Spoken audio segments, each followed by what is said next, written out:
Recorded Books presents In a Glass Grimly by Adam Gidwitz. Narrated by Johnny Heller and directed by Stephen Bartolome. We see now as in a glass, grimly, but then we shall see face to face. Once upon a time, fairy tales were horrible. Not boring horrible, not so cute you want to jump out the window horrible. Horrible, like they define it in the dictionary. Horrible, adjective. Causing feelings of horror, dread, unbearable sadness and nausea. Also, tending to produce nightmares, whimpering for one's parents, and bedwetting. I know. You're thinking, fairy tales horrible? Please. I get that. If you've been raised on the drivel that passes for fairy tales these days, you're not going to believe a word that I'm saying. First of all, you're probably used to hearing the same boring fairy tales over and over and over again. Today, children, we're going to read a Cinderella story from China. Today, children, we're going to read a Cinderella story from Madagascar. Today, children, we're going to read a Cinderella story from the moon. Today, children... Second of all, those fairy tales that you hear over and over and over again aren't even the real fairy tales. Has your teacher ever said to you, "Today, children, we're going to read a Cinderella story where the stepsisters cut off their toes and their heels with a butcher's knife, and then they get their eyes pecked out by birds"? Ready? Is everyone sitting crisscross applesauce? No? She's never said that? I didn't think so. But that's what the real fairy tales are like. Strange, bloody, and horrible. 200 years ago, in Germany, the Brothers Grimm first wrote down that version of Cinderella, in which the stepsisters slice off pieces of their feet and get their eyes pecked out. In England, a man named Joseph Jacobs collected tales like Jack the Giant Killer, which is about a boy named Jack who goes around murdering giants in the most gruesome and grotesque ways imaginable. And there was this guy called Hans Christian Andersen who lived in Denmark and wrote fairy tales filled with sadness and humiliation and loneliness. Even Mother Goose's rhymes could get pretty dark. After all, Jack and Jill go up a hill, and then Jack falls down and breaks his head open. Yes, fairy tales were horrible, in the original sense of the word. But even these horrible fairy tales and nursery rhymes aren't true. They're just stories, right? Not exactly. You see, buried in these rhymes and tales are true stories of true children who fought through the darkest times and came out the other end, stronger, braver, and usually completely covered in blood. This book is the tale of two such children, a boy named Jack and a girl named Jill. Yes, they do fall down a hill at one point, and yes, Jack does break his head wide open. But there is more than that. There's a beanstalk. There are giants. There might even be a mermaid or two. Their story is terrifying. It is revolting. It is horrible. It is the most horrible fairy tale I have ever heard. Also, it is beautiful. Not sweet, not cute. Beautiful. Like the gray and golden ashes in a fireplace, or like the deep russet of a drying stain of blood.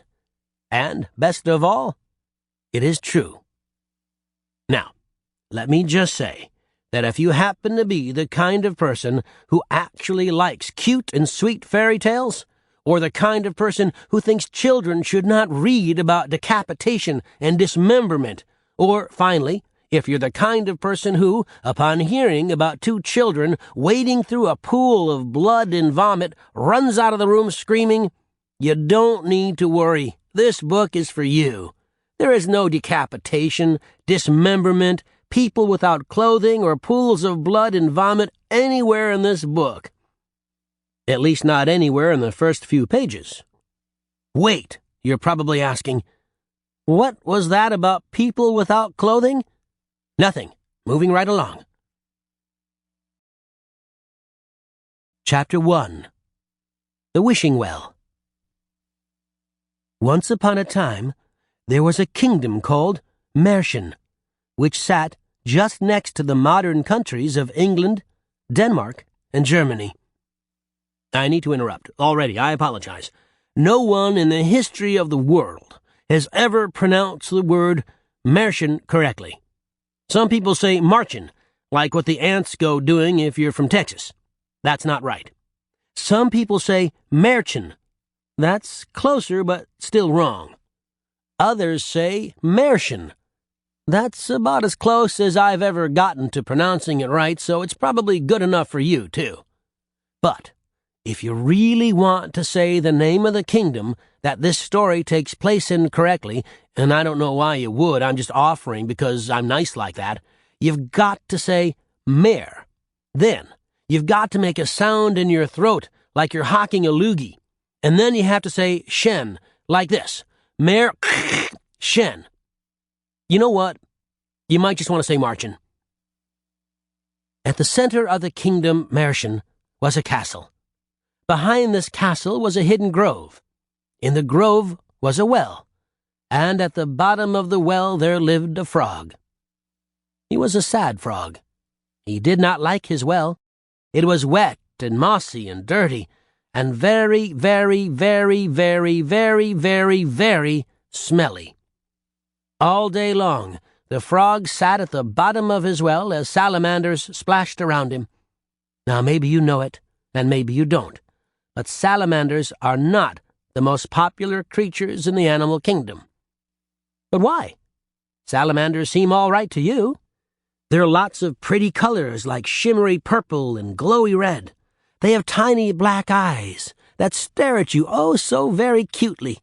And they have these little mouths that are permanently curled into tiny, maybe smiles. All of this is true. But in addition to the pretty colors and the tiny eyes and the maybe smiles, they have these shrill little voices which they use to ask the most idiotic, mind-numbing questions that you have ever heard. For example, why is blue? Or, who is a stone? Or, what tastes better, a fly or a fly?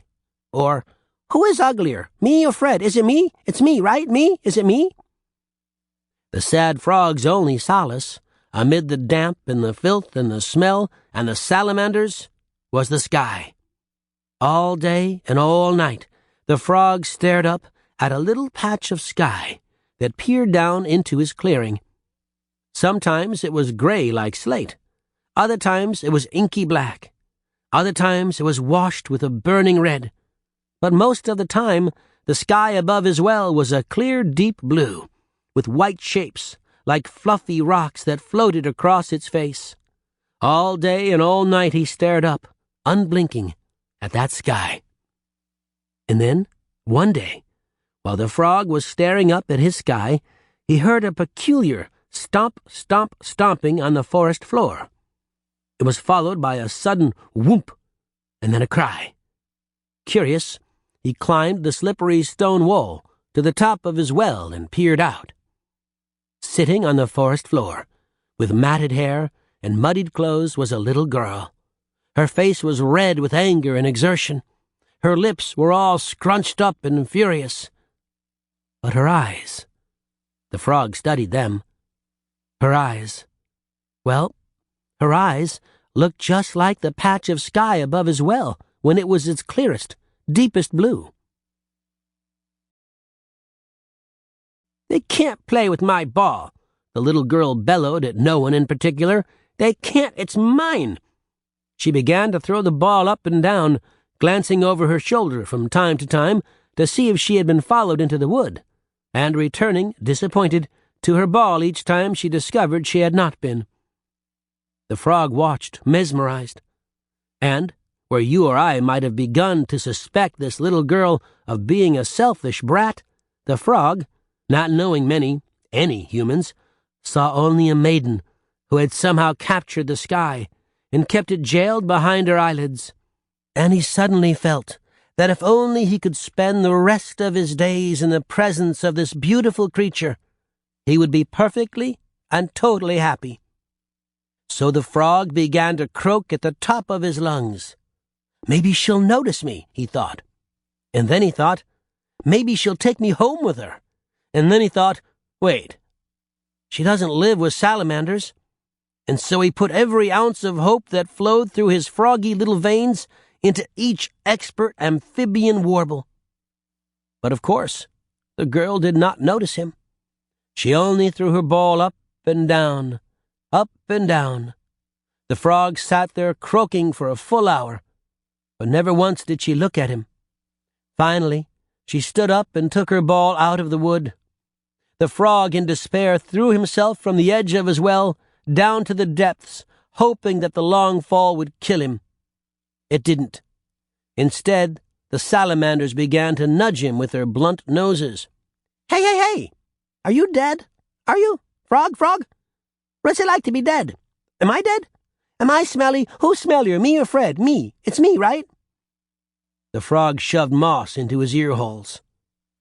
But, to the frog's great joy, the girl returned to the wood to play with her ball the next day, and the day after, and the day after that. And every day, the frog wooed her with the most magnificent croaks he could muster. But she never noticed him. Still, he took pleasure in watching her, examining her utterly perfect beauty, and imagining all the happy times they might one day spend together. Alas, dear reader, you know as well as I do the mistake that our poor friend the frog is making. We all know that beauty is well and fine, but that it is unimportant when compared to questions of goodness, kindness, intelligence, and honesty. And watching the girl throwing her ball in the air, the frog could determine nothing of these things. In fact, he knew next to nothing about her. He did not know that this wasn't just any little girl he had fallen in love with. She was the princess, the king's only daughter. He also did not know that, as pretty as she was a horror. Sweet and pretty on the outside, cruel and selfish on the inside. If you know anything about children, dear reader, perhaps this will not surprise you. Perhaps you know that one of the greatest dangers in life is growing up very pretty. You see, when you are very pretty, people tend to remark on your looks. They smile at you more easily. They are more permissive of your faults. Soon you come to believe that your prettiness matters, and that you are better because you are pretty, and that all it takes to get through life is a batting of your eyelashes and a twisting of your hair around your little finger, and that you can scream and pout and shout and tease because everyone will still like you anyway because you are so unbelievably pretty. This is what many very pretty people think. Beware, then, for this is how monsters are made. And I fear that our poor frog has fallen in love with a pretty little monster. One day, the girl came to the well, rather later than usual. As she played with her ball in the small clearing, the sun began to set, and the edges of twilight rose like a black mist in the east. The darkness made it harder to see the ball, and so, on one particular toss, the princess missed it, and it bounced directly into the well. The girl yelped and ran to the well's edge. She peered down into the dark. The frog, who had never been so close to the girl, stared at her and tried not to hyperventilate. Suddenly, the girl began to wail like a foghorn. She wailed and wailed and wept and wailed some more. Well, it pained the frog to see her like that. He croaked at her, trying to comfort her, but she paid no attention to him. Oh, if only she could hear me, he thought. If only she knew I was trying to help her. As the girl wept into the darkness of the well, tears ran down her face, dropped from her dimpled chin, and splashed into the black water below. Far up above, the first few stars had just begun to appear in the sky. The tears that fell into the well shook the surface of the water, and with it, the star's reflection. Now maybe you know it, and maybe you don't, but this is the only way to wake the stars, and awake they did. Meanwhile, the frog was trying with all his might to croak something that the girl might understand. "I can get your ball," he tried to tell her. "I can help you, beautiful, radiant, perfectly non-amphibious creature." And as he stared into her cerulean eyes, now fading to gray in the dying light, he went beyond wanting to help her, and even beyond longing to help her. He wished for it, in loud, croaking, frog-wishing sounds. Well, the stars heard his wish, and they granted it. What? The stars heard the frog, and they grant wishes? Yes, they did, and yes, they do. Without any warning, his croaks became perfectly comprehensible to the girl, and what had before been ribbit, ribbit, ribbit, became, "Please, beautiful girl, let me help you." The girl stood up like a bolt. "Who said that?" she asked. "I think I did," said the frog, as surprised as she was. "You can talk?" she asked. Apparently," he replied, bemused. I was offering to help you." "Oh, would you?" she cried, and the frog nearly fell to pieces. "Oh, I would do anything, really I would. Just get my ball and I'll give you anything. You can have my jewels, or my fanciest clothes, or my crown." "Your crown?" the frog thought, but he didn't say it. He hadn't known that she was a princess. But of course, upon examining her again, what else could she have been? With all the gallantry he could muster, the frog replied, "Of course I'll get it. You don't have to give me anything." He stopped. Her mouth, looking like an unbloomed rose, had moved just slightly as he spoke, and his emotions began to betray him. He stammered and turned a brighter shade of green. He muttered. "Unless," he stammered, "you could always," he stuttered. "Anything," the princess said. "I'll give you anything." "I was just thinking that we might be friends." "Oh, of course we'll be friends," the princess said. "I think we'll be ever so close, if you would just fetch my ball." Well, the princess didn't mean it, of course. It was just something nice you were supposed to say to lowly people and, apparently, to frogs, so as not to hurt their feelings. She had learned all about not hurting people's feelings ages ago. But the frog, not having met any humans, didn't understand that. And he, poor frog, believed her. So with a brimming heart, he dove into the depths of the well and brought up the princess's bowl. She instantly grabbed it, shouted with joy, said, "Oh, thank you, frog," and immediately ran toward the castle. The frog, who had expected to spend a bit more time with her, now that they were ever so close, hopped down from the well and tried to follow her. "Wait," he shouted. "Wait for me. I can't keep up." But of course, the princess did not wait for him. She pretended she could not hear him. Later that night, the king sat at dinner with his daughter. As they ate their salad course, the quiet was broken by a faint splish-splash, splish-splash, coming from just under the windows. Then it seemed to start up the stairs. The princess went deathly white. There was a pause, and then there came a knocking on the door. "What's that?" the king asked. "What? I don't hear anything," said the princess. The knocking continued. "That," said the king. But the princess had already leaped from her chair and rushed to the front door. She opened it a crack. There, waiting wet and expectant on the doorstep, was the frog. She slammed the door and returned to the dinner table. The king examined her pale features. "Who was it, my dear?" he asked. "Oh, nobody," she said, and shoveled far too much salad into her mouth so as not to be able to say any more. The knocking came again. "It is someone," the king insisted. "Who is it?" The princess burst into tears. "He's an awful ugly old frog," she cried. He fetched my ball for me when it was lost in the well, and I told him he could be my friend. Oh, it's terrible." The princess's wails echoed off the ceiling. "Wow!" The king, who had learned long ago that the princess could turn her tears on and off whenever she wanted to, insisted that she open the door and bring the creature in. Meanwhile, the frog nervously knocked at the door again. Perhaps, he thought, the princess hadn't seen him when she opened the door. He was rather small, of course, easy to overlook. He repeated this to himself, attempting to cover up a deeper fear that she had, in fact, seen him and slammed the door because of it. But his fears were allayed when the door opened again and the princess appeared. He broke into his broadest frog grin and said, "Good evening, Princess. I was just passing by, and I thought I might stop in to call upon you. Is this a convenient time?" He had rehearsed this speech during the 3 hours it took him to hop from his well to the castle's door.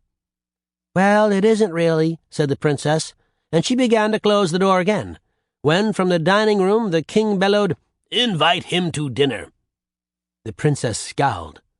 The frog's heart swelled as he saw the stunning hall, the servants lined up against the walls, the glorious dining table, and the king, seated at its head. The king was very polite to him and offered him a chair, but the frog was too short to get up into it. "Pick him up," the king commanded his daughter.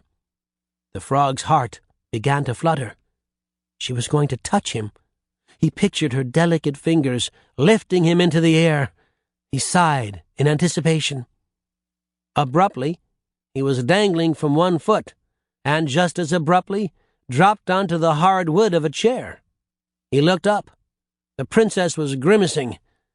"I need to wash my hands now, Daddy," she said. Humiliation swept over the frog. "Really," said the frog, "I am quite clean. It's those dreadful salamanders who give us well-dwellers a bad name." But the princess was already washing her hands in a bowl brought over by a servant. The frog sat awkwardly on his chair for a while. He certainly couldn't reach the table. He couldn't even see if there was food on it to eat. Presently, the king noticed this.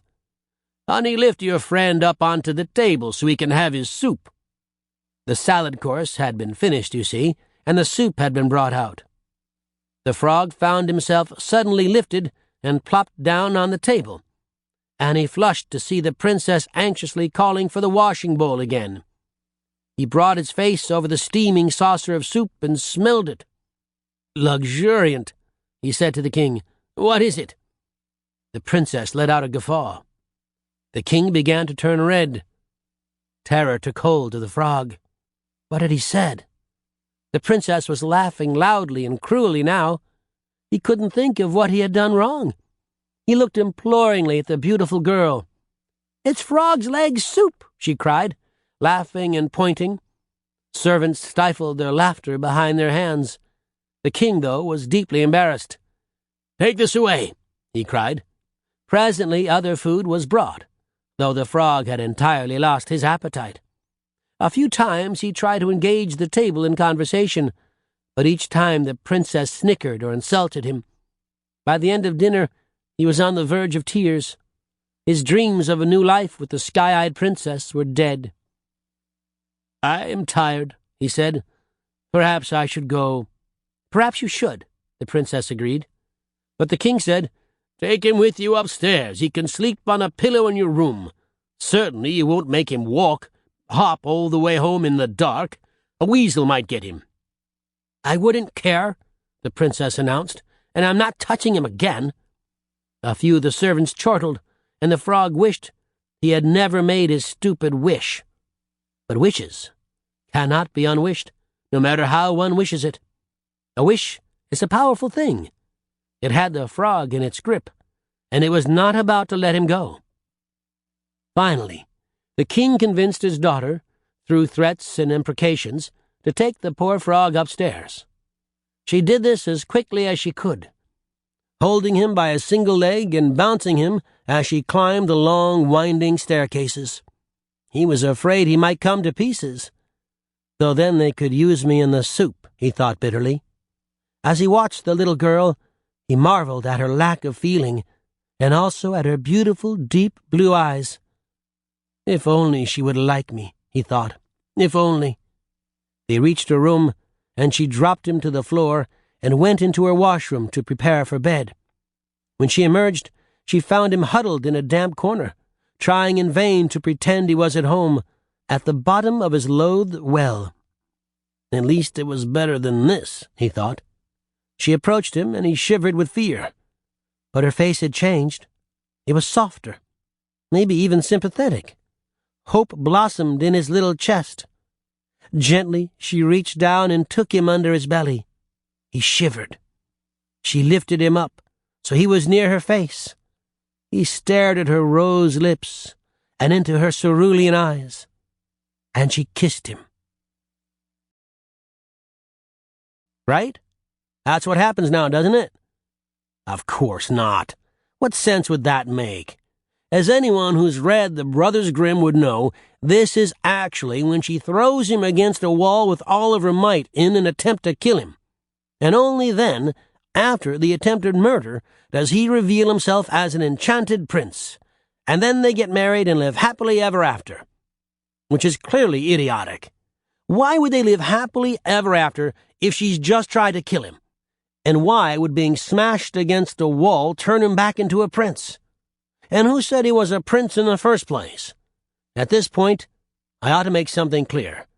There are 3 versions of this story. There is the kiddie version where they kiss, obviously false. There is the Grimm version, where she throws him against the wall and then they get married, which is, if you ask me, even more ridiculous than the kiddie version. And then there is the true version, what actually happened, which is this. The princess took the frog by one leg, swung him around her head, and hurled him as hard as she could at the wall of her room. But as she swung him, she held on too tight, and his little leg came off. So the frog flew across the room and slammed into the wall. The princess found herself holding a single frog leg in her hand, screamed, and threw it out the window, where it was eaten by a weasel. As you might have suspected, our poor frog did not regain the form of a prince, because he had never been a prince. He was a frog in love with a beautiful, cruel princess, which means that being thrown against a wall hurts in all sorts of ways. The frog lay crumpled in a heap at the base of the wall. He was bleeding from the place where his leg had been, for when you prick frogs, they do indeed bleed, while the princess stared at him with a disgusting air of satisfaction. With all the dignity he had left to him, the little frog hobbled out of her room, down the great stairs, and out into the night, trailing froggy blood after him as he went. The end. Okay, I hear you. You're saying that wasn't very horrible? Well, maybe it wasn't very horrible for you. You're not the one who had his heart broken, his leg torn off and eaten by a weasel, and who got hurled against a stone wall. But you're right. As far as fairy tales go, it wasn't very horrible. Don't worry. Things get worse. Chapter 2. The Wonderful Mother. Once upon a time, there was a little girl who had the most wonderful mother you could possibly imagine. Go ahead. Try to imagine the most wonderful mother you can. Have you? All right. Not good enough, not even close. First of all, this little girl's mother was a queen. Was the mother you were thinking of a queen? If not, she's already not good enough, and we've barely begun. Second of all, the little girl's mother was beautiful. I mean, really beautiful. Stunningly gorgeous. Her golden hair was as long and thick as you please, and hung all the way down to the curve of her back. She was tall, like a statue, and slender like a willow wand. Her lips were rich and red like an unbloomed rose, and her eyes... Well, her eyes were cerulean blue, so clear and shining that you could stare into them for hours and never think to blink. Of course, this mother was also wonderful in a number of other ways. Her clothes, for example, were the absolute pinnacle of style, and her hair was just perfect. Oh, wait. Did I already mention her hair? Anyway, it's worth mentioning twice. As you can see, she really was the most wonderful mother imaginable, and her daughter knew it. How could she not? One cold winter day, this wonderful mother sat before the looking-glass in her room, and her little girl, whose name was Jill, sat beside her and watched her mother's expert hands apply red to her fine lips and pale cheeks. Jill's feet were soaking in a tub of ice water. "Beautiful women have the softest feet," her mother told her. Jill nodded fiercely and tried not to shiver so loudly that her mother could hear.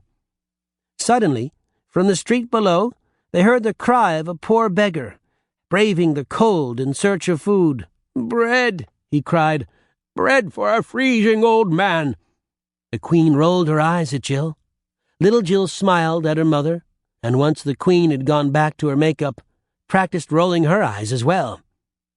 But the beggar cried out again, "Bread! Please, can anyone spare some bread?" He must have been right below their window, for his voice bounced around the snowy eaves, through the open window and directly into the room. Jill's mother raised her eyebrows at Jill, and then dipped her finger in a pot of rouge. The little girl practiced raising her eyebrows. "Bread! Bread for a freezing, starving man!" the beggar cried. "Putrid, too," the Queen said. "I can practically smell him from here." Jill giggled. Her mother added, "Don't make me smile, child. I'll ruin the rouge." "Bread!" the beggar screamed. Heavens! The Queen looked at Jill in the mirror. Her eyes traveled down to the tub of ice water. Suddenly, the Queen spun around, yanked the tub out from under Jill's feet, and went to the window. She stole a mischievous look over her shoulder at Jill. Jill stared, uncomprehending. Then her mother dumped the entire tub of water out the window. "Oh, Lord!" the beggar cried. "Who did that? Oh, it's cold! It's cold!" Jill's mother fell back into the room. Her face was contorted with hysterical, silent laughter. She looked at Jill through heaving laughs, her eyes wide, her eyebrows raised. Jill stared at her. She thought she ought to laugh too, so she tried. Her mother began laughing harder now, the makeup on her face cracking into little caverns, her eyes wide as moons staring at her little girl. Jill watched her mother laugh and laugh and laugh as the beggar cried for a warm blanket in the street below. Finally, after her fit of laughter had subsided, the Queen went into her wardrobe. Jill walked over to the window. The beggar was still crying for a warm blanket. The little girl stuck her head over the sill and gazed downward. A bent, bearded man rubbed his arms up and down and begged for someone to help him. Jill wondered if she could give him her shawl, or if her mother would disapprove. Probably she would disapprove. Suddenly, the wind banged the window frames against the castle walls, rattling the glass. The Queen, from the depths of the wardrobe, cried out, "What did you break now?" Even though Jill had never broken anything of her mother's in her life. "Nothing, Mommy," Jill called back. "If it's my looking-glass," her mother cried, "I will never forgive you." Jill reached out to draw the windows closed. She looked down one last time at the beggar. Then, as she was pulling the windows in, her gaze happened to travel across the wintry square. At the opposite side, standing in the shadow of the church, were 3 huddled figures. They were watching Jill, watching her with eyes that were so pale they seemed to have no color at all. Jill shivered and withdrew into the room. Her mother was standing there, staring at her, dresses draped over her shoulders and arms and around her neck. "What's broken?" the Queen snapped. "What's broken? Don't lie to me." "Is it my looking-glass? I must know." "Nothing. Nothing, Mommy, I promise." And Jill ran to her wonderful mother and threw her arms around her and held her tightly. "What's that?" You don't think she's so wonderful? I don't know what you're talking about. Announcing the entrance of the world-famous Holbein Cornelius Anderson, merchant, adventurer, and clothier to kings. So read the guard. Then he stood aside, and a man dressed in the brightest fabrics Jill had ever seen made his way to the center of the room. He smiled from a smooth baby face, and his eyes were blue so pale they were almost white. It was the Queen's half-birthday, a holiday that the kingdom celebrated with more fervor than any other, excepting the Queen's actual birthday, which was a holiday so holy that even the churches were shut. "Your Majesty," the brightly clad man said with a low bow, "I am Holbein Cornelius Anderson, merchant, adventurer, and clothier to kings. I have just returned from a smashingly successful trip to the East, where I made kimonos for sultans and turbans for empresses." The Queen didn't know what a sultan or a kimono was. Her eyes narrowed. She didn't like it when people used words she didn't understand. "But now I have returned," Anderson went on, "and I bring with me the greatest treasure I have ever seen. And I find, lo and behold, that I return just in time for the Queen's half-birthday. Fate has led me to your feet with this treasure of treasures." There was a pause. The King and the Queen and Jill and all the courtiers in the room were silent. So was Holbein Cornelius Anderson. He looked up, right into the Queen's cerulean eyes. "Your Majesty," he said, "I bring you the finest silk for the finest gown in the whole entire world." Silence again. He smiled. The Queen raised an eyebrow. "Well?" she demanded impatiently. "Where is it?" "I can't show it to you here," Anderson cried, surprised. "Your Majesty, this is the finest silk in all the world.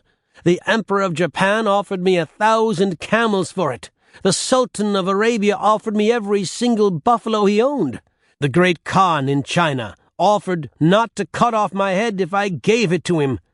I refused them all. I wanted to save it for you, Your Majesty. Now, having traveled all these millions of miles home, I will show it to no one but you." "Very well," the Queen announced. "Everyone leave at once. I will examine the silk alone." Her husband, the King, gave her a plaintive look, but she just raised an icy eyebrow at him. He, the courtiers, the guards, and the servants all left the room. Jill was last to leave. As she was about to close the door behind her, the old merchant said, "Wait." Jill paused and looked back. "Princess, would you mind staying a moment?" the merchant asked. The Queen raised her eyebrows at him. He ignored her. Come in and close the door behind you," he said with a smile. Then turning to the Queen, he said, "I am sorry, Your Majesty, but you are far taller than I remembered. You see, the great queens and empresses of the East are all very small. Some no taller than my knee. I knew you were taller than that, but I thought you were, perhaps, the size of the beautiful princess here. I'm afraid I haven't enough silk for a dress that will fit your statuesque majesty." He looked down at the floor as if he were ashamed.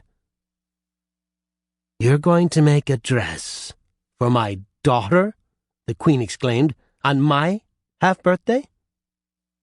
"When is the princess's half-birthday?" the merchant asked innocently. "Or her real birthday, for that matter.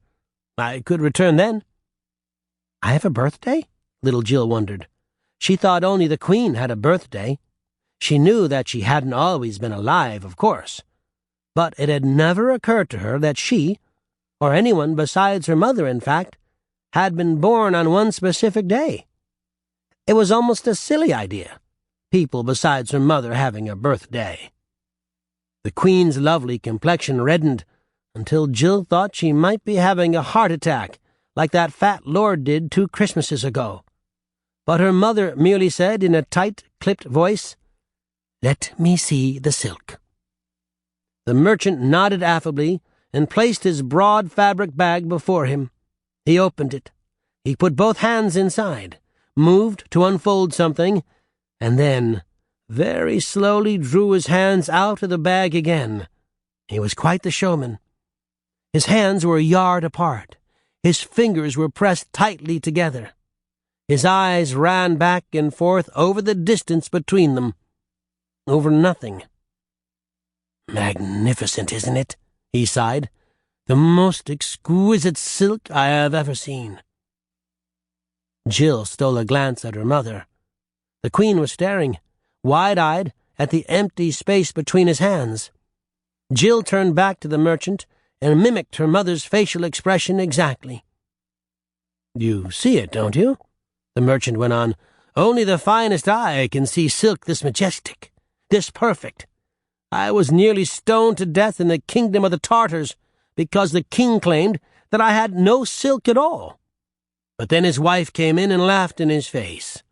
You see it, don't you? You see the most exquisite piece of silk that has ever been?" "Oh, yes," the Queen said, and suddenly her voice took on a dreamy languor. It's wonderful. Just perfect. I didn't think there could be a silk so fine." She glanced at Jill. "Do you see it, child?" "Oh, yes," Jill said, echoing her mother's dreamy tone. "It's wonderful. It's wonderful."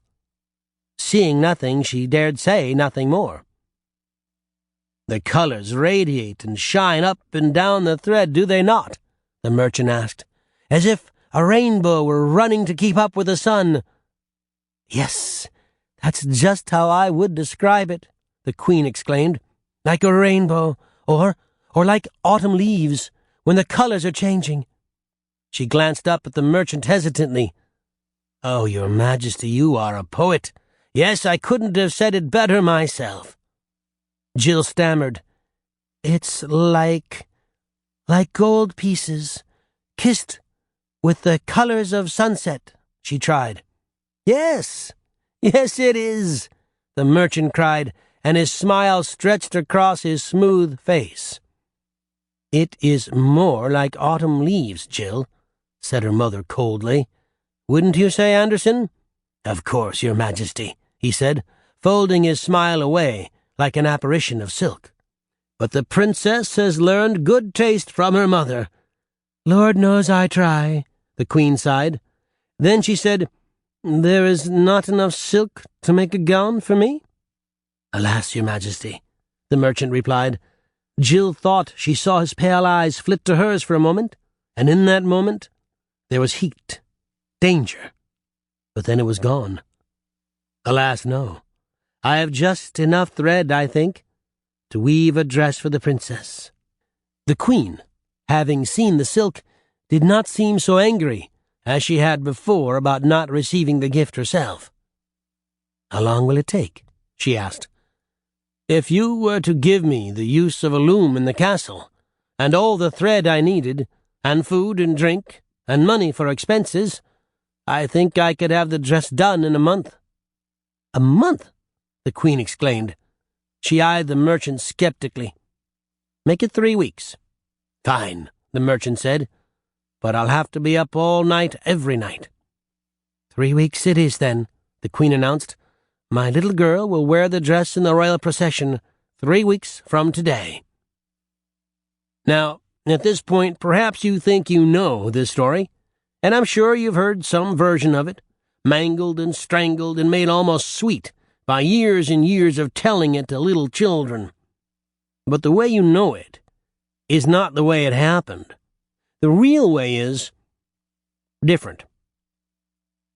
The very next morning, Jill climbed to the castle's highest turret. There she found the old merchant already at work. He pumped the loom pedal with his feet as he wove the shuttle up and down, up and down. Jill stared at his hands, picking nimbly at the space where the shuttle wove. There was nothing there, nothing at all on the loom. She was sure of it. Just then the merchant looked up. Their eyes met. Again she felt that heat, that danger, but just for an instant, It passed, and the merchant said, "What do you think of my work, Princess?" She walked slowly over to the loom.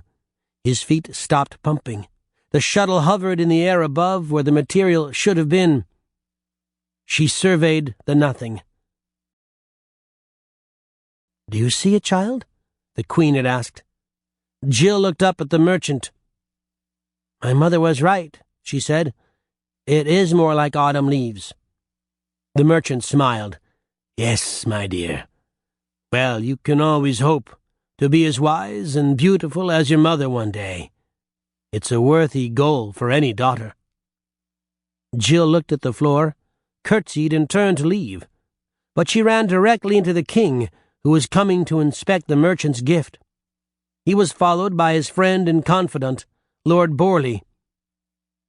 "And where is this wonderful silk?"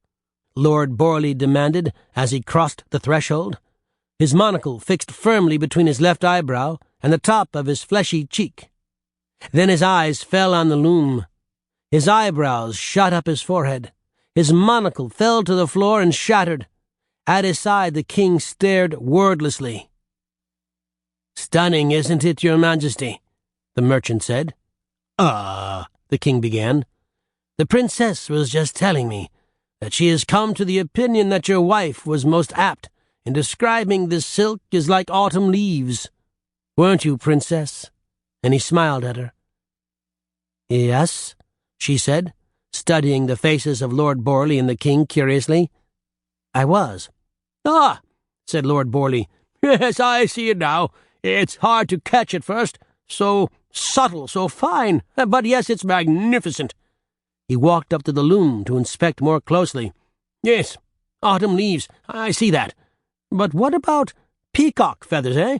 Wouldn't you say that hits a little closer to home, Anderson?" The merchant considered this. "It may," he said at length. "It just may." The king had, by this point, come up closer to the loom.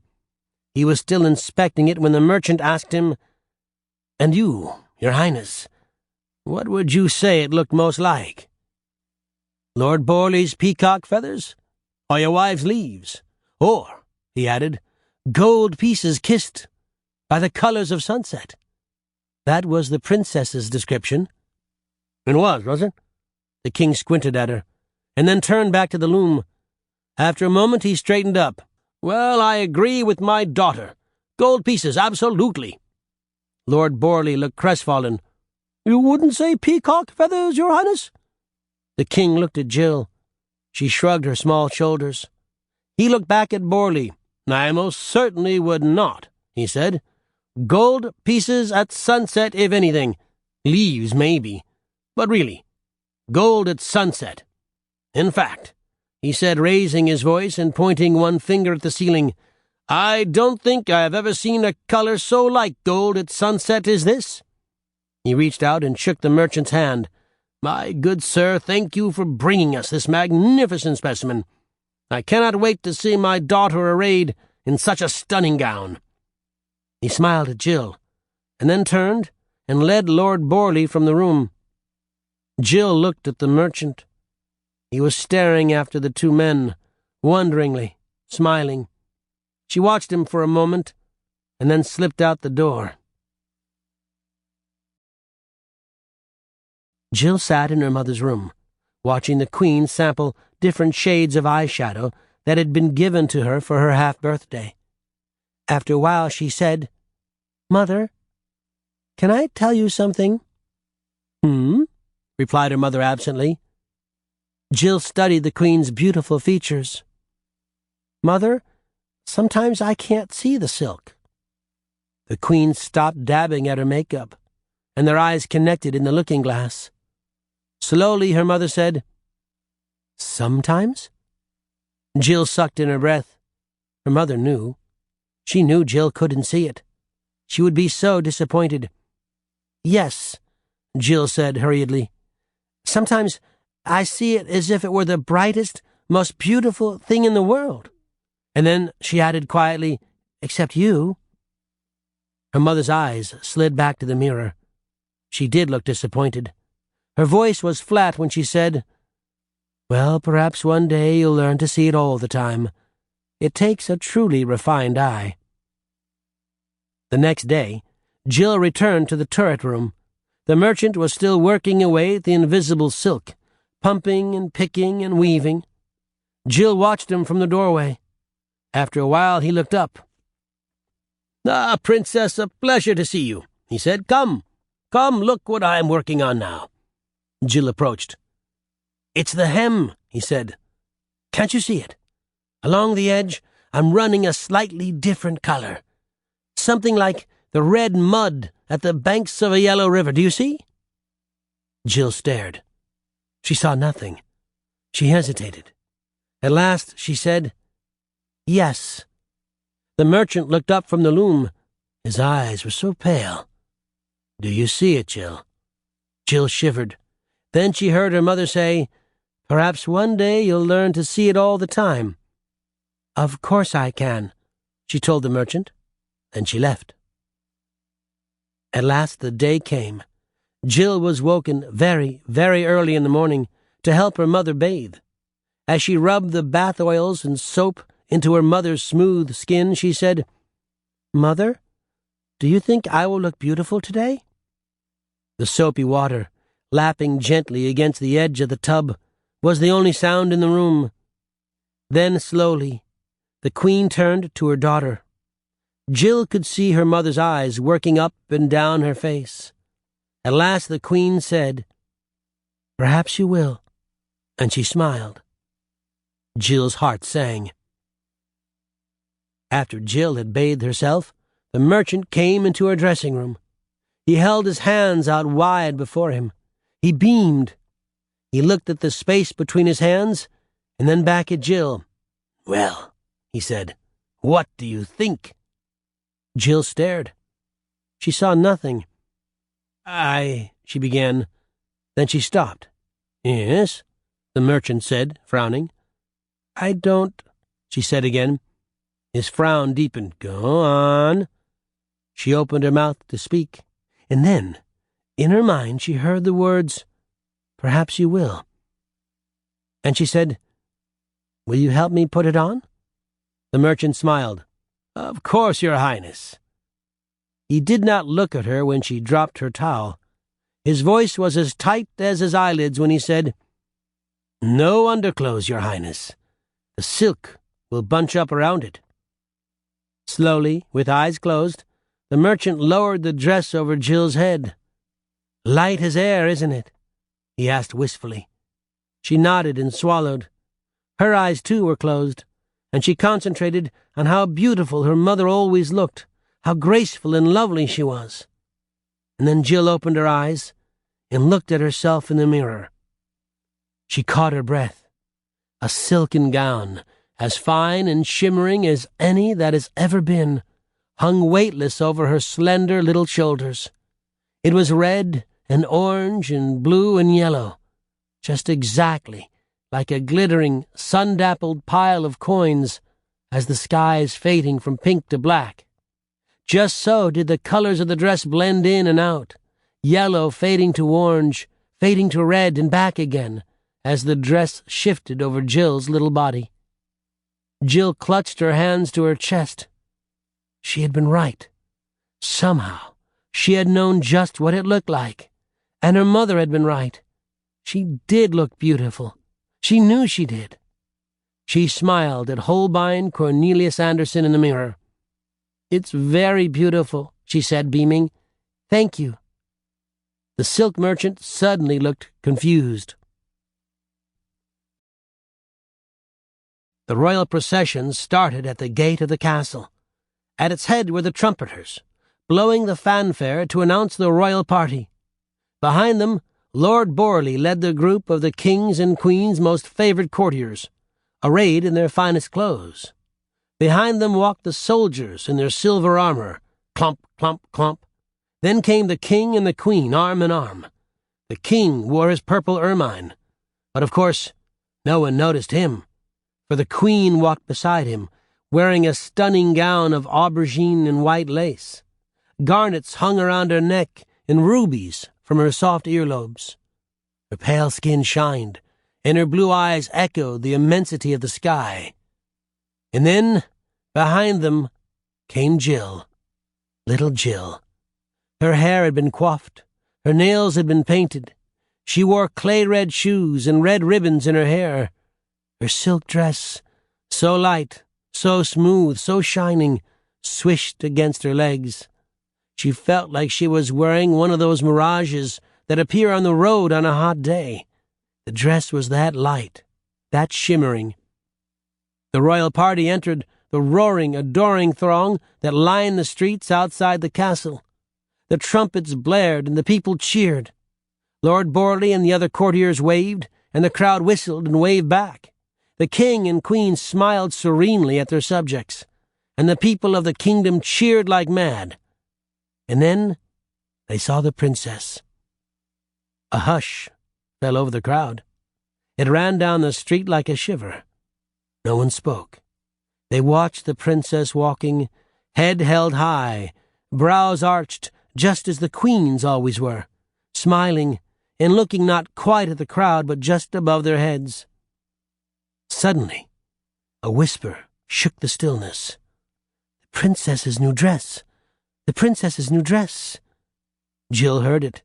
Her smile grew a little wider, a little more confident. The whispers grew. The princess's new dress! Beautiful! Beautiful! Princess Jill allowed her head to float just a little higher. Her bearing became more natural, more regal.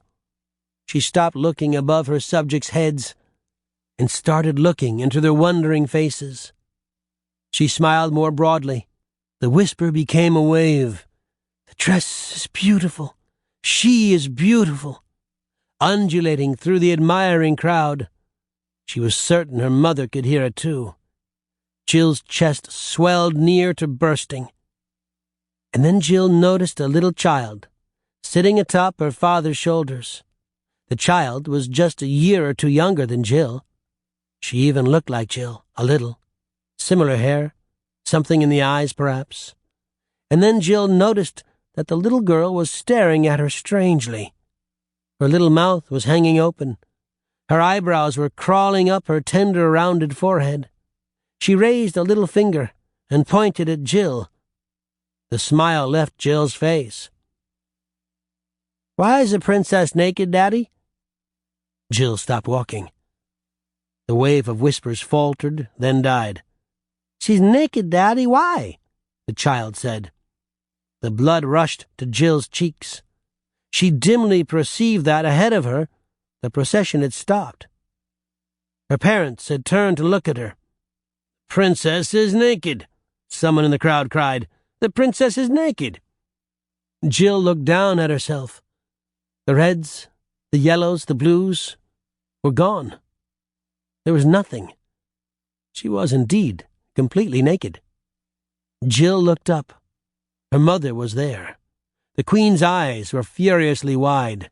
Her nostrils flared like a bull's. Her lips were moving. But it was as if Jill had gone deaf. The world was suddenly silent, dreamlike. She tried to make out what her mother was saying. Then suddenly she could hear again. "Cover yourself, you fool!" the queen bellowed. And then Jill heard them. Waves of laughter crashed around her. She turned and began running, trying to cover herself. The faces around her were wild, howling. Their eyes were wide like moons. The makeup they wore cracked like caverns. Wild, wondering, piercing laughter cascaded down upon her. She ran as fast as her bare legs could carry her. Suddenly a hand shot out from the crowd and caught her by the arm. She turned to look. It was a beggar. His back was bent, and his beard was long and scraggly. He said, "It's cold out here, Princess. Would you like a blanket?" And he handed her a rough, woolen blanket. Then he smiled. Jill covered herself with it and then sprinted back to the castle, her clay-red shoes clicking on the cobblestones, her red hair ribbons waving in the wind, her naked body running past the lines and lines of howling, laughing, weeping people. Wow, that was unpleasant. I am really sorry I had to tell you about that. I, who have heard the story a number of times now, am upset just retelling it. You, dear reader, must feel positively ill. Anyway, before we conclude this story, it's not quite done. You have a question. I know you do, because when I first heard this, the true version of this famous tale, I had the same one. It is a practical question, a small detail. And while the adults are thinking it's not important enough to ask, the children are demanding an answer immediately, as well they should. The question is this: why couldn't Jill wear any underclothes? Yes, excellent question. Exactly the right question to be asking. The answer? I have no idea. Really, no clue. Because the merchant wanted to humiliate her even more? Or because he was trying to teach her a lesson? Maybe. Or maybe it had something to do with being totally naked before all the world. But don't listen to me. I just made that up. Make up your own explanation. It had been many, many years since a human had entered the clearing with the well. But one cold, sunny day in spring, when the buds were tiny green pillows for the heads of silkworms, and the musty perfume of thaw rose like a memory from the ground, the frog was staring up at the cerulean sky, when he heard a peculiar stomp, stomp, stomping on the forest floor. It was followed by a sudden whoomp, and then a cry. Curious, he climbed the slippery stone walls to the top of his well and peered out. Sitting on the forest floor, with matted hair and muddied clothes, was a little girl. Her face was red with anger and exertion. Her lips were all scrunched up and furious. But her eyes— the frog studied them. Her eyes— well, her eyes looked just like the patch of sky above his well, when it was its clearest, deepest blue. The girl sat on the ground and wept. The frog felt dizzy. Was this a memory, come to life? But the longer he stared at the girl, the more certain he became that it was not. She had the same eyes, yes, but the hair was darker, curlier. Her face was not so perfect. Not nearly so perfect. And the way she cried, it was more genuine, more human. Also, she was completely naked, save for a ratty brown blanket that she had wrapped around her body. Should he? After 20 years? He'd lost his leg, and his heart the last time. And yet— the frog took a deep breath, cleared his throat, and said, "Please, dear girl, let me help you." The girl's head shot straight up. Who said that? The frog gave her his most sympathetic froggy smile. I did. The girl started like she was having a heart attack. Yes, the frog added, I can talk. Another heart attack. Then the frog said, Can you? And then the girl laughed. She sniffed, wiped her nose, and nodded. I'm Jill, she said. I'm Frog. The girl laughed and sniffed again. That's your name? The frog shrugged. She smiled and wiped her nose on her arm. Can I help? The frog asked. Jill shrugged. I'm running away. Oh, said the frog. And then he had the greatest idea of his long and so far very unpleasant life. He said, Take me with you. What? Exclaimed the little girl. Take me with you, repeated the frog. I hate it here. I hate my well. It's wet and mossy and dirty and very, very, very, very, very, very, very smelly. She cocked her head at him, thinking. Also, he added, there are salamanders. Salamanders? They're terrible, trust me. Little Jill couldn't help but grin at the frog. She noticed that he had only 3 legs. The trees and the wind sounded like waves above their heads. At last she said, Okay. Okay, cried the frog. Where to? Jill thought for a minute, and then she said, To my cousin's house. Excellent, said the frog. And then he said, But do you think you should put some clothes on first?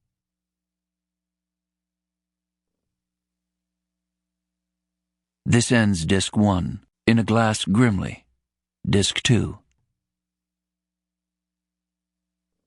Chapter 3. Jack and Jill and the Beanstalk. Marie had a little lamb, little lamb, little lamb. Marie had a little lamb whose fleece was black as coal. "Stop following me," shouted Marie. Everywhere that Marie went, Marie went, Marie went. Everywhere that Marie went, the lamb was sure to go. "Get away from me." It made the children laugh and play, laugh and play, laugh and play. It made the children laugh and play to see the lamb follow. "Nobody wants you here." In a little village, on the outskirts of the kingdom of Märchen, the boys had invented this song. They sang it every time they saw the little lamb, and every time they sang it, everyone would laugh. Everyone, that is, except a little boy named Jack. Jack, you see, was the lamb. Once upon a time, many years before, a prince left the castle Märchen, left his kind father the king, and his bratty little sister the princess, and went out to live among the poor folk. He did not want to live a soft life, with servants and bedspreads, and tiny spoons for tea. He wanted to live a vigorous life, a hard life, to milk his own cows, chop his own wood, buy and sell like a peasant man does. And so he did. And he lived like that for many years, until his hands grew hard as his life. He married a fine woman, and she had a child, with big dark eyes and curly hair as black as coal. But then the woman passed away, and the man was left all alone with the little boy. He tried to raise that boy with all the vigor and hardship that a peasant's life required. He tried, and tried, and tried, but it didn't quite work. The boy, you see, was a dreamer. "Where are the chickens?" his father bellowed one day. "Where are all the chickens?" "I wanted to see them fly, Papa," the little boy said, "but they don't fly too good. And then a fox ate them, 'cause he was hungry." The boy smiled up at his big, strong father. His father felt little veins popping all over his forehead. Another time, the boy put on his father's finest clothes and went swimming in the lake, without knowing how to swim. The boy luckily was saved. The clothes, on the other hand, were not. Yet another time, the boy invented a song. It went, "Jack be nimble, Jack be quick, Jack jump over the candlestick," because the boy's name was Jack. Then he actually tried to jump over a candlestick. He knocked it over. The house burned down. Completely. As the years went by, Jack remained a dreamer. But he became something else, too. He became a follower. A few years after the candlestick incident, the little boy walked into his new house weeping. "Jack!" his father cried. "Jack! What's happened?" Jack's eyes were red and swollen, and his cheeks and arms and neck and ears were all red and bumpy and swollen too. Jack, still crying, told his father that the boys from the village had given him a plant that would make him strong as an ox and brave as a lion. All he had to do was rub it all over himself. So he did. But it hurt and itched, and he didn't want to be strong as an ox and brave as a lion if it hurt this much. Jack's father put Jack in a tub of ice water. "Before you rub a plant all over yourself, boy," his father told him, "make sure it isn't poison ivy." It was after this incident that the famous song was invented. Marie had a little lamb, little lamb, little lamb.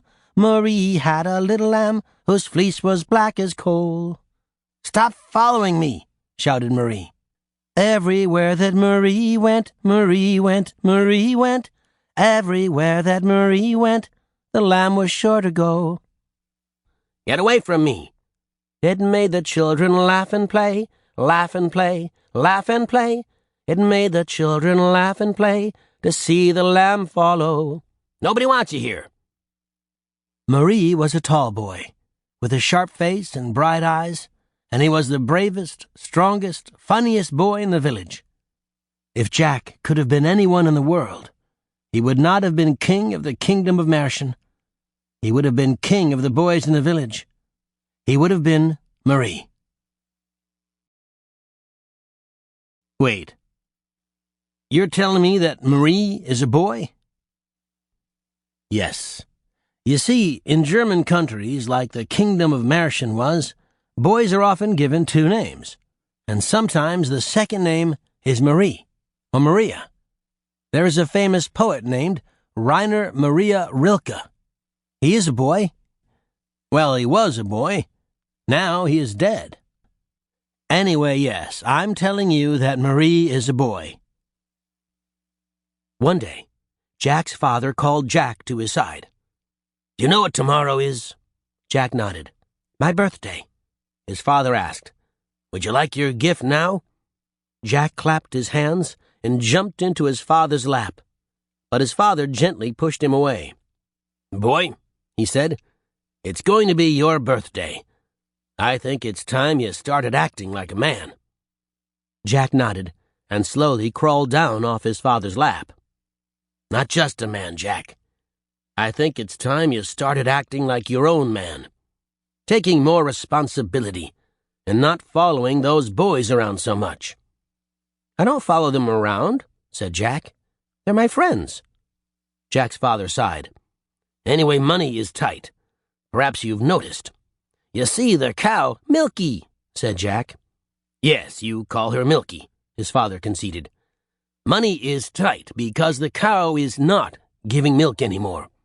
We have to sell her." "No!" cried Jack. "And I've decided that your birthday present is the opportunity to be your own man, to take her to market all by yourself and to sell the cow." "I don't want to sell Milky." Jack's father's face grew dark. "You'll sell her," Jack's father said, "for no less than 5 gold pieces. You'll do it all by yourself. It'll prove that you're a man, your own man." Jack clenched his jaw.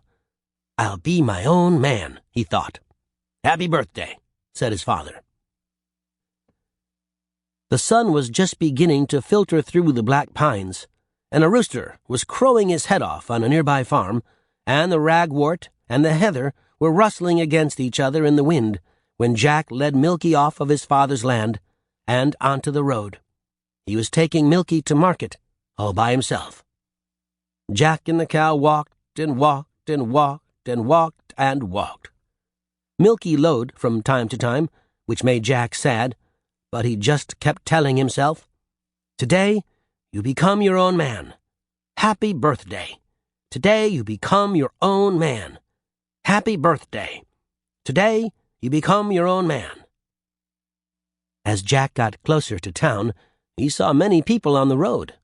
A woman with geese all around her, honking and flapping. A man with a crooked back, carrying broomsticks as crooked as he was. A tanner with stiff brown hides, clacking with each step. As the tanner passed by, he eyed Milky. He slowed his pace. He nodded at Jack.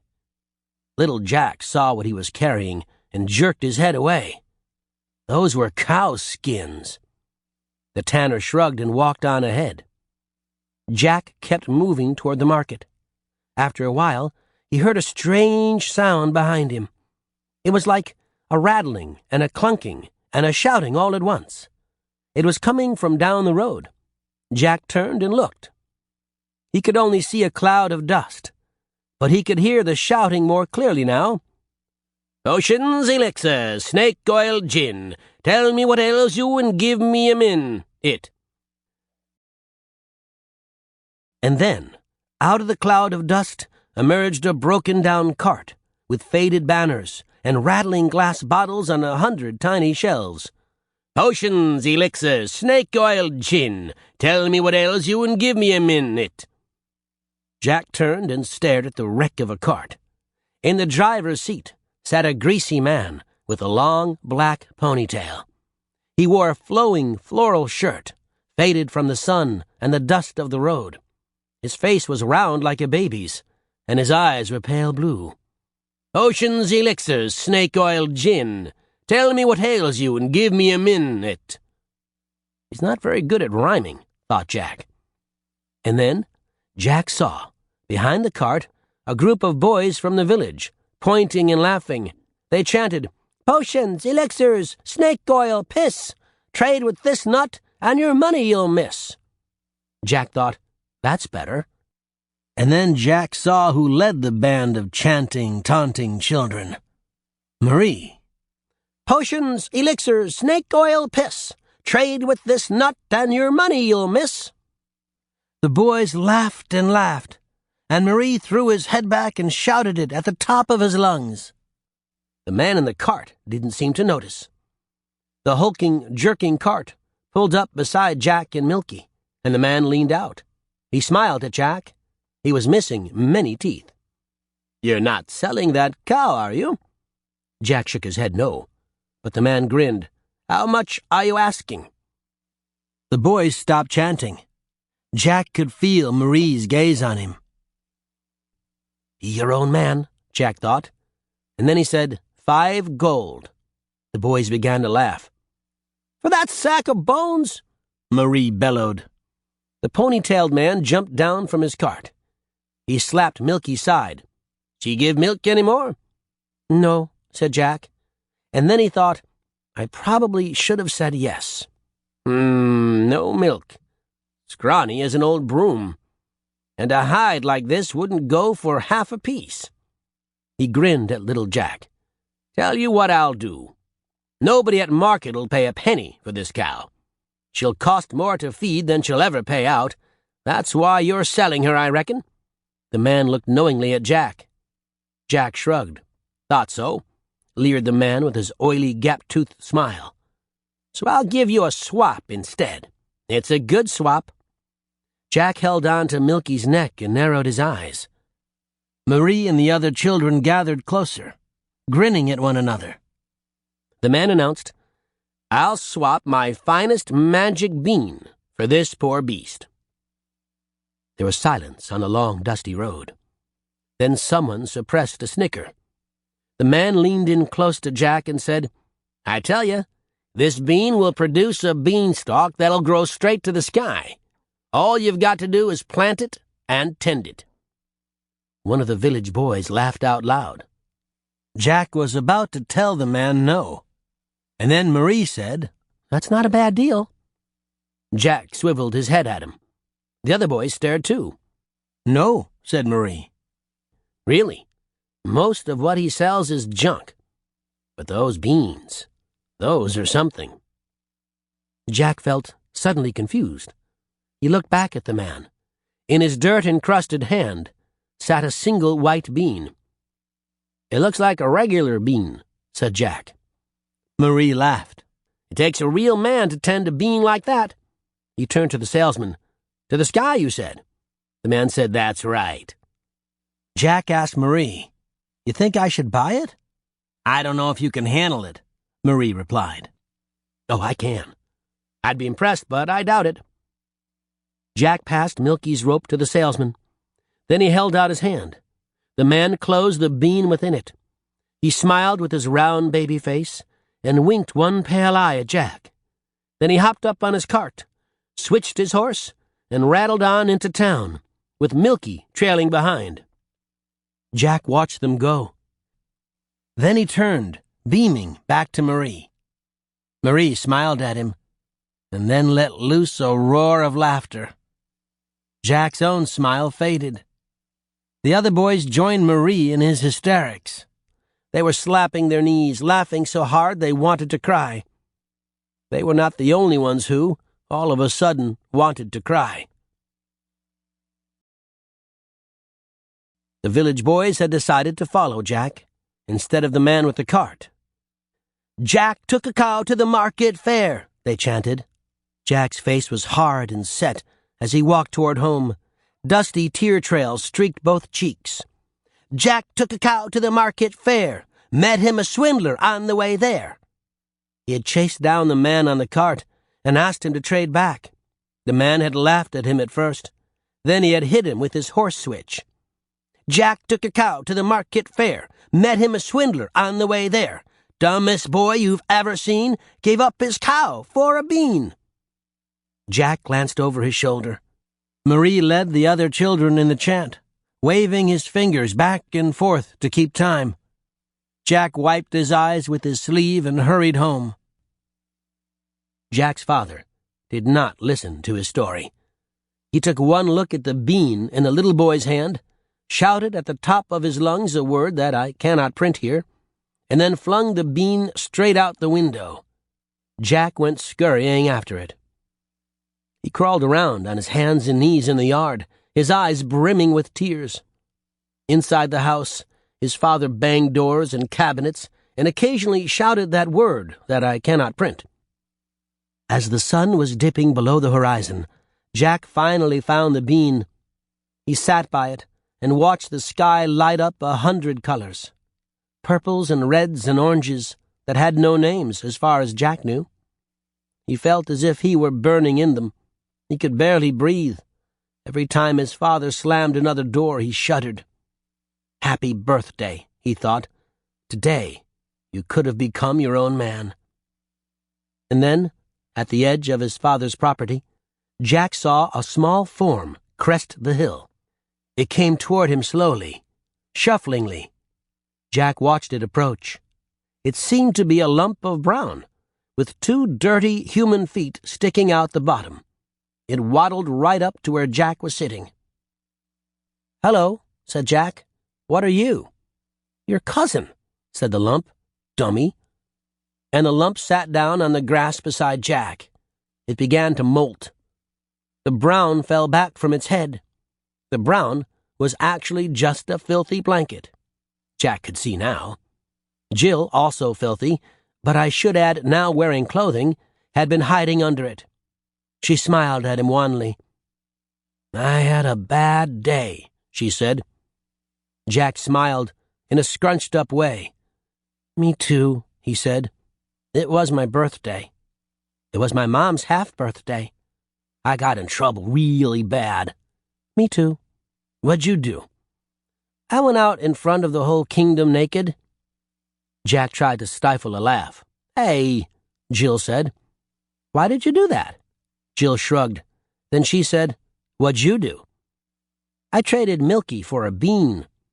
Jill laughed out loud. "The bean's magic," Jack insisted. "Want to see?" He held it up. The moon illuminated it. It did look magic. "It isn't magic," said Jill. Jack looked at it. "No," he said. "I guess not." Suddenly, inside the house, Jack's father slammed something and again shouted that word I'm still not printing. Jill put her arm around Jack's shoulders. He returned the favor. Besides being cousins, you see, Jack and Jill were best friends. Whenever one visited the other, they played imaginary games and told each other stories and made up stupid jokes together. And, every once in a while, when they really needed it, they put an arm around the other's shoulders. "Oh, I want to introduce you to someone," said Jill. She reached into her brown blanket and produced a frog. "Ooh," cried Jack, "a big fat frog!" And he grabbed the frog and held him up. Jill tried to stop him, but Jack was too excited. "He's big and he's fat, and he only has 3 legs." Then Jill said, "Jack, I think he's peeing on you." Jack shouted and dropped the frog. Jill looked down at the plump little amphibian. "I'm sorry, frog," she said. "It's okay," he replied. "Boys will be boys." Jack stared at the frog, then at Jill, then back at the frog. "Did he talk?" said Jack. Then he said, "And did you just apologize to him?" "He peed on me." "Yes," said Jill. "You shouldn't be so rough with him." The frog smiled up at Jill and said very simply, "Thank you." Jack stared at the frog, and his mouth hung open. At long last he said, "That's amazing." "See," Jill said to the frog. "I told you he'd like you." "In that case," said the frog, "Jack, I am sorry for peeing on you. We frogs don't have many defenses, you know." Jack laughed and smiled kind of sideways. "That's okay," he said. "Little boys don't either." And just like that, the three of them became fast friends. And had the day ended there, it would have been a very eventful day indeed. But it did not end there.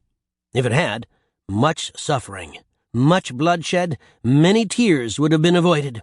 In fact, if you're the kind of person who does not like to read about suffering and bloodshed and tears, why don't you just pretend that the day did end there and close the book right now? On the other hand, if you're the kind of person who does like reading about suffering and bloodshed and tears, well, may I politely ask, what is wrong with you? Just then, at the edge of Jack's father's land, there was a rustling in the trees. Jack and Jill and the frog turned toward the sound, and then in unison, they all shivered. Standing at the edge of the property was a tiny woman, no taller than a child. Her posture was hunched, and her hair was wispy white. But her face was smooth as a baby's, and her pale blue eyes shone through the murky dusk. As she walked toward the children and the frog, both Jack and Jill had the uncanny sensation of recognizing her, though neither could quite place where from. The frog whispered, "There's a creepy old lady walking toward us." He burrowed down into Jill's blanket. When the old woman stood right beside them, she still had not said a word. There was a sudden wind, and her thin cloak fluttered. Jack realized how dark it had become. Jill felt cold. The frog whispered, "Now there's a creepy old lady standing right next to us." And then the creepy old lady spoke. "Had a bad day?" she asked. Her voice did not match her body. It was high and light and lilting, almost like a child's. Jack and Jill stared at her, silent, mesmerized. The frog whispered, "Now there's a creepy old lady talking to you." Jack looked up into the strange, childlike face. "Who are you?" "We have many names," said the old woman. The wind blew harder. "We? And we know many things, especially about the children round here. You might say it's our job." "Whose job?" said Jack. The old woman brought her face right down beside the children's. Her pale blue eyes sparkled. "Ours," she said. And then she said, "We'd like to do something for you." Jill asked, "What?" "We'd like to change your very lives." The frog whispered, "Now there's a creepy old lady scaring the bejesus out of me." But Jack said, "You want to change our lives?" "Yes, Jack. What if everyone liked you and admired you, especially that tall boy? What's his name?" "Marie," Jack replied. "Yes, Marie would admire you, and better yet, he would like you. He and the whole world would really, truly like you." There was a pause. Crickets sang through the darkness. Finally, Jack said, "You can do that?" "Surely can," replied the old woman. Jill squinted her eyes uncertainly. "And you, dearie," the old woman smiled at her. "How about we make you into the most beautiful girl in the kingdom? Would that please you?" Jill caught her breath. "Her? Beautiful? Not possible," said Jack. Jill hit him. The old woman chuckled. The darkness was becoming heavier, but her pale eyes shone all the more brightly. Jill looked from Jack to the old woman. At last, the little girl said, "You can't really, but I can, my dear, if you wish it." "Do you?" Jill stole another glance at Jack, and then she nodded fiercely. Even after the silk and the procession, she wished for this, more than anything. "Good," said the old woman. "You won't be sorry. Now, before we grant you these gifts, before we change your very lives, you've got to agree to do something for us in return. Nothing too onerous. A small favor, just so we're even." At this moment, Under the spell of the old woman's words, Jack and Jill would have agreed to anything. "We just need you to run and fetch us a glass." "A glass?" asked Jill. "That's easy," replied Jack. "Where is it?" "Well," said the old woman, "it's lost. It's been lost for a little while now. But if you can find it, Jack, we will make you admired, and Jill, we will make you the beauty of the kingdom." "You swear?" Jack asked. The old woman's grin stretched across her wide, smooth face. "I swear on my very life," she said. "Now, will you swear on your very lives to get us this glass?" "Okay," said Jack. The old woman looked at Jill. "And you?" "Don't do it," the frog hissed from deep inside the blanket. Jill hesitated. The old woman, in a voice as low as the wind, said, "If you swear to get that glass, I will swear to make you as beautiful as you have ever dreamed of being." And then Jill said, "Okay." The woman turned her pale, glowing eyes on Jack. "Now, my boy, will you give me that bean?" "How did you know about—" Jack stammered. The woman smiled and held out her hand. Jack, watching her carefully, placed the bean in her wrinkled palm. The bean glowed in the bone-white light of the moon. "Give me your thumbs," said the old woman. Jack and Jill stuck out their thumbs. The old woman plucked one of her thin, silvery hairs from her head. Then she took the end of her hair and poked Jill's thumb with it. Jill winced. A bead of blood appeared. The old woman did the same to Jack, then to herself. Then she scooped a handful of earth from the ground with long, hard fingernails, and placed the white bean, still shimmering by the light of the moon, in the earth. She held her thumb over the bean. She motioned for the two children to do the same. They did. "I swear on my life," she said. "I swear on my life," said Jack. "I swear on my life," said Jill. 3 drops of blood spattered the white bean. Then the old woman covered the bean again with black soil. "As soon as I'm gone," she said, "this beanstalk will grow to the sky." "What?" said Jack. "And when it does," the old woman smiled, "you must climb it." "Why?" Jill objected. "To find the glass." "Your cup is in the sky?" said Jack. "It's not a cup," the old woman corrected him. "It's a glass, a looking glass, a mirror. In fact, it is called the seeing glass, and it is very old and very important. In fact, it might be the most important and the most powerful looking glass in the history of the world." Jack and Jill stared at the old lady like maybe she was a little bit insane. Then Jill asked, "And it's in the sky?" The old woman, to the children's great surprise, laughed. "I don't know. It has been lost for 1,000 years. "What?" cried Jack. "So what if we can't find it?" "You swore on your life," said the old woman. "If you can't find it, you die." "What?" cried Jack again. "What?" cried Jill. "What?" cried the frog from inside Jill's blanket. "What do you think swearing on your life means?" the old woman exclaimed. "Silly gooses." She smiled at them sweetly. "Get the seeing glass or you will die. And now, goodbye." And without another word, the old woman made a movement toward the trees and was gone. The frog poked his head out of Jill's blanket and looked up at the children. "That," he said, "was stupid."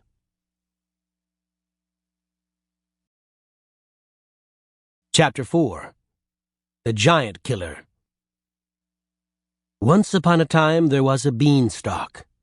It started as a tiny shoot, peering up from the black soil where the bean had been planted, tender and green in the bright moonlight. Next, it was a plant, small but sturdy. Then it was the size of a young tree, all in a matter of seconds. Soon the beanstalk was as thick and as tall as an oak, and still it grew and grew and grew. Thick branches began to shoot out from its trunk, one every few feet, twisting upward around the great green stalk.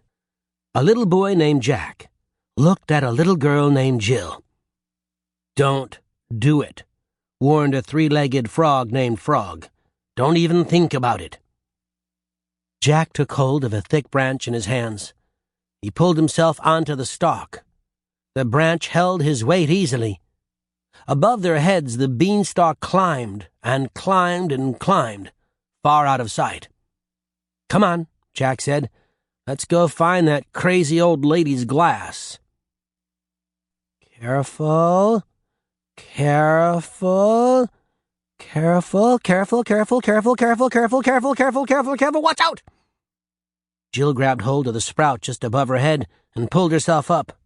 The frog clutched desperately at the brown blanket with his toes, staring down at the tiny dot that used to look like Jack's house.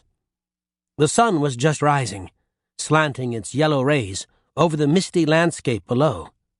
Jill reached out her hand for the next sprout.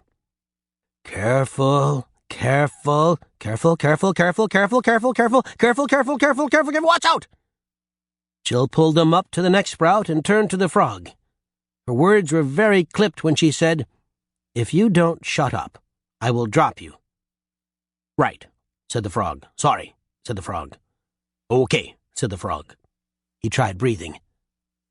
"Why don't you look up?" Jill suggested, "instead of down." "Up?" "Up, yes," said the frog. "Look up." He looked up. Then he glanced back down at the green fields, the little house, the tiny specks of cattle in the distance. "Careful, careful." Jill gritted her teeth and concentrated on not hurling the frog to his death. Jack was sweating, though the air was much colder up here than it had been on the ground. He looked down at Jill, and then way, way below her to the buildings of his village. They looked tiny, so tiny. He swept his eyes out across the miniature landscape. The castle was off in the distance, tiny turrets rising like a gingerbread fort. There were swaths of mottled woods shrouded in mist, with shining rivers winding through them. He took a deep breath. He had been right. The bean was magic. The boys had been wrong to laugh. Marie had been wrong. Jack turned and gazed into the belly of white clouds overhead. "Where does this end?" Jill called from below. "Are you tired?" Jack called back. "Tired of this frog having a heart attack every time I reach for the next branch." "Careful, careful, careful, careful." Jack pointed at the clouds. "I don't know. Up there?" Jill nodded. The thick cloud cover seemed to grow bigger and bigger above them as they climbed. Jack approached the belly of the sky, and wisps of water blanketed his face, leaving trails of dew on his cheeks and neck. Water vapor began to clog their lungs. Jack felt like he was choking. Jill took heaving breaths. A few more feet, and they could see nothing. Gray, gray all around them, as if this part of the world had no color at all, and only a faint wetness and a cutting coldness in a swaying back and forth, back and forth. "I can't see," the frog cried. "I can't see, and it's cold, and it's wet, and I can't see. I can't see, and I don't want to die." Jill's teeth were chattering. "Frog," she said, "be quiet, please. We're going to die, we're going to die, we're going to die, we're going to—" the frog began repeating. The gray around them was becoming less gray and more white. The cold was not so cold. The wet, not so wet. Up, and suddenly Jack felt an unexpected warmth on his face, as if he were getting close to the stove in his kitchen. The gray was now all white, and the white was becoming wispier and wispier. And then Jack's head emerged from the clouds. He gasped. Jack did not blink as he climbed up to the next branch, nor as he reached his arm out onto the blanket of clouds that surrounded him, nor even as he found that the clouds held him up. He did not blink once. He just stared. Behind him, Jill pulled herself upwards, her arms shaking with strain, the sweat pouring down her face. She gave one last heave, and then she was above the cloud level. She saw Jack, standing on the clouds, and then she saw what he was staring at. "Oh," she said. Stretching out far, far into the distance was a line of towering white cliffs, undulating in and out before an endless expanse of the purest, deepest blue she could ever have imagined. The white cliffs, 1,000 feet high if they were an inch, were topped with green tufts of high grass. Below the cliffs, between them and the pure blue sky, ran a long, smooth cloud beach, against which the blue of the sky gently broke like waves. Jill gazed down the perfect white sky beach. She felt dizzy. It went on, quite literally, forever. Jack, Jill, and the frog knelt among the clouds. They had walked for an hour down the strand of sky, marveling at the strangeness of it. But now they had stopped, for they had come upon something even stranger. Just ahead, enormous men were punching each other, repeatedly in the face. "What are they doing?" Jill whispered. A great, fat, bearded man clenched his fist, wound up, and knocked the teeth out of another great, fat, bearded man's mouth. The great, fat, bearded man, who had had his teeth punched out, staggered around for a few moments, wiped the blood from his face, clenched his fist, wound up, and returned the favor. This continued for a good many minutes. The children watched in horror. "They look huge," Jack whispered in awe. "Giant," Jill agreed. "Not giant," whispered the frog. "Giants. Those are giants." Neither child asked how the frog knew this, for as soon as he had said it, they knew it was true. "I'll go talk to them," whispered Jack. "What?" cried the frog. "What?" hissed Jill, not quite as loudly. "Maybe they want to be my friend," Jack murmured. Jill and the frog looked at Jack like he was crazy. They were just about to tell him so, in fact, when he stood up and started for the giants. "Jack!" Jill spat. "Stop! Come back!" cried the frog. But Jack was already walking toward the giants, as if in a trance. He had not gotten more than a few paces closer, though, when the giants suddenly wiped their bloody faces on their sleeves, turned, and trooped up a tall, thin white staircase that led directly into a hole in the face of the cliffs. In a matter of moments, they were gone. Jack hurried forward. Jill reluctantly picked up the frog and followed him. Little Jack found himself at the base of the tall, narrow staircase that led into the cliff. He could see at the top a round door. Above the door ran gold lettering which read, "The Cave of Heroes." Before the door stood a tall, thin giant with a gaunt face and a long beard and a shining shirt of mail. Jack gazed up at him. "Hello?" he called. The tall, thin giant did not stir. "Can I come up?" Jack called again. Jill arrived at his side. "Jack," she hissed, "what are you doing?" But Jack was staring fixedly up the narrow staircase. Jack stepped onto the first stair. The sky suddenly shook with the booming voice of the gaunt giant. "To enter here ye must be brave, and do what no man dare. Enter into our killing cave, and face to face encounter fear." Little Jack nodded his head. "I'm brave," he called up to the giant. Jill said, "Jack, be quiet." But Jack took another step up the stairs. In response, the giant guard boomed out, "A band for heroes only, but join us, brave one, try. Many before have tried to, too, and one by one each one has died." "I can do it," answered Jack. "Are you crazy?" the frog shouted. He looked to Jill. "Does your cousin have a problem or something?" Jack took another step up the stairs. Again the guard bellowed to the sky, "Who shall submit his life to us? Who shall sever his life's left hand? Who shall place his final trust in our unbreakable band?" "I will," cried Jack. "What are you doing?" Jill exclaimed, grabbing him by the sleeve. but Jack jerked his arm away and took another step up the stairs. And then another, and then another, up and up and up, until he was standing directly in front of the giant. Jack came up to the middle of his thigh. "What is he thinking?" whispered the frog, staring in abject terror. Jill could only shake her head. "Do you have any idea what Jack is thinking right now?" "No, me neither.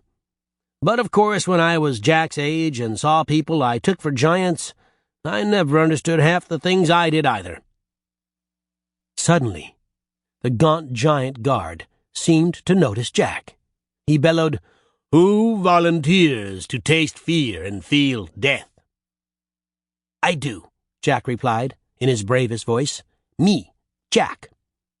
Jill and the frog could only watch in horror. "Jack, will you subject yourself to fear?" Jack swallowed hard. "Yes," he said. "Will you enter the band and never flee, even to the point of death?" Jack inhaled swiftly. Jill stared. Jack gazed at the giant's long face, his gray beard, his dead eyes. "Please," Jill thought, "don't." "I will," said Jack. "Then enter," said the guard, and he turned and led Jack into the towering white cliff. Jack stood in a great hall. It stank of the sweat of enormous men. The walls were hung with tapestries that showed giants slaying dragons, and giants destroying cities, and giants making off with damsels in distress. In the center of the hall stood a huge round table. Seated at the table were 24 giants. "Well, what have we here?" one of the giants bellowed, rising to his feet. He wore a thin golden crown on his enormous shaggy head. He had a long brown beard, tiny teeth and blue gums, some of which Jack could tell had recently been knocked out, and small blinking eyes. He and all the other giants seated around the table peered curiously at little Jack.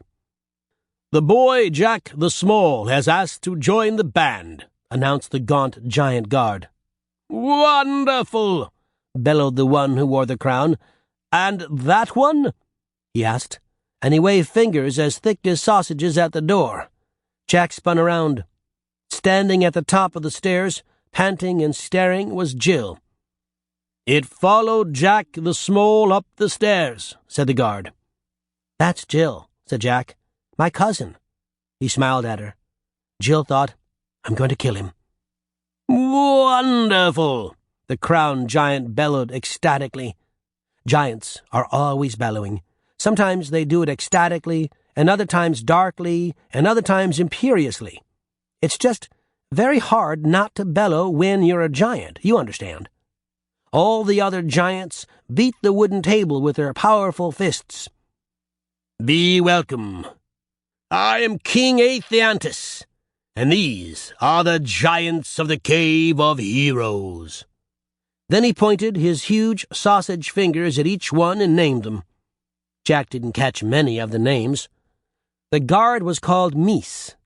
There was an enormously fat one called Broad, whose stomach tumbled out over his belt in giggling lobes. And there was a skinny, young-looking one with the big front teeth, whom King Aethiantus called Bucky. Bucky smiled at Jack. Jack returned the smile.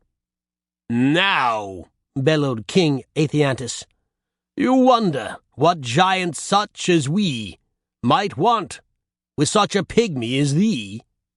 In fact, Jack had not wondered, but Jill said, "Yes." The king announced, "We do not judge courage by size, do we?" "No," bellowed the giants. Jack grinned. Bucky flashed him a thumbs up. Yes, thumbs up existed, once upon a time. Nowadays it means, "Good job," or "You're okay with me." Back then it generally meant, "My friends aren't going to kill you." "But we must know," continued King Aethiantus, "if you are brave. You must pass harrowing tests if we are to let you join the band." Jack said, "I will pass them." "What happens if he doesn't?" Jill demanded. King Atheiantus raised his eyebrows at Mies, the guard. Mies bellowed imperiously, "He dies, and so do you. The secrets of the band shall not be revealed to the world." Inside Jill's blanket, the frog fainted. "First test, boulder throwing," bellowed King Atheiantus. "Huzzah!" bellowed the rest of the giants. Mies left the hall to get the boulders. The giants stood up from the great table and came and crowded around Jack, greeting him warmly. They shook his hand and slapped him on the back and welcomed him to the band. "He's not a member yet," Atheiantus reminded them. "A formality, a formality," one of them bellowed with a smile, pounding Jack on the back until he fell over. The giant's hair was long and tangled, and some wore beards or great mustaches, while others were clean-shaven. All had big, rough noses and lips and small, squinty eyes. They blinked a lot, as if their eyesight were poor. Broad, the fat one, shouted, "Show us some muscle!" Jack obliged, and Broad laughed and slapped him on the back, knocking him over again. Bucky took on a conspiratorial whisper and told Jack a joke, and they both laughed, even though Jack didn't get the joke at all. Bucky shot Jack a grin and pointed at him with his finger. Jack grinned and pointed right back. Soon all the giants were grinning at him. "Oh, you'll be fine," they bellowed. "Fine! Quite an impressive pygmy after all." And all of a sudden, Jack didn't feel so much like a pygmy anymore. He felt, in fact, like he had always hoped to feel among Marie and the boys, and never had. He turned and flashed a smile at Jill. But little Jill had her arms crossed and was watching the scene from under furrowed brows. Jack thought he could see the frog, hiding under the blanket, trembling. Then all the giants moved off to one side, and Jack saw that Mies had placed 3 boulders in the center of the hall. Not just any boulders, enormous boulders, humongous boulders, boulders roughly the size of Jack's house, sitting there in the middle of the great hall. Jack's eyes bulged from his head. "Not so bad, eh?" bellowed Bucky. Jack glanced at Jill. She shook her head as if to say, "I told you." A giant with thick, muscular arms walked up to the first boulder, bent at the knees, wedged his huge, meaty hands under the great stone, and heaved. The boulder leaped into the air, rose 30 feet above the giant's head, and then fell back to the floor with a deafening crash. The giants roared in approval. Another giant walked up to the second boulder. He wedged his great, thick hands beneath the boulder, bent his knees, and heaved. The boulder shot 40 feet into the air, and then slammed back to the floor, shaking the entire hall. The giants erupted with bellows of glee. Jack stared at the boulders. He looked around at the giants' faces. They were grinning at him. He swallowed hard and approached the third boulder. He bent his knees. He pushed his hands under it as far as they would go. He lifted. He lifted some more. He lifted even more than that. The boulder, of course, did not budge. At all. His arms and back and hands aching, Jack stepped away from the great rock and looked around. The giants were not smiling any longer. "Go ahead," said King Atheiantus. "Throw it in the air." Jack's throat felt dry. "I can't," he said. "You'd better," bellowed Atheiantus, "or your life is forfeit." Jack winced and tried to wipe away the sweat that was pouring into his eyes. "What does forfeit mean again?" he asked. "It means you die," cried Bucky. "Now lift it." Jack hurriedly stuck his hands underneath the boulder. He bent his knees. He heaved and heaved and heaved. Nothing. When he staggered away from the stone this time, the giants were staring at him balefully. "You said you were brave," bellowed Atheiantus. I am, cried Jack, his voice wilting in his throat. I'm just not strong enough. Courage is strength. Strength is courage. Boy, your life is ours, Atheiantus cried. Wait, shouted Jack. Wait. Let me try again. Let me try another test. Atheiantus had started moving toward Jack, but the little boy's pleading cries made him pause. Slowly he said, Shall we let him try another test? The hall was deathly still. At last Broad said, Let him break sticks. Huzzah! Bellowed the other giants. Atheiantus nodded. Then break sticks he shall. Meese, fetch the sticks. Jack exhaled. They saved me, he thought. I can break a few sticks. And he looked at Jill as if to say, See, they're my friends after all. Jill glowered at him and slowly shook her head from side to side. When Jack saw the sticks, he nearly fell over. They were tree trunks. 3 tree trunks, bound together with thick, heavy rope.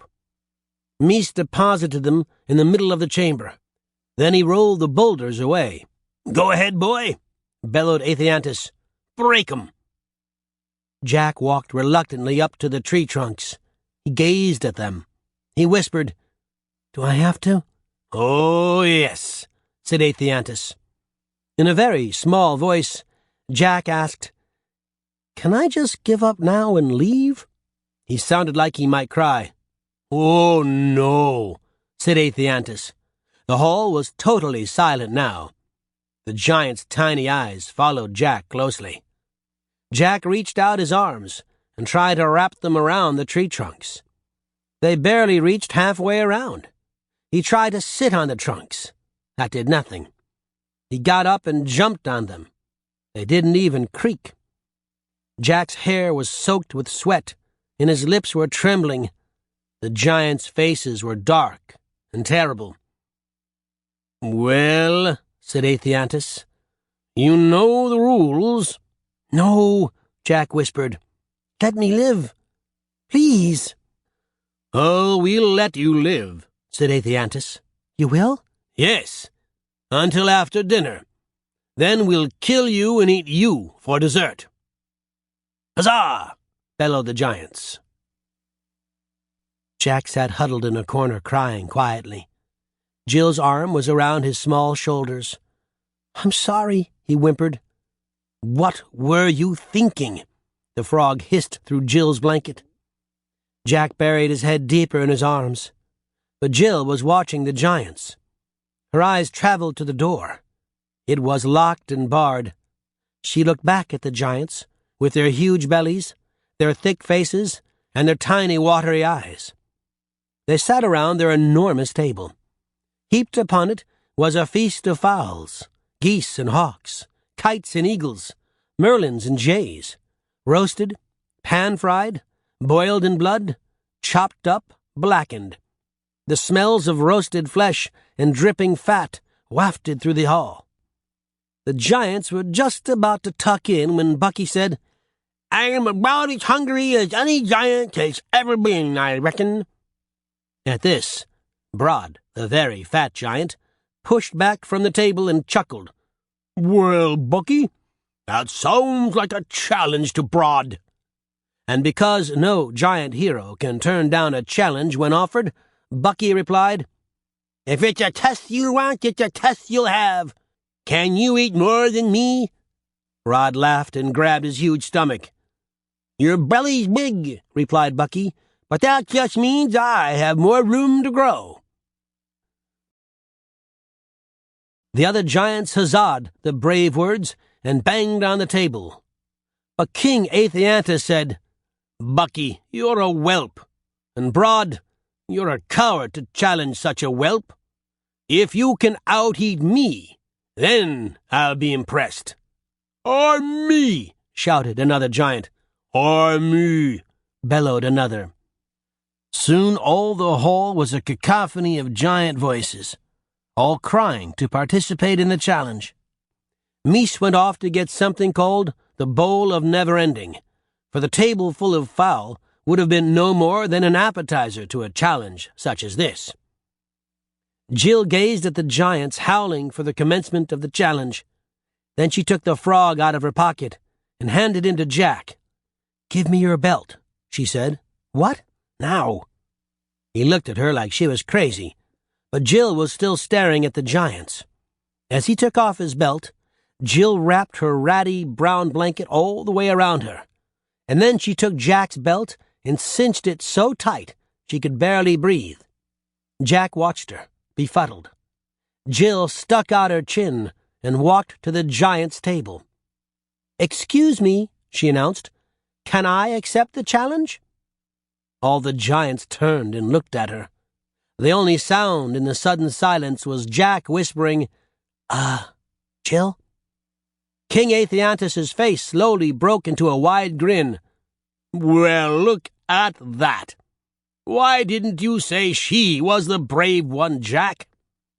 Jack's face went red. The giants roared with approval and pulled up a chair for the little girl. "What's she doing?" the frog hissed frantically. Jack shook his head. "Eat till you burst," Brod said to Jill. "Or until you do," she answered, and all the giants shouted and banged the table and pointed their thick sausage fingers approvingly at her. "She's the courageous one! She's a winner! Let's see what the pygmy can do!" Mies came back with a bowl of never-ending.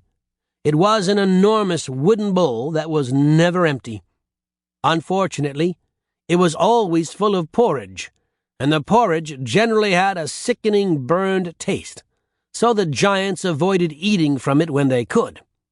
But only the bowl of never-ending would suffice for such a challenge as this. Whoever ate the most platefuls without throwing up won. Mies heaped each plate with bird meat until no fowl was left on the table. Then, with an enormous spoon, he poured a sickeningly large dollop of porridge on top of the fowl. The porridge steamed and stank like something burning. Brod licked his lips.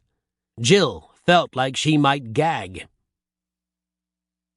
What follows is the most disgusting thing I have ever heard in any tale I have ever come across.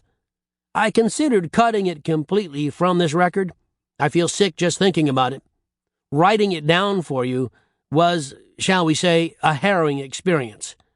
But as I promised to tell you the true story of Jack and Jill, I must include what follows. You, though, have no obligation to actually read it. "Ahain!" shouted Atheiantus, and the giants all picked up their spoons. "Ado!" he cried, and all the giants put down their spoons and gripped the sides of their plates. "A tree!" he bellowed, and all the giants poured their meat and porridge straight down their gullets. They slammed their plates down, and Mies filled them all in the blink of an eye. The giants lifted their plates to their mouths and poured another helping down their throats. Jack turned to look at Jill. She too had a second plateful before her. She picked it up and began pouring it over her open mouth. But, Jack noticed, most of the porridge did not go into her mouth. In fact, none of it did. She seemed to be licking it up with her tongue, but as Jack watched, he saw that she was actually pushing it out onto her face. From there it slid, hot and terrible smelling, down her neck and into the ratty brown blanket. She slammed her plate down like the rest of them and started again. Jill poured another plateful over her face and down her shirt. Around the table, giants gobbled the revolting stuff down. Only Brod seemed to be enjoying it. Slam! More porridge pouring down the giant's gullets, more porridge sliding down Jill's neck. Slam! Slam! Slam! Slam! The porridge was now visibly collecting in the brown blanket, hanging over Jill's belt in what looked for all the world like a jiggling belly. Slam! Slam! Slam! Slam! Slam! Slam! Jill smiled as she poured more of the sickening glop over her face and down her neck. The giants, on the other hand, started to look ill. Slam! Slam! Slam! Slam! Slam! Slam! Slam! Slam! 20 servings in, Bucky had begun to slow down. Slam! Slam! Slam! Slam! After 24, he looked positively green. Slam! Slam! Slam! Slam! After 28, Bucky turned and threw up all over the floor. The smooth, velvety vomit spread over the flagstones. Its odor suffused the hall and made Jack gag. "Bucky is out," cried Meese. The other giants let out a muffled cheer and continued pouring the sludge-like porridge down their throats. Slam! Slam! Slam! Slam! Slam! Slam! Slam! Slam! Slam! Slam! Slam! Slam! After 40 helpings, 2 giants turned and threw up at exactly the same time, their chunky vomit mingling on the floor. "Golior and Beraoikt are out," Meese bellowed. Bucky was staring at Jill. "How is she still eating?" he asked, but no one was listening. Slam! Slam! Slam! Slam! Slam! Slam! Slam! Slam! Slam! Slam! Slam! Slam! Slam! Slam! Slam! Slam! Now giants were throwing up all over the place. Chunks, globs, nuggets of bloody, fatty vomit coated the flagstones, the table legs, the giants' legs. "Leith Leech out!" Meese bellowed. "Fial out! Aethiantus out!" One by one, each giant erupted like a volcano of half-digested pink meat and gray porridge. The upchuck began collecting in a large pool under the table, and then began to spread out over the floor, like some gooey, primordial lake. The giants were slouching in their chairs, covered with silky brown sludge groaning. But Jill kept pouring the porridge over her face and letting it slide down her neck. Brod was still eating too, but he had begun to slow. Slam! Slam! Slam! Wobble! Brod stopped with a plate full of porridge in front of him. "Brod?" Meese asked. All the giants leaned forward and looked at the enormous slab of meat known as Brod. "Do you give up, Brod?" Meese wanted to know. Said Brod. "Well?" Brod threw up all over the table. "Jill is the winner," announced Meese. Jill stood up triumphantly. Jack cheered his head off. The frog did little fist pumps in Jack's pocket. The giants stared at Jill. The blanket had stretched out into the largest stomach any of them had ever seen, even bigger than Brod's. It hung down over her belt, all wobbly and gelatinous. And then the silence was cut with the word, "Cheat!" Bucky was pointing at her, his face red. "She's a cheat!" Aethiantus glared at her. "I believe she is," he said. "She didn't eat that porridge," said Bucky. "She couldn't have." "I don't believe she could," said Aethiantus. Brod threw up on the table again. "You don't believe me?" Jill cried. "You dare question me?" Her voice was fierce, frightening. "I will show you the food in my belly, if you will show me the food in yours." "Mine's mostly on the table," said Brod. "I challenge you all to show me the food in your bellies," Jill bellowed. Aethiantus rose to his feet. A cunning smile played across his lips. "If you, my little pygmy, can show us the food in your belly, we can show you the food in ours." Jill turned to Meese. Very slowly, very clearly, she said, "Bring us knives."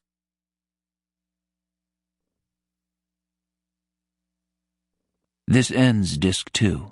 In a Glass, Grimly, Disc 3.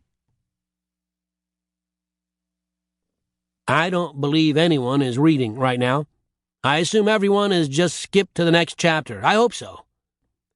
If any of you are indeed still reading this, well, good luck to you. Meese disappeared and returned in a moment, carrying enough long, sharp knives for every giant in the hall and one for Jill. Jill grasped hers in her hand. "Show me your food," she cried. "Jill," Jack cried, "stop!" The frog peered out of his pocket. Jill raised the knife above her head. Then she brought the knife down and buried it in her stomach. It entered her body, just above the belt. From there she drew it up the length of her enormous belly. The frog fainted again. Porridge poured out all over the floor. Inside Jill's shirt was a mess of brown tatters, fleshy porridge, and bird bones. Jack stared. Between the ratty brown of the blanket and the disgusting mess of meat and bone and porridge, it looked a whole lot like human entrails. The giants all squinted their tiny eyes at Jill and her dissected shirt. "I can do that," Bucky cried, and he plunged his knife into his stomach and drew it from his belt to his throat. Blood and porridge poured out onto the floor, and then Bucky fell down, dead. His eyes were wide, and his corpse lay half submerged in vomit. "So can I!" cried Leith Leach, and he too gutted himself, spilling his blood and viscera and porridge, and then collapsing on top of them. "Me too! So can I! That's easy!" And one by one, each giant hero cut himself from gullet to gizzard, and an explosion of blood and guts and partially digested meat and porridge poured all over the floor of the hall. One by one, each giant collapsed into the blood and vomit. The floor was 6, now 8, now 10 inches deep, with blood and guts and food. Each time a giant fell, the steaming, putrid pool rippled. Athyantus was the last. "I'm not sure I can," he said, looking uncertainly around at the carnage. "You have to, King," Mies said. "You accepted the challenge." "There's no way out of it?" Athyantus asked forlornly. Mies shook his hoary beard. "None," he said. Athyantus looked balefully at Jill. Then he took a deep breath, clutched his knife tightly in his hand, and cut a long gash from below his belly button to the top of his neck. Porridge and guts and blood poured out of his enormous body, and then he tumbled like a felled tree to the floor. The pool of pink and brown muck around him rippled, and then grew still. Jill pulled off the long, stretched, tattered, and filthy blanket to reveal her equally filthy shirt. "Well," said Mies impassively, "that was a neat trick." "Thanks," Jill replied. Jack stared at the carnage around him, trying to figure out what had just happened. "Are you going to let us go?" Jill asked the gaunt old guard. "Certainly," he replied. He stuck out his giant, bony, sallow-skinned hand to Jill. She shook it. "I hated those brutes," he said. "They got exactly what they deserved." Then Mies shook Jack's hand, patted the frog on his little head, and wading through the great lake of giant blood and vomit, showed them to the narrow staircase out of the cave. "Wait," said Jill. "Do you have the seeing glass?" Mies's dim eyes seemed to glow brighter for a moment.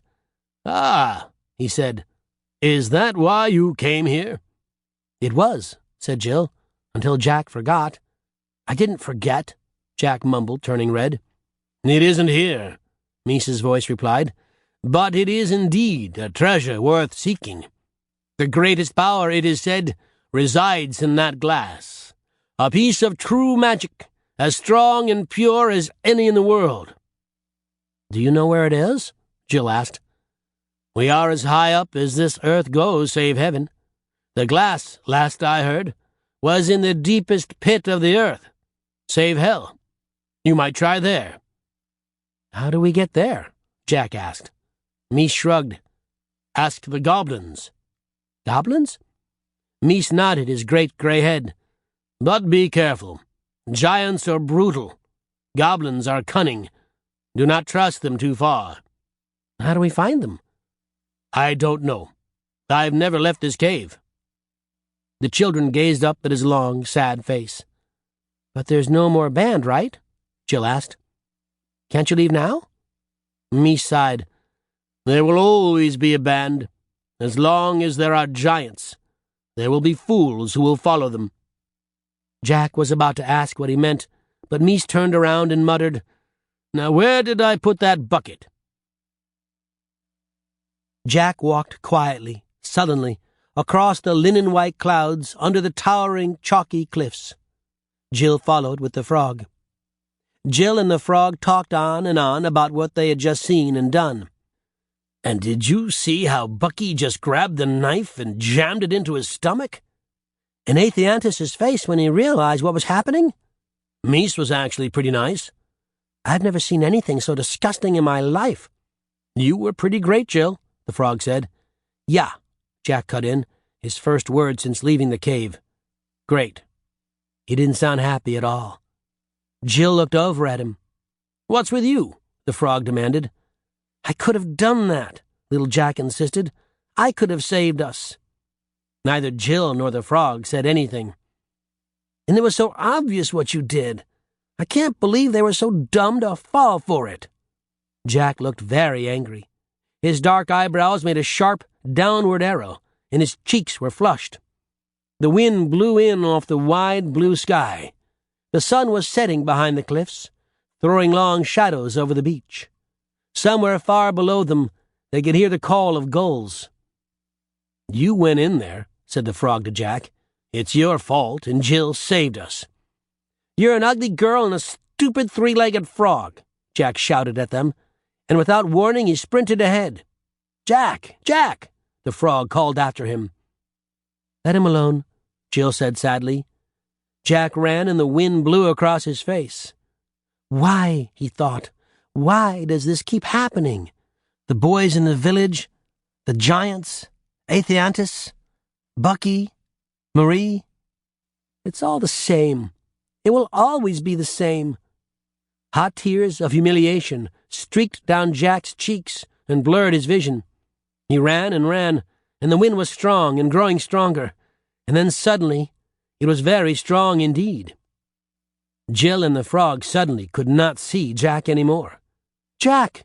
Jill cried. She started running after him.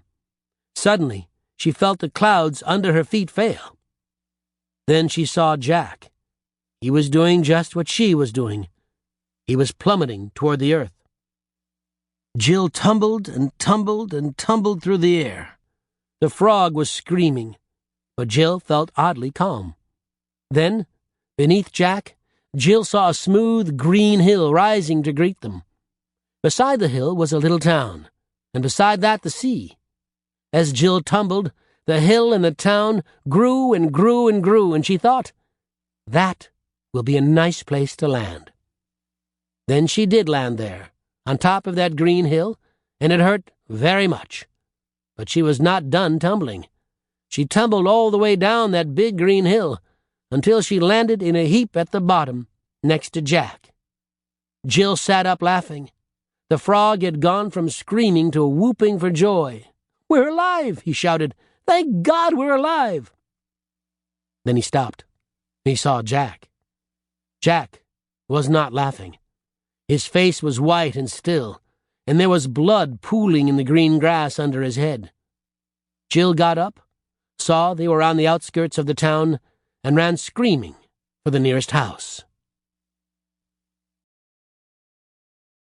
Chapter 5 Where You'll Never Cry No More.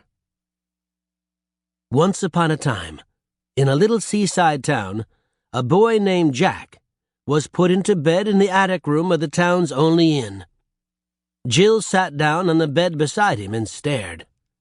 The bandages on his head were red and soaked through, and his face was very pale.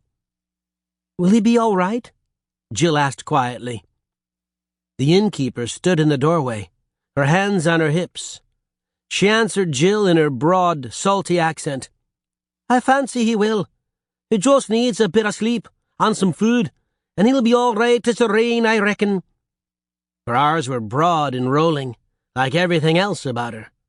They made Jill feel a little seasick. Or maybe that was seeing Jack, as still and pale as death. Thank you, Jill said. You can come down when you're ready, the innkeeper said. Jill had agreed to help out around the inn, sweep the floors, do the dishes, that sort of thing, in exchange for the room and food. Jill nodded, and the innkeeper left. Jill knelt down by Jack. Gently she pulled back the covers. He did not stir. The frog had been weeping quietly ever since he'd seen Jack there at the base of the hill. "Leave me here," he said, and Jill took him from her pocket and placed him oh so gently on Jack's chest. "I'll keep watch," the frog said. "You go downstairs now and earn our keep." He smiled his bravest froggy smile at Jill. Jill returned the smile sadly, stole a final glance at pale Jack, and went downstairs with a heavy heart. That night, Jill was kept very busy in the tavern. She cleaned up spilled ale, and cleared Scotch whiskey glasses from the rough wooden tables, and brought plates of kippered herring and cracked snails and pails. It seemed that every fisherman and his wife was in the tavern that night. They stank of fish, but their smiles were broad, and their eyes twinkled kindly when Jill came by. "Now what have we here?" a big-bellied man said. "What's this wee lass doing in our town?" Jill answered their questions in a vague sort of way, and tried not to drop any dishes on the floor.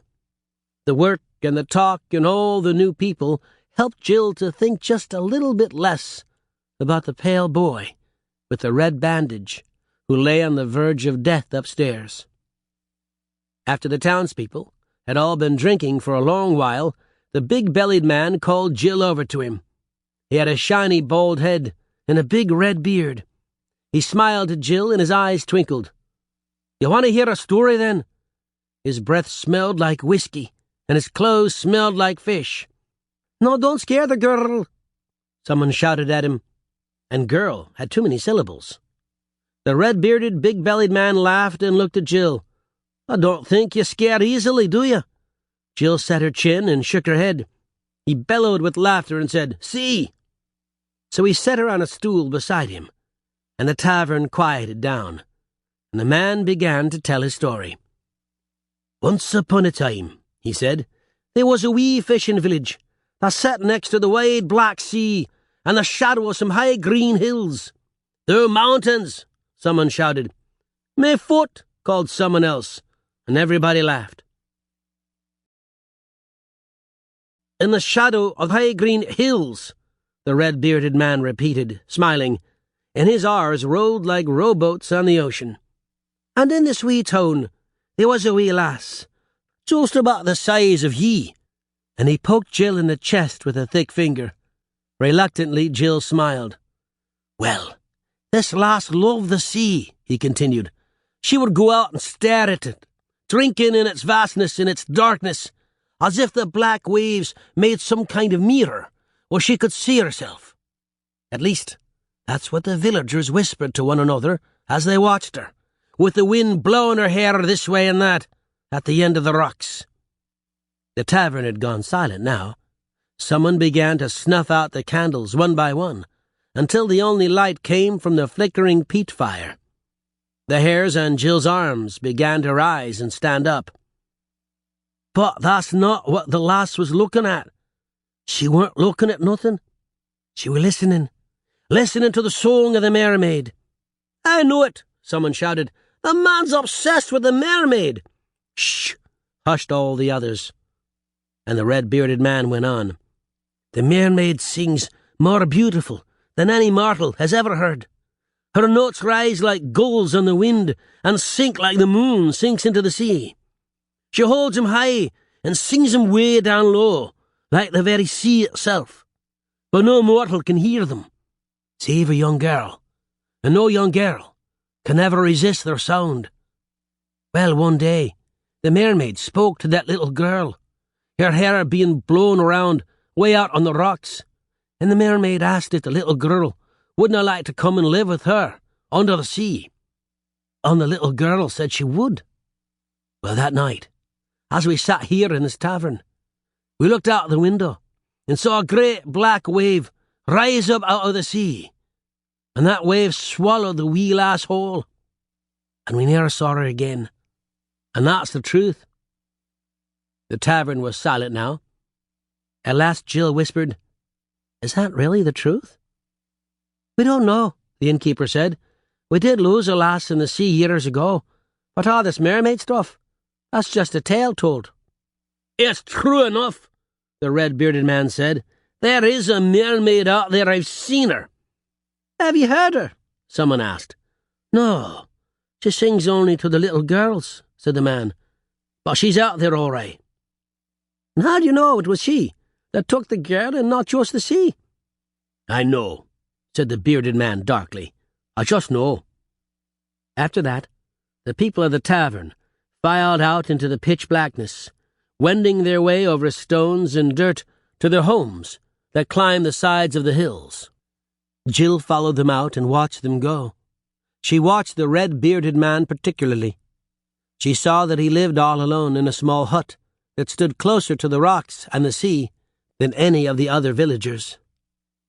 Jill wondered about the little girl who had disappeared. She wondered if she liked it under the sea with the mermaids. She went up to her room, wanting to tell Jack the story, but he was still asleep, as was the frog, who was snoring ridiculously. She decided not to wake them. The windows were like walls. It was so black out. No moon, no stars, no light at all. The wind rattled the door on its hinges, and the sea spumed and tossed. Jill, lying on her little bed of straw, could hear the crash of the waves against the craggy rocks. She had never felt such a night, never known the fear and thrill of lying so close to sea and wild. Her body sang. She could not sleep. Late that night, when the wind had died down and the crash of the waves on the rocks had subsided into a calm, rhythmic beat, Jill sat up in bed. Just above the sound of the waves, she heard a high note, held for an impossibly long time. A weather vane, Jill thought. It must be the creaking of a weather vane. The note fell. No, it swooned, as if fainting. And it rose again, running in and out of the beating waves, like a flute among a slow, funerary pulse of drums. Jill lay back down. Just a weather vane, or hinges, creaking. She lay in bed, listening to the long, plaintive sound. It stretched out across the darkness, and in the corners of the night it seemed to wrap into a pattern of words. Yes, Jill thought, as she stared at the ceiling and listened. The note said words. She sat up again and tried to hear them. She did hear them. "Come, come, where heartache's never been," the song went, "and where you're seen as you want to be seen. Come, come, the place of shadow and green, where you'll never cry no more, dear lass, where you'll never cry no more." Slowly Jill got up from the bed and walked to the window. She looked out onto the empty, ghostly town. The dirt road led down to the rocks, where the water splashed black and white in spouting spumes. The sea was as dark as anything she had ever seen, but the obsidian waves shone white as they crested and caught the light of the moon now rising. Jill shivered. Again she listened to the word-like sounds. "Come, come, where heartache's never been, and where you're seen as you want to be seen. Come, come, the place of shadow and green, where you'll never cry no more, dear lass, where you'll never cry no more." It was no weather vane. It was a song, sung by a voice unlike any Jill had ever heard, like a gull rising on the wind, or the moon sinking into the sea. She turned to see if the song had woken Jack, but he slept on, heavy and senseless to the music amid the black, still night. Suddenly she shook her head and laughed at herself. "It's the villagers," she realized, "playing a joke on me. Tomorrow they'll ask me if I heard something strange in the night," she thought. "Just wait and see." She got back in bed. It was a haunting voice, whomever it belonged to. The voice of a girl, Jill thought. She listened to the words, "Where heartache's never been, where you're seen as you want to be seen, where you'll never cry no more." As Jill slept that night, she dreamed of such a place of shadow and green. In the morning, the innkeeper rapped loudly on the bedroom door. "Up, work!" she shouted. Jill sat straight up in bed. She looked over at Jack. He smiled wanly at her. "Hi," he said weakly. She leaped up and threw her arms around him. "Sorry," he said, "for being so stupid up there in the clouds." "It's all right," Jill laughed. "No, it isn't," said the frog. "Wish I could help with your work," Jack said. His voice was thin and tired. "You rest," Jill smiled. And then she said, "Did you hear music last night? Singing?" Jack shook his head. Jill shrugged. "You slept heavily." "I didn't hear anything either," said the frog. "You were snoring your head off," Jill replied. She went downstairs. All day, no villager said a word about any song in the night. As the townspeople gathered for dinner and drinking that evening, Jill tried to detect hidden smiles or signs of a communal jest, but there were none. That night, as she lay in bed, she heard the song again. She looked over at Jack. He was sound asleep. The frog was buried under the covers, but she could make out his even breathing as well, in tiny syncopation with Jack's. The song reverberated through the timbers of the old inn. Jill covered her head with a straw pillow and tried to ignore it. A minute later, Jill was out of bed. She slipped silently down the creaky wooden steps of the inn, out the door, and guided her bare feet down the dirt path to the rocky shore. In front of her, the waves heaved against the crags of rock, shooting their white foam high into the black air. But off to the right, down a little ways from the village, there was a calmer spot, where the water rolled into and spiraled away from a 10-foot-wide rock harbor. Jill walked out there. Above her, the night was clear and very cold, and the stars twinkled sharply. Jill came to the little harbor. She felt faint spray on her face and smelled the heavy salt of the sea. And she heard the song. "Come, come, where heartache's never been, and where you're seen as you want to be seen. Come, come, the place of shadow and green, where you'll never cry no more, dear lass, where you'll never cry no more." She sat down on the black rocks of the little harbor. It would have looked like a wide crescent bay to a toy ship, and she watched the rolling foam swirl in and away. And then, rising out of the sea, sending shivers up and down her back, green as the ocean by day and black as the ocean by night, and capped by white foam in moonlight, came a mermaid. That's right, folks, a real live mermaid. Don't ask me, I'm just telling it like it was. The mermaid placed her body on a flat stone, just a little way into the tiny harbor.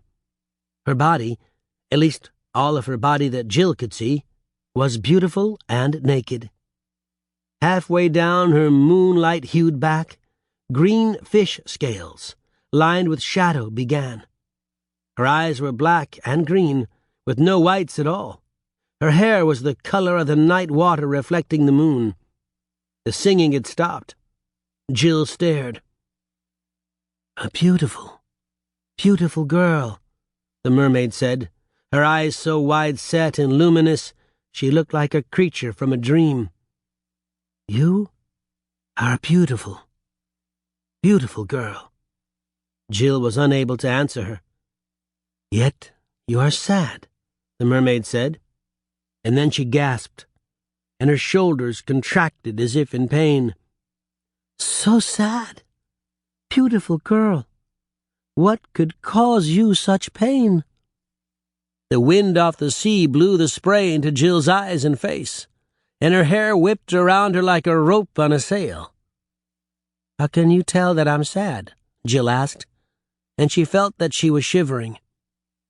The mermaid looked at her with those wide black and green eyes. "I come from a place where there was once no sadness. Now that I know sadness, I feel it too strongly to be borne. Tell me, beautiful girl, tell me, why are you so sad?" Jill looked down. The mermaid said, "Something to do with your mother." And it was not a question. There was a pause in which only the crashing waves spoke. "Let us talk about other things," said the mermaid. So they did. They talked about the mountains and the stars and the sea, and after a while Jill began to feel better. Jill looked up and saw the first streaks of pink in the sky out over the ocean.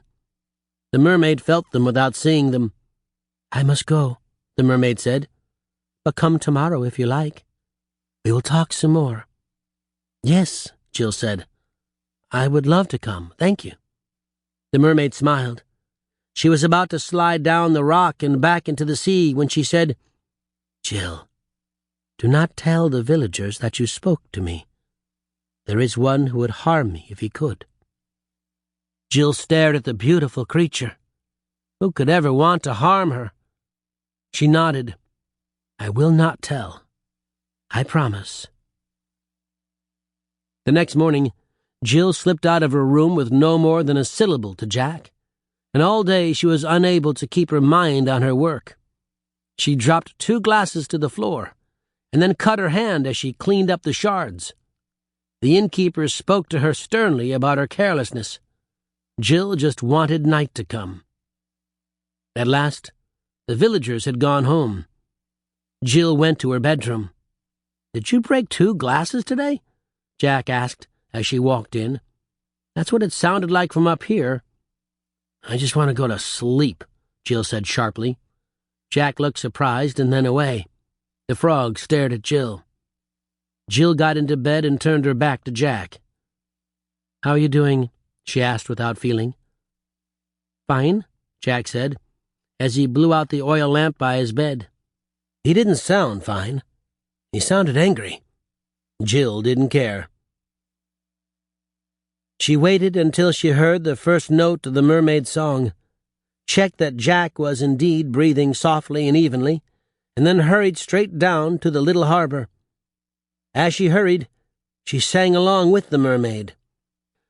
"Come, come, where heartache's never been, and where you're seen as you want to be seen. Come, come, the place of shadow and green, where you'll never cry no more, dear lass, where you'll never cry no more." When the mermaid rose out of the sea and onto the rock, Jill marveled at her moonlit body, her blacks, her greens, her eyes, her hair. "There is my beautiful friend," said the mermaid. Jill shook her head in the strong wind, but smiled anyway. "Mermaid," Jill said, "you told me last night that you came from a place where there was once no sadness. Is there sadness there now?" "Yes," replied the mermaid. "But why?" "Do you remember," the mermaid asked, "that I told you there was one who would harm me if he could?" "Yes." "Once upon a time," she said, "there were 7 sisters who lived beneath these waves. I was the youngest. Each of my sisters was more beautiful than the last, and each more kind and more good. We would rise up on this rock and sing to the people of this village, and they loved us. Indeed, there was a little girl who loved us more than anything, and she wanted to live with us, down in the dark and green sea, where there is no sadness. You see, her mother had died of a great sickness, and she was left alone with her cruel father. When she asked if she could come to live with us instead, we told her no. A little girl, we thought, should live with her kind above the waves. But then we learned that she too was sick, and if she stayed in the village, she would surely die. So we relented, and one night she joined us, and then there were 8 sisters. But her father was furious with us. He cast a net and caught my oldest sister and cut her throat. So her blood, dark and green, flowed over her beautiful, smooth skin.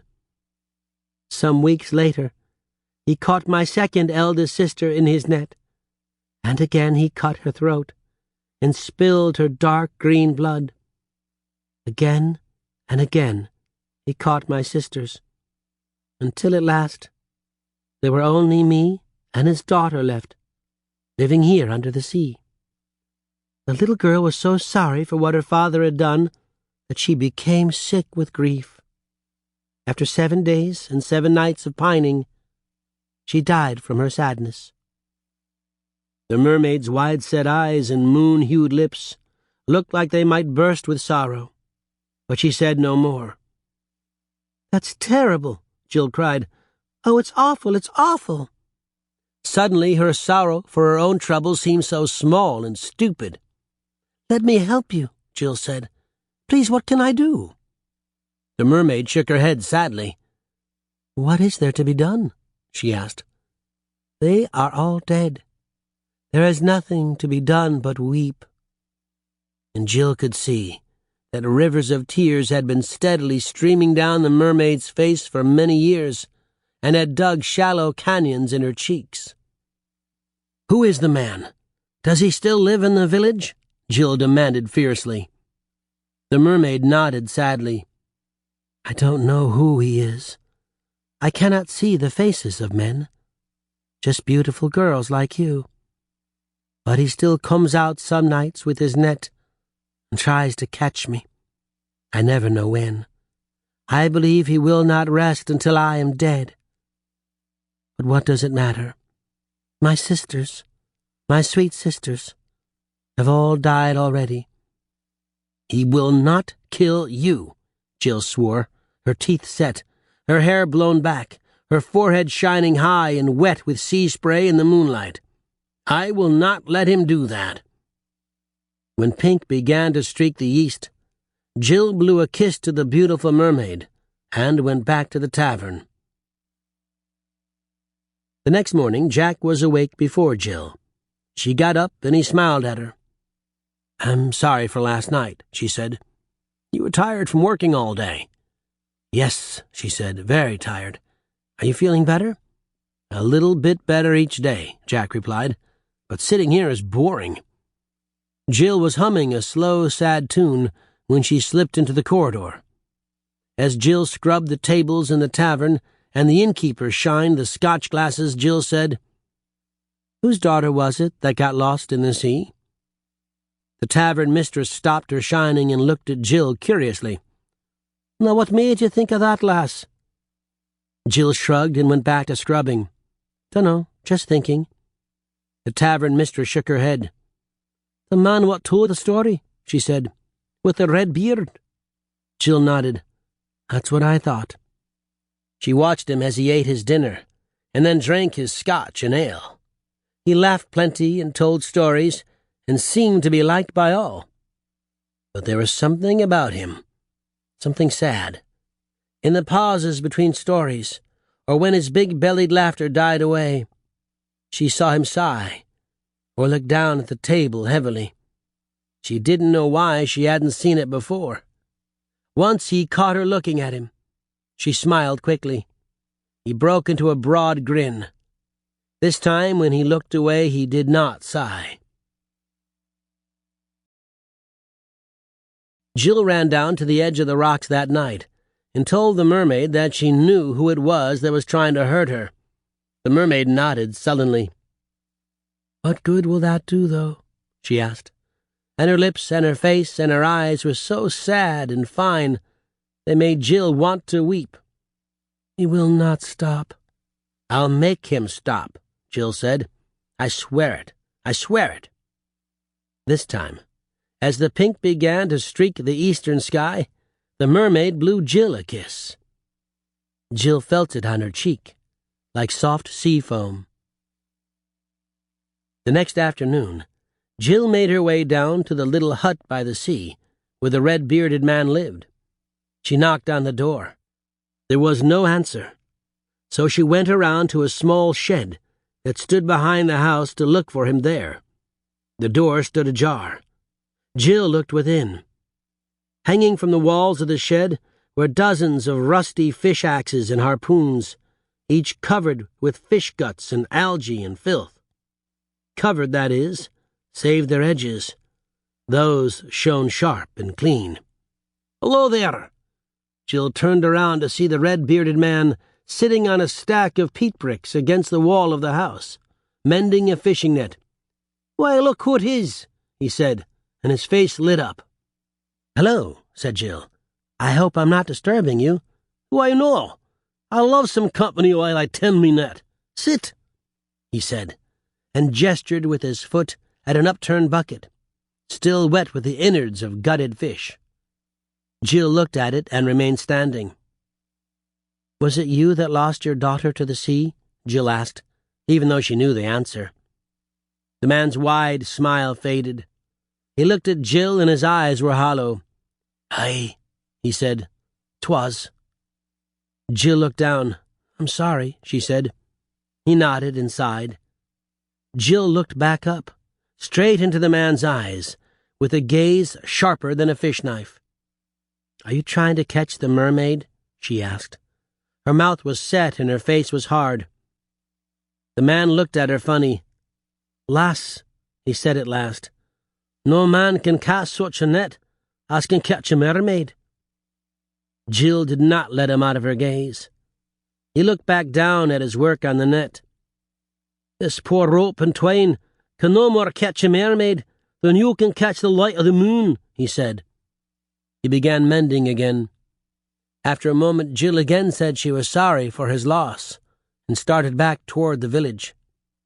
But after a dozen steps, she glanced over her shoulder. The man was watching her darkly, keenly, from under his heavy brows. She hurried up the hill. That night, Jill waited impatiently for Jack to fall asleep. And then, as soon as the mermaid's song began, she hurried down the steps and out the door of the tavern. As she slipped out into the night, she kept an eye on the little hut by the sea. Its door was tightly shut against the wind and the spray. As she made her way down to the rocks, though, following the sound of the mermaid's song, she thought she saw the door open just a crack. She stopped. She looked closer. Yes, the door to the bearded man's house was now standing ever so slightly ajar. Jill kept walking. When she got to the little harbor, she walked on past it, farther out onto the rocks. The waves crashed around her feet as she climbed the slippery, craterous black crags out over the sea. At last, she found a good footing. "I didn't want him to see where I meet you," Jill whispered to the wind. "He's watching me right now." As if in answer, the mermaid sang "Never Cry No More" again, and her song caught on the word never. The mermaid held it long and low and so sad, and then let it fall and gutter like waves in a rocky shoal. The song ended. She did not pick it up again. Carefully, Jill walked back over the slick rocks, and then up the path and into the tavern. She closed the door behind her. She waited. 10 minutes later, she opened the door just a crack and peeked out. The bearded man's door was tightly shut.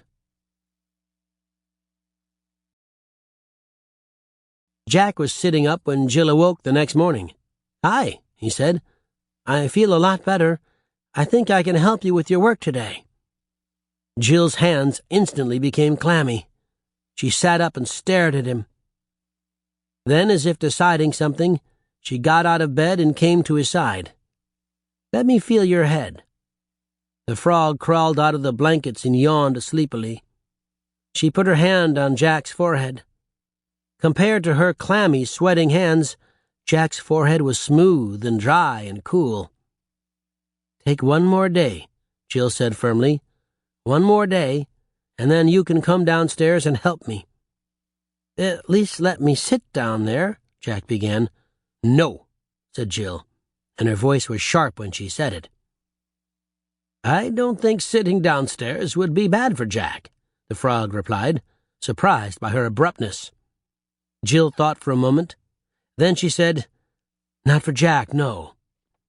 But I don't think the innkeeper would like him sitting in tavern, staring at the customers, do you, with a bandage on his head?"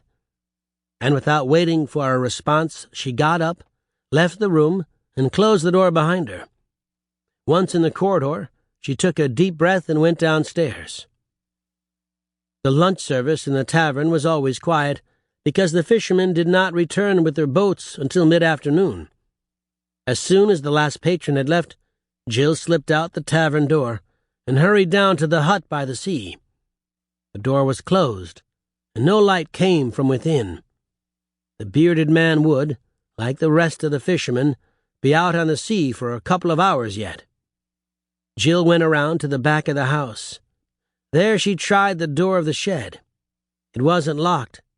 She slipped inside and closed the door behind her. Within, she scanned the walls. Rusty instruments of death hung from every hook. She studied the hooked blade for opening a fish's belly, the sideways bending knife for separating meat from bone, the harpoon points with their barbs that caught and tore the flesh. She found a coil of rope and set to work. Now, my dear reader, you are probably feeling a little tense right now. If I've told this story well at all, in fact, you should be feeling a tightness in your shoulders and a lightness in your head, and your breath should be coming a little quicker. And when I describe Jill hiding in the hut with all the instruments of death, as I think I called them, well, you were probably expecting something horrible and bloody to transpire. Good, at least you're expecting it. That should help a little. The bearded man came home exhausted and stinking of fish. He walked into his little house and peeled off his great oilskin coat and changed his heavy boots for some lighter shoes. Then, sighing from the day's work, he went out back and trudged heavily to his tool shed. He pulled the door open and stepped inside, and found himself tumbling to the floor. His great frame crashed into the back wall, sending knives and knots and awls clattering down upon him. He looked back at the door. There was a rope tied tightly across the frame. He looked up. Jill stood above him. Her face was furious and black. Her eyes were wide. Her nostrils flared. Her lips were pulled back around her teeth. Above her head hovered the largest, sharpest fish axe the man possessed. "Leave the mermaid alone," Jill bellowed. And she brought the blade down as hard and as fast as she could. The man raised his arm to protect himself. The rusty blade hit his flesh with a thwack and buried itself in his bone. The man howled. Jill tried to pull the axe out, but it seemed to have become lodged there.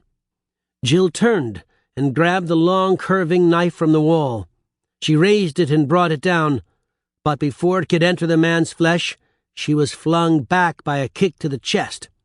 She tumbled over the rope and out into the daylight. The man lay amid the fallen tools in the tiny shed, blood pouring from his arm onto the ground. He was staring at Jill. "You leave her alone," Jill snarled again, and then she ran. Jill passed the tavern so quickly she did not see Jack looking out the window, watching her run up the road. Not that seeing him would have stopped her now. She kept going, up into the steep and misty hills. The wet grass was like a sponge beneath her feet. She could smell the peat smoke rising from the fires in the houses of the village. It was a sweet, musty smell. She passed a flock of sheep, lying on the green, wet hillside. They bleated at her. At the edge of the little valley, behind the first hill, there stood a small sheepfold, just a wooden structure, with 3 walls and a roof, where the sheep could gather if they wanted to get out of the rain. Jill made her way to that. She sat down in it. She looked at herself. Her clothing was splattered with the man's blood. She was sorry she hadn't killed him, but she thought that maybe, lying there, he might just bleed to death on his own. She thought of the beautiful mermaid, how perfect she was, and how she loved Jill. She loved her, Jill knew it. And to think that there had been 6 more of them, and that the bearded man had killed them all, it made her sick. And then, to think of his little daughter, who had died from grief because of him. Oh, what he had done to his little daughter! Perhaps, she thought, she would return to his hut that night and be sure the job was done. When the night was black, and Jill was certain that the people would have left the tavern and gone to their homes to sleep, Jill hurried back across the field of sheep, skirted around the edge of the silent fishing village, and made her way down to her little harbor. The mermaid was singing again. The song seemed to penetrate Jill's soul. It was intoxicating. It was unbearably beautiful. Come, come, where heartache's never been, and where you're seen as you want to be seen. Come, come, the place of shadow and green, where you'll never cry no more, dear lass, where you'll never cry no more. Jill's vision became blurred. She couldn't see the houses of the village, nor the sky above it. All she could see was the black, heaving ocean, and the craterous, craggy rocks that rose up around it, like teeth around a great mouth. The mermaid was singing more sweetly and sadly than she ever had before. Jill came to the water's edge. She looked out at the mermaid's rock, surrounded by the spuming, frothing ocean, but the mermaid was not there. Here, she heard. Jill looked down. There, directly below Jill, just beneath the surface of the sea, the mermaid floated. Jill bent over, and, staring down at the mermaid, it felt like she was staring into a mirror of obsidian, and the mermaid was her beautiful, perfected reflection. If only the mermaid really were Jill's reflection, she thought. If only. She wanted it so badly it made her heart ache. The mermaid's eyes were wider and blacker and greener than Jill had remembered, and her hair that looked like the shining of the moon on the water at night blew every which way under the waves, and she was smiling at Jill. "Beautiful girl," she said from under the water. "Beautiful, brave girl. You have done something to defend me and to avenge my sisters. I can feel it." Jill sat down on the edge of the rocks. She folded her feet behind her and dangled her fingers in the cold, wild water. "I tried," Jill said. "I tried to." The mermaid beamed at her. "You beautiful, brave girl. Here," she said. "Let me kiss you." And then she was rising up out of the water, her white body shining in the moonlight, her green and black scales shimmering darkly below. She raised her face to Jill's face and brought her foamy lips to Jill's left cheek. Jill felt them brush against her skin, and it was the softest, sweetest feeling she had ever felt. She closed her eyes. Above her a great black wave rose into the night. The great wave rose and then paused, and then it came crashing down upon the mermaid and little girl. It slammed Jill's body into the sharp rocks. It dragged her with an irresistible pull down, down, down. Jill tried kicking, fighting it, but she just sank deeper beneath the waves. She opened her mouth to scream, and water rushed into her lungs. She opened her eyes, and they burned from the salt. But she could see. She could see the beautiful mermaid, holding on to her wrists, her face contorted, demented. And behind the mermaid, Jill could see 6 other mermaids rushing toward her, their faces twisted, warped. And they sang as their hands grabbed at Jill's arms, Jill's legs, Jill's hair. They sang, "Come, come, where heartache's never been, and where you're seen as you want to be seen. Come, come, the place of shadow and green, where you'll never cry no more, dear lass, where you'll never cry no more." And finally Jill saw the body of a little girl, tangled among the seaweed at the rocky bottom of the harbor. The body was pale, and it floated lifelessly, its eyes staring up unseeing toward the surface. It was a lie. The mermaid had lied. The last breath left Jill. The last fight died in her arms, and legs and lungs. She went limp. The sea grew dark. And then, falling through the darkling sea, there was a net. It fell and fell, sliding over the mermaids as if they were not there, as if they were no more than beams of the moon. But it fell around Jill and cradled her, and it pulled her up away from the mermaid's grasping hands, up to the surface of the water, up above the obsidian waves, and into the moonlight and the freezing, bracing air. Jill was placed gently on the rocks, and the net was opened. She coughed and coughed, seawater pouring out of her mouth. She held herself up with her hands and retched until every last drop of brine was purged. Then, drained, Jill sat back. A pair of arms draped themselves over her, small, thin arms. Jill opened her eyes. She could see only a white bandage. Then she felt amphibian skin on her neck. She looked up, over the bandage that was nestled under her chin, and saw that the big-bellied man with the red beard was staring at her, shaking his head. He looked like he was crying. "I caught you this time," he whispered, as if to himself. "This time, I got you." The bandage pulled back. It was Jack, holding the frog in his hands. Little Jack was smiling tearfully. The red-bearded man approached and picked Jill up, cradling her with his one good arm, away from the bandaged one, and carried her back toward the tavern. "I told you," he said to her as he walked, Jack following just a pace behind. "No man can cast such a net as can catch a mermaid, but a mermaid can surely cast such a net as can catch a little girl." The man with the red beard was all better now. His arm had been in a sling for a few weeks, and each night he removed his bandages and rubbed it with a local whiskey. He said that was better than any doctor could do. His heart was better, too, but he didn't need any whiskey for that. The innkeeper told Jill that, for the first time since his daughter had died, the man with the red beard was his old self again. "I got her," you could hear him say to himself. "This time I got her." The man treated Jack like his son.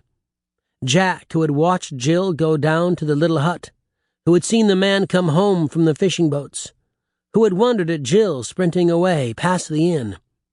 Jack had tried running out of the inn after her, but he hadn't seen where she had gone. All that had been left to do was go down to the little hut. He had found the bearded man, unconscious in the shed, still bleeding. "This saved my life," the bearded man said after they told Jill the story, "and yours too." The days were fine, there in the little village by the sea, and the people had grown to love Jack and Jill. But the children had to move on, for they were no closer to the seeing glass. And besides, the mermaid still sang at night, tormenting Jill with her beautiful song. So the children asked the red-bearded man if he knew where they could find goblins. The man's face grew dark. "Why would you want to see the goblins? As an evil race, the goblins are." "We're looking for a mirror," said Jill. "A seeing glass. It's in the deepest part of the earth." The man smoothed his red beard with his meaty hand. He shook his head. "If it's the belly of the earth you want, aye, the goblins could show you there. But they're more likely to trap you, and kill you, and sell you for parts." Jack started, but Jill just set her jaw and said, "Where are they?" The man heaved himself to his feet and walked with the children out of the tavern. Through the morning mist, he pointed out into the hills. "The goblin market is that way." The children embraced the big man with the red beard, and then set out into the steep green hills behind the village. They walked away from the small seaside village, away from the sea, away from the tall green hill, and if their sense of direction deceived them not, far, far away from home. Chapter 6. The Grey Valley. Once upon a time, a boy named Jack, a girl named Jill, and a frog named Frog stumbled through high mountains and rocky valleys in a land very far away from the kingdom of Märchen. They were tired, they were hungry, they were thirsty, and they were sick to death of walking. The sky was as gray as the loose stones that lay on the sides of the mountains, which was as gray as the sodden sod in the shallow valleys. The wind blew cold and wet, and would have been gray too, if wind had a color. At last, Jack, Jill, and the frog collapsed on their backs on a wide, smooth stone, and wondered if they were dead yet. "So hungry," Jill moaned. "So thirsty," Jack groaned. "So worried," said the frog. "I hope we don't starve to death." "Yes," said Jill. "Not starving to death would be nice." "So would not thirsting to death," said Jack. "Thirsting isn't even a word," said Jill. "It isn't?" "No." "Then what's the word?" "I don't know. Dying of thirst." "You can starve to death. Why can't you thirst to death?" "I don't know. You just can't." "Oh." This is, of course, the kind of inane conversation that occurs when people are slowly losing their minds. Through it, the frog was staring up at the sky, as he used to do when he lived in his well. For not the first time in that frog's long life, he was wishing he were back in it, salamanders and all. He could hear them now. "What is smelly? When is smelly? Why is smelly? Who is smelly? Am I smelly? Who's smellier, me or Fred? Is it me? It's me, right? Me?" He sort of missed them. "Frog, I have a question," said Jack, who was now lying on his back staring at the sky. "Shoot." "How do you talk?" Jill looked over at Jack, and then at the frog. "Yeah," she said. The frog sighed. He purposely did not look at Jill. "It's kind of a long story." "Okay," said Jack. "Okay," said Jill. "Okay what?" said the frog. "Okay, tell us the story," Jack answered. The frog thought about it for a minute. He continued to purposely not look at Jill, and then at last he said, "All right." So the frog told them the story of how he came to talk. He started with the very smelly well, moved on to the very annoying salamanders, then described the princess with her ball, and so on, all the way through, him trailing his froggy blood after him, all the way back to his well. When he'd finished, Jack said, "That's a good story." "Thank you," said the frog. "My favorite part was when your leg got eaten by the weasel," Jack added.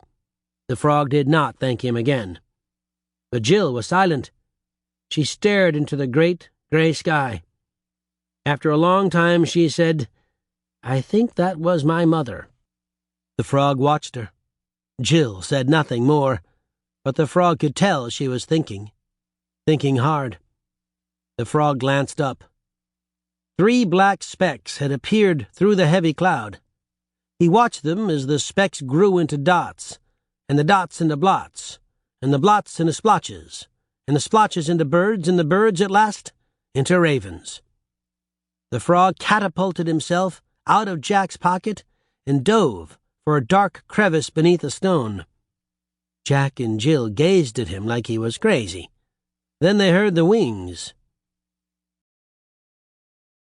They looked up in time to see 3 black shapes fluttering down and landing on the stone beside them. The children stared. 3 large and stately ravens shook their plumage and stood, dark and imperious, before them. A vague sense of dread took hold of the children. "What do you think they want?" Jack whispered. "I know what they want," Jill whispered back. "They're scavengers. They're here to eat us after we die." "What?" cried one of the ravens. Jill toppled over backward.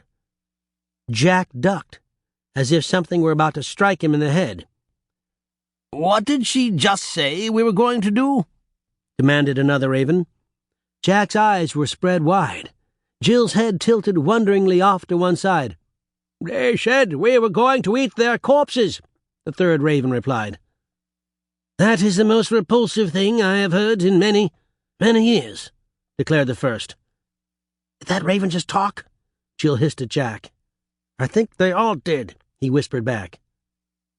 Why are you whispering? Whispered the second raven. We can hear too, you know. Jack and Jill silently wondered if they were hallucinating. Really, I'm not sure why you're so surprised, said the third raven. You travel with a talking frog. Speaking of whom, said the second, the frog was still trying to fit in the crevice between the rock and the ground. Really, he was not slim enough, and just didn't seem to want to admit it. What is he doing? Asked the third. I imagine he's afraid of us, said the first. We do eat frogs. The frog's 3 legs kicked and scrabbled with renewed energy at the dirt beneath the stone. Jack reached out and scooped him up and put him in his pocket. You can't eat him, he said, glaring at the ravens. Don't even think about it, added Jill fiercely. And then, a little less fiercely, she said, And how did you know he can talk? We know things, said the first raven. Yes, said the second. It's sort of what we do. Jill, crinkling up her nose, asked, Like what kinds of things? We know that you are Jack and Jill, said the third raven. And that you are hungry and thirsty and lost, said the second. And that you seek the seeing glass, finished the first. The frog poked a single eye out of Jack's pocket. Do they know where it is? He hissed. Do you know where it is? Jack relayed to the ravens. Yeah, we heard him, said the second raven. We know where it is, began the first. Where? But we're not telling, concluded the third. What? Jack shouted. Why not? Because the seeing glass, said the second raven, is not really what you seek. No one spoke for a moment. The wind howled over the slick rocks and grey hills. And then Jill said, Yes, it is. If we don't find it, we die. The wind howled for another moment, and then the second raven said, Right, I suppose that's true. But, dear children, you are confused, said the third raven. Absolutely, said the second. Totally, said the first. Jill said, If you just met 3 talking ravens, wouldn't you be? Not really, said the third talking raven. But the first raven said, Not confused. You are confused. Jack furrowed his brow. What's the difference? We're glad you asked, replied the second raven. And the third added, Oh, we knew you would. When you're confused, said the second raven, you're mixed up, right? Right, said Jack.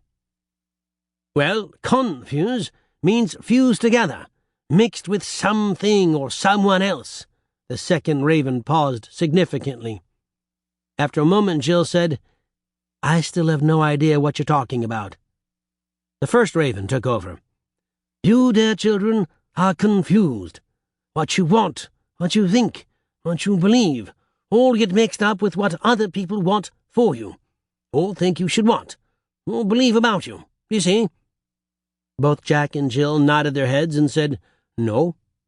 The third raven took over. Jill, you are confused with your mother. You think she is perfect, and that everything she does is good, and that you should be just like her, and do just what she wants you to do, right? Jill's mouth grew tight and small. She shrugged. Did you see the silk?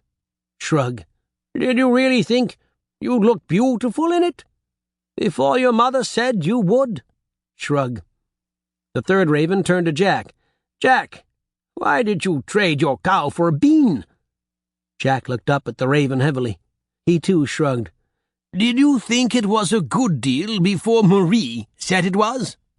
Shrug. When is the last time you disagreed with something the boys from the village said or did? Shrug. Children, the third raven exclaimed, exasperated now. You are confused. Totally, utterly confused. As long as you are, you will never find what you seek, even though it's right here. Jack scrunched up his face and looked all around him. Jill looked down at herself and then back up at the ravens. "When you do what you want, not what you wish," said the first raven. "When you no longer seek your reflection in others' eyes," said the second. "When you see yourselves face to face," said the third.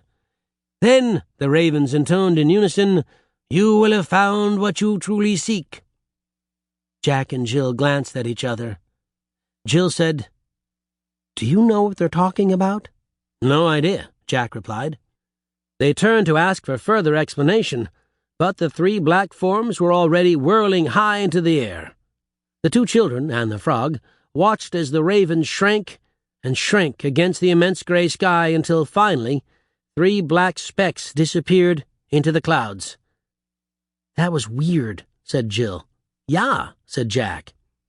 After a moment, the frog asked, "What should we do now?" Jill said, "I don't know, but I am thirsting to death." Jack agreed, "And I'm about to die of starve."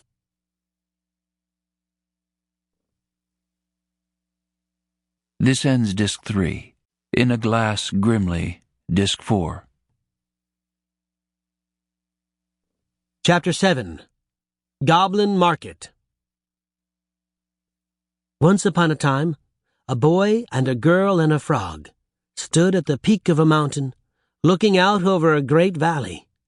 2 broad roads wound from the distance into the bowl of the valley, forming a crossroads right at its center. All around the crossroads, and spreading out over what must have been 100 acres, was something that hit the 2 children like a punch to all their senses at once. If you can imagine what a punch to your senses might feel like. Once they got over the shock of it, they recognized it for what it was. It was a market, the most fantastic market that has ever been. Fragrances rose to their nostrils and beckoned them. Sweet music floated on the air and called to them. Bright flags and fabrics flapped gently in the suddenly warm wind. Jack and Jill threw themselves down the scree slope, slipping and laughing and sliding on their bottoms until they reached the foot of the mountain. They began to cross the flat floor of the valley.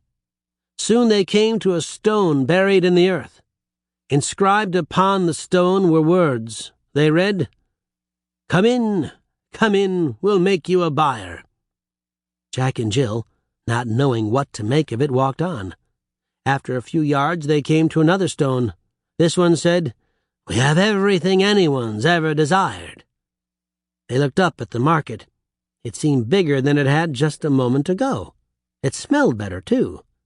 10 feet on, they came to another stone. It read, "You'll feel like you're floating higher and higher." The market looked even bigger now.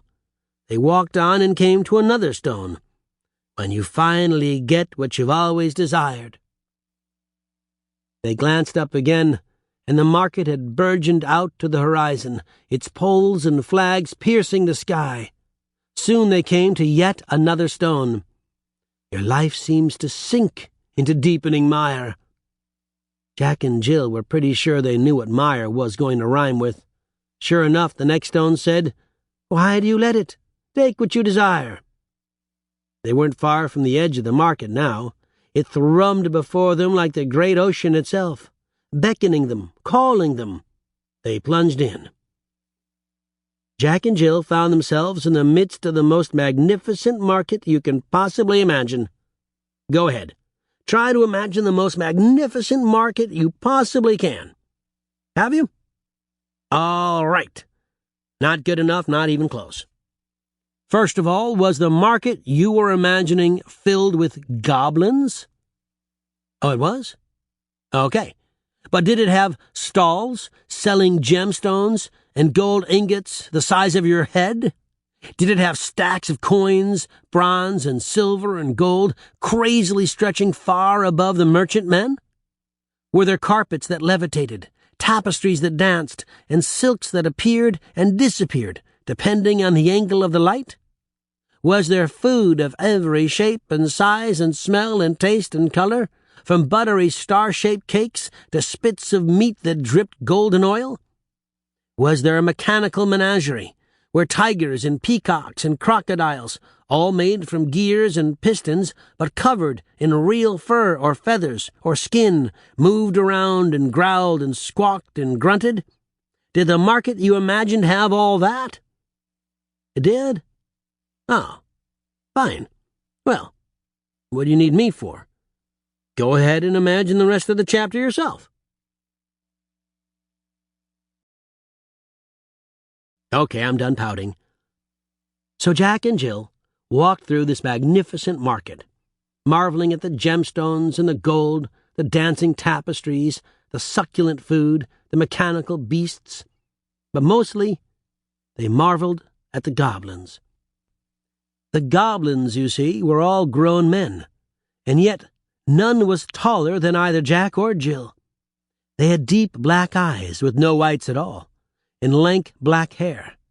But their skin was the strangest thing about them.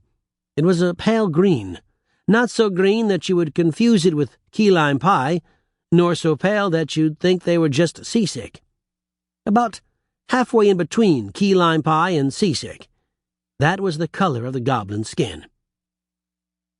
Now, if you've ever read books with goblins or seen movies with goblins or even played video games with goblins, you will want to tell me that I am wrong and that goblins, in fact, do not look at all as I have described them.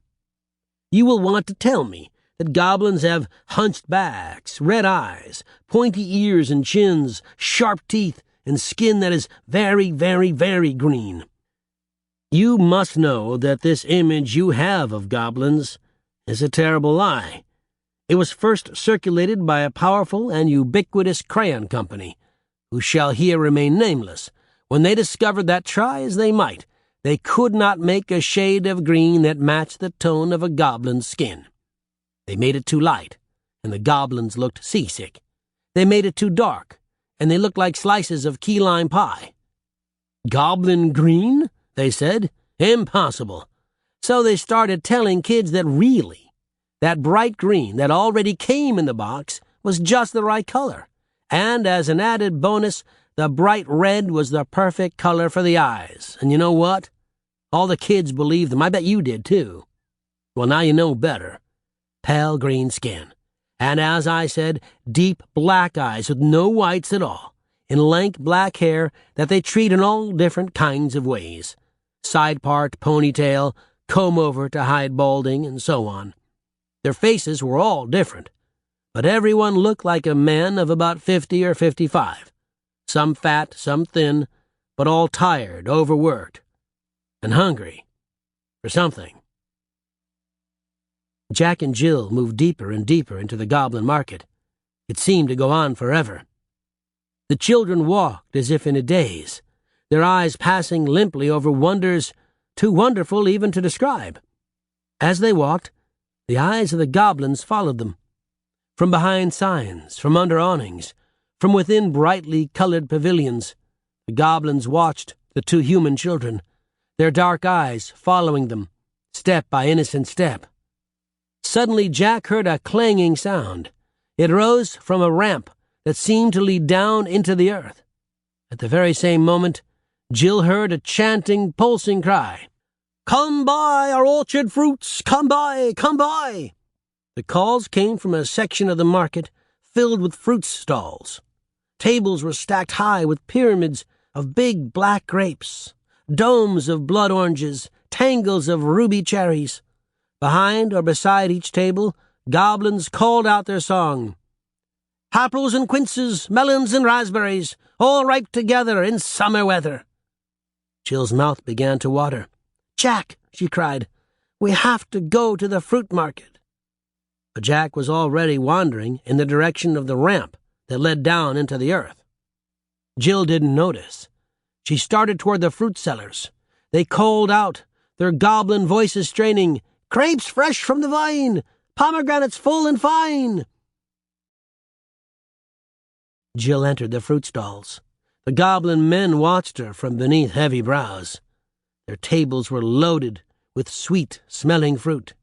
Jill passed her hand over glossy apples and delicately fingered puckered raspberries. The goblin men smiled at her from their dark, hungry eyes. Their calls became louder, more insistent. Figs to fill your mouth, citrons from the south, sweet to tongue and sound to eye. Come by, come by. The goblin men watched Jill's hand trail across their fruits. They whispered to one another, pointed and smiled. Suddenly a goblin called out, "Hello, my pretty." Then another said, "Good day, my lovely." "Hello there, beauty." "Darling girl of a peach, eat my peaches." "Or my pears, sweet one." "Red cherries for a beautiful girl." Young Jill looked up at the strange, leering men. Her heart beat an uncertain pattern in her chest. "My lovely, pretty one, come eat my fruits. Eat mine, eat mine." And then one goblin slid out from behind his stall, an apple in his hand. Jill stopped. He came toward her, closer and closer, until his body was brushing against hers, and his face was inches from her own. She could smell him. She felt strange. "A lovely apple for a lovely girl?" he asked, and he raised its red flesh to her nose.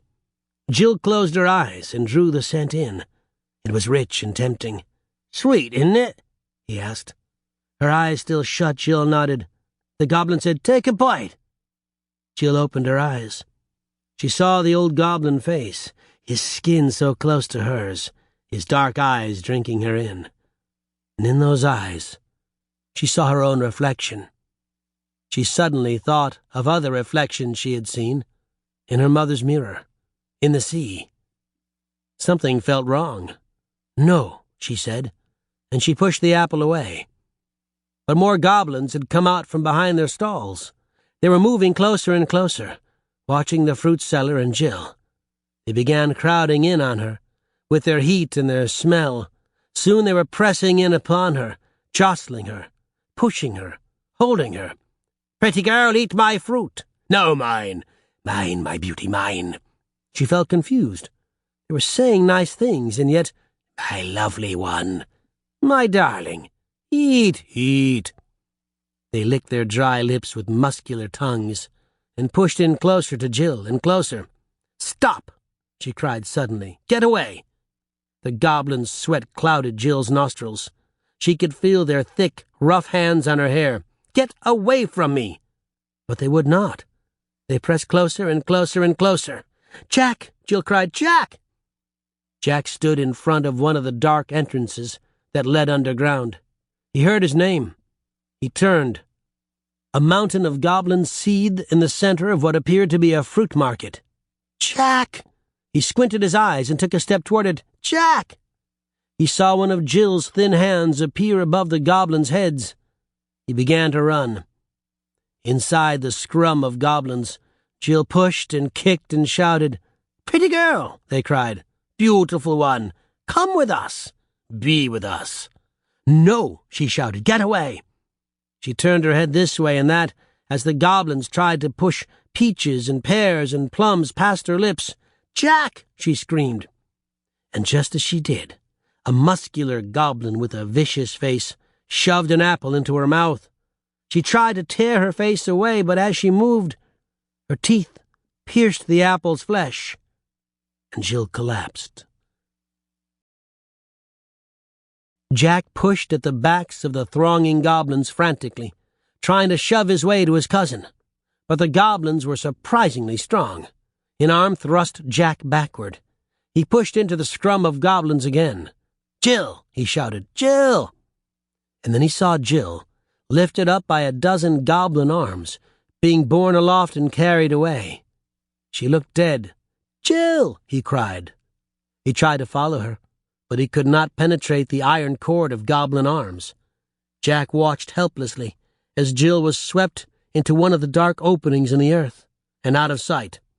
"We've got to follow her," the frog screamed. "We've got to save her." The dust of the ground mingled with the acrid, sweet smells of the fruit market. "I know," said Jack. He squinted against the bright sun. "I know." Jack stood on a ramp that descended into the ground. He looked out over the rest of the goblin market, an underground market. Stalls and huts of clanging metal stretched into the dark distance under a towering ceiling of black stone. The frog shoved his fingers in his ears against the incessant clang, clang, clang of the smithy stalls. The underground market was even more teeming with life and strangeness than its counterpart above ground. 1,000 stalls stretched out into the distance, and among them wove goblins with baskets and bags of goods. Beyond the market, far, far in the distance, were taller buildings. There was no sign of Jill, or of the band of goblins that had carried her away. They had disappeared like the smoke of a forge into a low-hanging fog. But Jack had to start somewhere. He descended into the darkness, asking goblins as he went, "Have you seen a girl? A human girl? Being carried by goblins? Have you seen her? Has anyone seen her?" No one had. Jack wandered on and on and on, past stalls with metal trinkets, axes of glowing iron, tiny daggers no bigger than Jack's pinky, and swords. Wonderful, deadly, beautiful swords. Jack saw a 2-handed broadsword that hung in front of one of the shops. It had a long, thick blade and a rounded tip. He wondered how much it cost. Not that he had any money, but still he was curious. He examined its crossguard and found, dangling from it, a thread of leather with a small piece of parchment at the end. One hand, the parchment read. "Jack," said the frog, "come on, we need to find Jill." Jack let go of the cryptic message and backed away from the stall. Just a few steps farther along, he saw another sword, with gold filigree all the way up the blade, and he thought, "No, that's the one for me." This sword had no parchment attached to it. So Jack said to the crook-backed goblin who stood nearby, conversing with another weaponsmith, "How much for this sword?" "1 hand," said the goblin, as if this was obvious, and turned back to his conversation. Jack considered asking for an explanation, but he could not think of any possible explanation of the price 1 hand that would make him able to afford it. "Jack," cried the frog, "come on."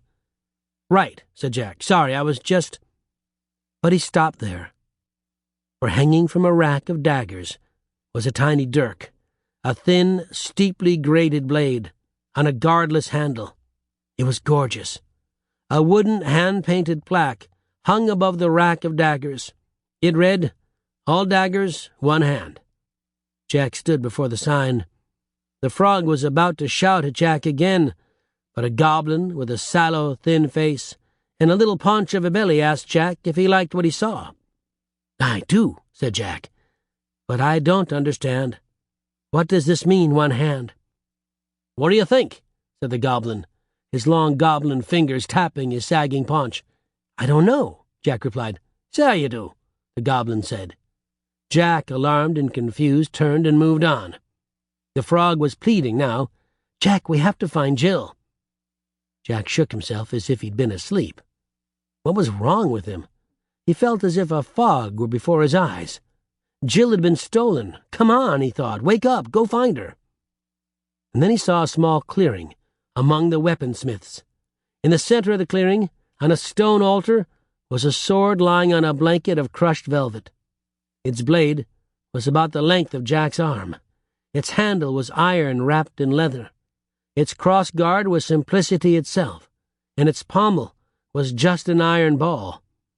It was neither long nor short, bright nor dull, new nor old. And yet, there was something about the sword that was different from the others that Jack had seen. There seemed to be nothing special about it, Jack thought, except that it looked exactly as he had always believed a sword should look. In fact, he suspected that he recognized it from somewhere. Jack walked up to it. He circled the table. He reached for it. It seemed to leap into his hand, like metal filings to a magnet. Jack admired it. Then he recognized it. It looked just like the sword he wielded in his dreams. "He likes you," said a goblin who was suddenly standing by his shoulder. "That is a good sign." Jack held it, and it felt like an extension of his arm. "It's perfect," Jack said. "Jack," hissed the frog. "That's right," said the goblin. "It's a sword you've always dreamed of. Go ahead," he smiled. "Give it a try." Jack nodded, and stepped back from the table. He whipped the sword through the air. The wind seemed to sing with its passing. All the goblins at all the stalls nearby stopped what they were doing and turned to look at Jack. He swung it again. The goblin's black eyes silently followed the motion of the sword. The frog pushed his head out of Jack's pocket. "Jack, can you hear me?" Jack did not reply. "What do you want to be, my boy?" the goblin asked. And without hesitation, without even realizing he was saying it, Jack said, "I want to be respected." "With that sword, you will be feared by all," the goblin assured him. Jack thrust the sword again. "I want to be admired," Jack said more forcefully this time. "You will be," said the goblin. "You will be." "Jack!" cried the frog. Jack spun with the sword and cut the air. He was shouting, "I want everyone to like me." "Oh, they will," cried the goblin. "Everyone will like you." And then he added, "And it will only cost your hand." Jack saw himself stabbing a boy who looked quite a lot like Marie when the sword point dipped. He let it come to rest on the ground. Slowly he turned to the goblin. "What does that mean?" he asked. "I don't understand." "Not a single gold piece, not a single copper, nothing but your hand." Then the goblin added, "Your left one, of course, not your sword hand." And he smiled, like he was doing Jack a favor. "Okay, I've got a question for you. If the goblin is lying, and the sword is just a normal sword, trading your hand for it is probably a bad deal, right? But I can tell you right now, and I know this from my extensive research on the subject, that the goblin is not lying. Anyone who gives up his hand for a goblin sword will gain all the power of the sword. This sword will give Jack what he has always most desired, quite truly, and it will only cost his left hand. Think of what you most desire. Really think of it. Okay. Would you give your hand for it?" Jack stood and stared at the goblin man. It had felt like a game, playing with the sword, until now, until he knew that he could have it, and that it had a price. Jack," said the frog. "Jack, is this a joke?" The goblin man said, "You will be admired by everyone. Everyone." Then he said, "You could give your right hand if it's easier to part with." "Everyone would like me. Everyone," Jack murmured. "Jack, can you hear me?" the frog pleaded. "Jack, this is crazy. It's just a sword. Let's find Jill and get out of here." But Jack did not hear him. He was saying, "They will like me. They will love me. They will fear me." He knew it was true. He could feel the sword's power humming up his arm. "Jack! Jack!" the frog shouted. Jack gripped the sword firmly in his right hand. He looked levelly at the goblin. Jack nodded. "Get the apothecary!" the goblin shouted. In a moment an apothecary appeared, a short, squat goblin with a black carrying case. He came and took some bottles and bandages from his bag. The frog was screaming, "Stop it, Jack, stop it!" Jack paid no attention. "Put your left hand on the velvet," said the goblin swordsmith. Jack placed his left hand on the velvet. "With your right hand, raise the sword into the air," said the goblin. With his right hand, Jack raised the sword into the air. "When you're ready, you may cut off your left hand," said the goblin. Jack's heart caught. "Don't do it," the frog whispered frantically. "Jack, you will be sorry, so sorry." Jack thought of Marie, laughing at him. He thought of his father. "It'll prove that you're a man." He held his breath. The blade began to sing.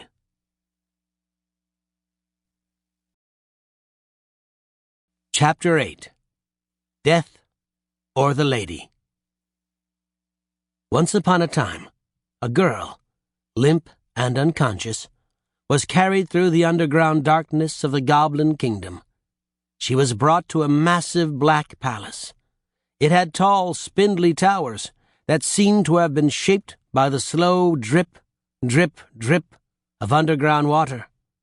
Wings and annexes extended from its center like great black spiders' legs. Banners of many colors flew from the ramparts and towers. But in the darkness of the earth, each looked merely like the fluttering shadows of colors. In each of the 1,000 windows, an orange flame flickered. But Jill did not see the towering black castle. She was, as I said, unconscious. She did not feel herself passed from the strong hands of the fruit merchants into the even stronger hands of the goblin guards. She did not know that she was being carried through dark hallways, deep in the belly of the castle that stood deep in the belly of the earth. She did not see the goblin with the careworn face and the deep, old eyes examining her. She did not feel the heat of his skin so near he could have kissed her, nor did she smell the stale breath of his mouth. She did not hear him call to a dour goblin who waited in a corner. She did not hear the latches of an ornate case snap open. She did not see the long, strange instrument withdrawn from the case. She did not see its sharp end slowly, so slowly, approach her closed eyelids. If she had, she doubtless would have screamed. She did not perceive, either by feeling or by sight, the gentle application of makeup to her face with the long, strange instrument, not of blue to her eyelids, nor blush to her cheeks, nor red to her lips.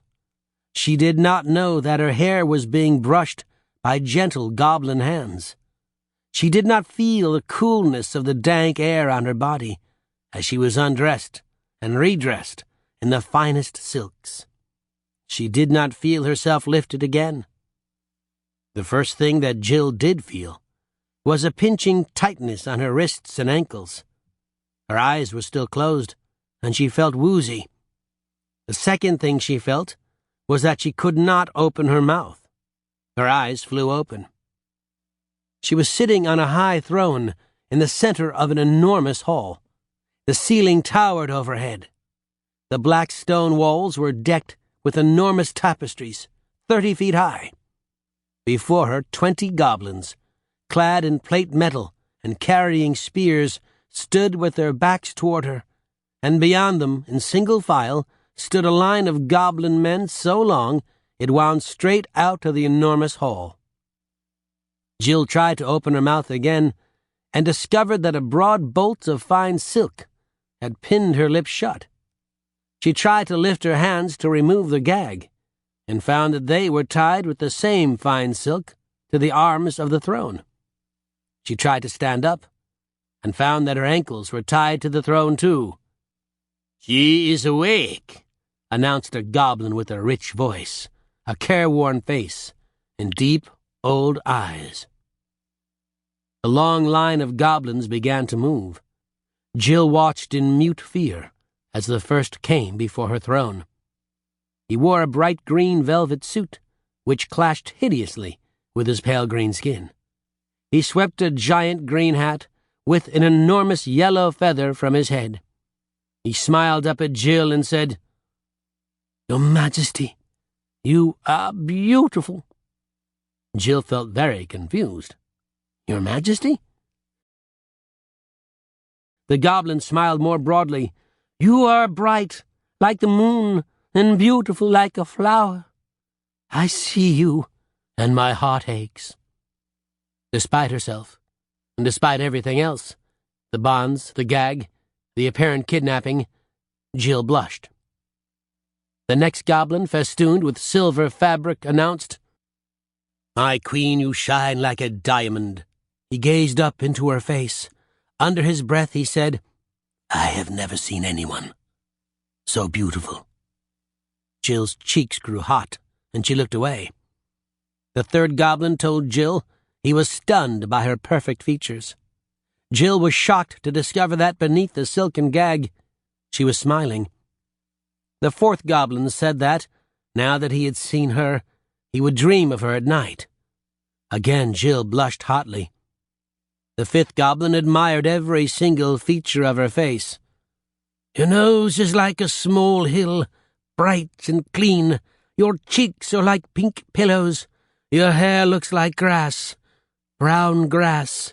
Your head is shaped like a—" and so on. Jill giggled to think of someone taking so much interest in the shape of her head. But by the 9th goblin, Jill was bored. By the 15th goblin, she was testing her silken bonds again. And by the 28th goblin, Jill did not care what they thought of her, which she found very surprising. Because at long last Jill was being admired, worshipped for her beauty, just as she had always wanted. And it turned out she did not like it at all. The 40th goblin did not praise her beauty. Instead, he threw himself on the ground and cried, "Queen, I am devoted to you. You are as rare as ivory, as fresh as the spring. I will risk my very life to be your husband. Will you have me?" Jill stared. She didn't know what to say. Then she remembered that she couldn't say anything because she was gagged. But she didn't need to, for there was a sudden movement. 2 guards had stepped forward from the line of 20 that stood before the throne. They approached the goblin suitor and slammed the butts of their spears into the stone floor. They barked, "Will you risk your life to treasure and protect this lady?" I will," cried the goblin. "Bring forth the casket," the goblin guards yelled. 4 other guards came forward with a great iron casket suspended between 2 long poles. "In this casket," barked the guards, every syllable perfectly in time, "are 2 slips of parchment. One says, 'Death.' The other says, 'The Lady.' If you choose death, you will be killed right here on the spot. If you choose the Lady, you will become her husband for all the rest of your days, and you and she will spend countless hours together alone, engaging in whatever pursuits give her pleasure. Do you understand?" "God, yes," the goblin screamed. "Let me choose." Jill, on the other hand, did not understand. She fought her silken bonds. "Submit to blindfolding," the guards barked, and the goblin was blindfolded.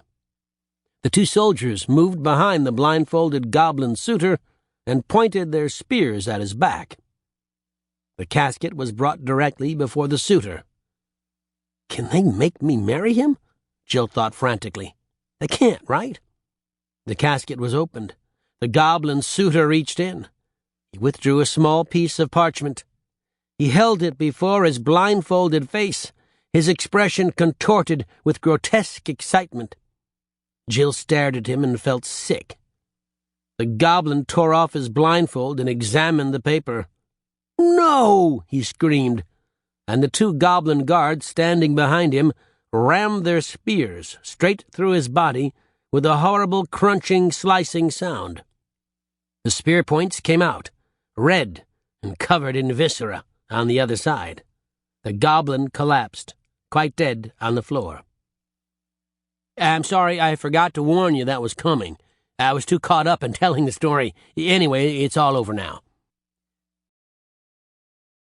Jill, seeing the dead goblin, felt a mix of horror and relief that she found very confusing. 4 goblins ran out from who knew where and picked up the corpse and scrubbed the floor clean. All remnants of the hapless suitor were removed, and the line continued as it had before. A few more admirers came and went, and then another goblin threw himself on the ground and proclaimed his undying love for Jill. Jill started in alarm and tried frantically to rip herself from the throne to save either herself from marriage or the goblin from death. But the 2 goblin soldiers came forward and questioned him, and then the 4 goblins came out with a casket. Again the goblin drew a piece of parchment from the great chest. Again he held it before his blindfolded face as he quivered with excitement. And again he removed his blindfold, examined the paper, screamed in agony, and the 2 spears were rammed through his back.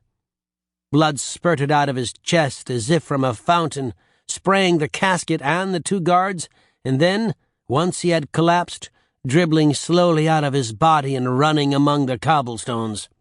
Sorry, totally forgot. Last time. Promise. The 4 goblins on clean-up duty came forth and scrubbed the floor with red rags, and a minute later, the line was moving again. Jill felt sick to her stomach. Goblin after goblin told Jill of her celestial, supernatural, otherworldly beauty. They stared into her face and simpered lovingly at her. She found it revolting. And every 3rd or 4th goblin declared his undying love for her, was presented with a casket, and was summarily killed. After the 15th goblin had been stabbed through his back, Jill began to have serious doubts about the fairness of the test. It seemed to her that if there were 2 slips of parchment in the casket, one saying death, and the other the lady, she would be married to half the goblins in the room by now. 3 goblins in a row all declared their undying love for Jill, and all of them died on the points of spears.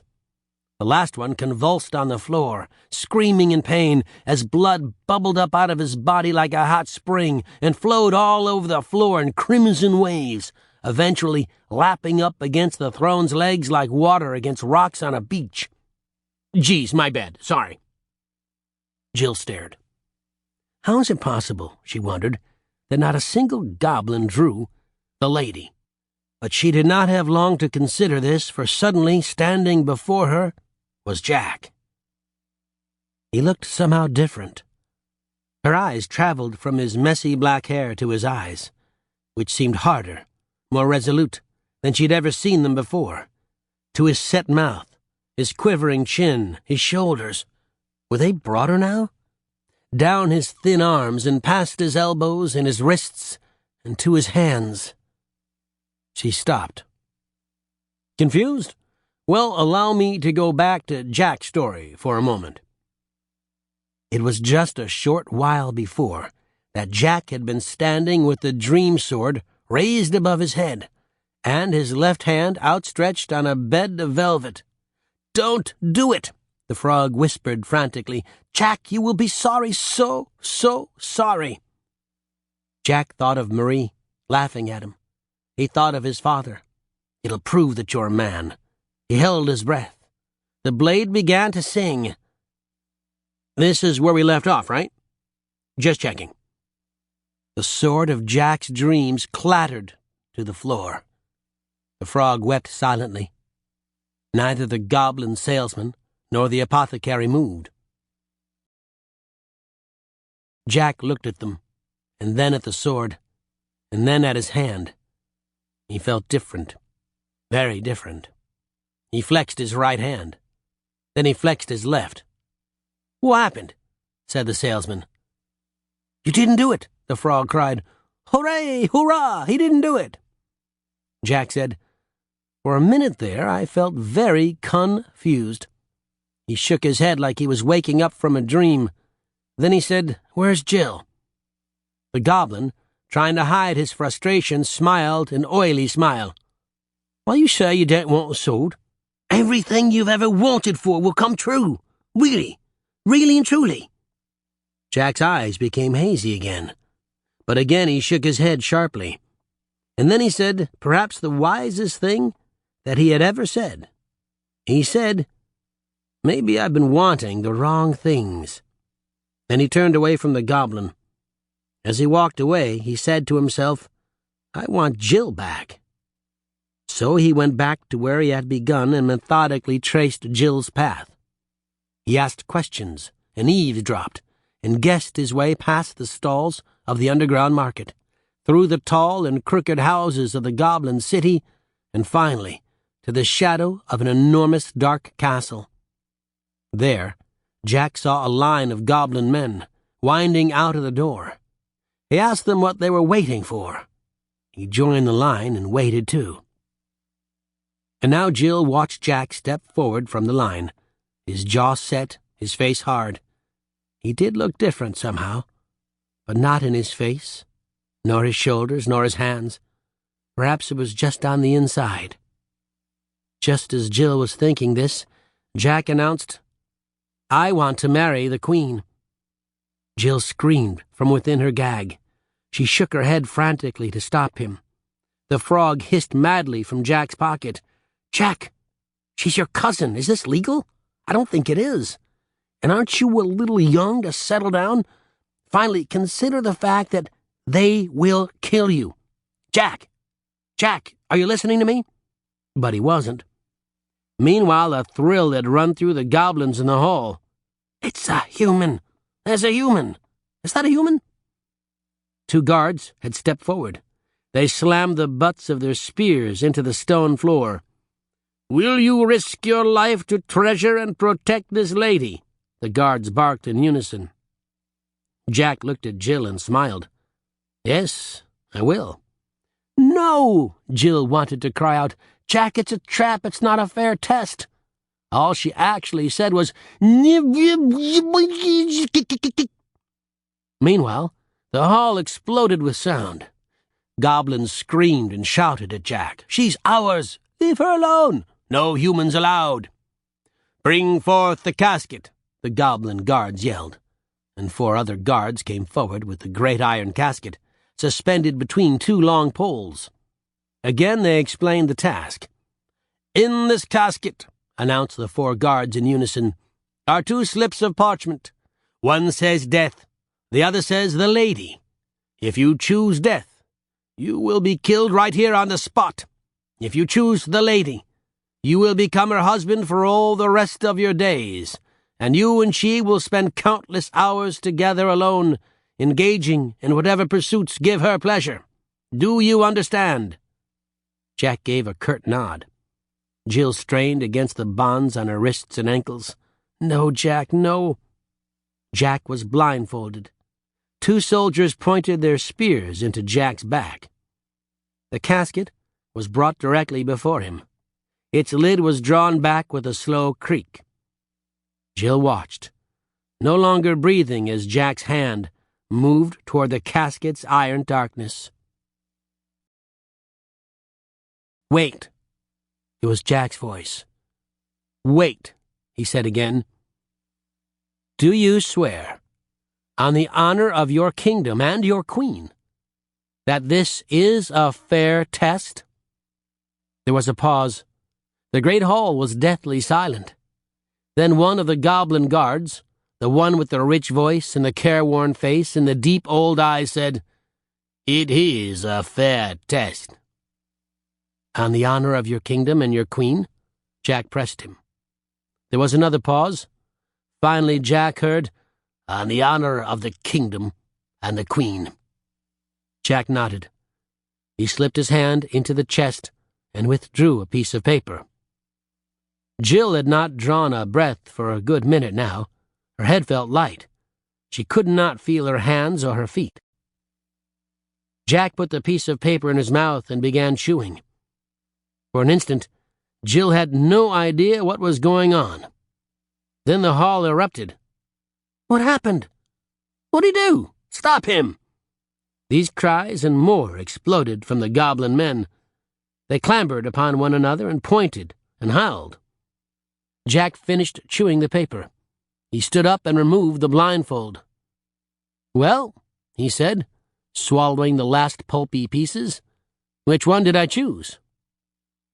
The goblin guards stared at him, gaping. The frog stood up in Jack's pocket and shouted, "How do we know you ate it, you idiot?" "Well," Jack replied, making his voice loud enough that everyone in the hall could hear it, "why don't you check what's in the casket now? If the remaining piece of parchment says, 'the lady,' then clearly I chose death. If, on the other hand, the remaining piece says death, I must have chosen the lady."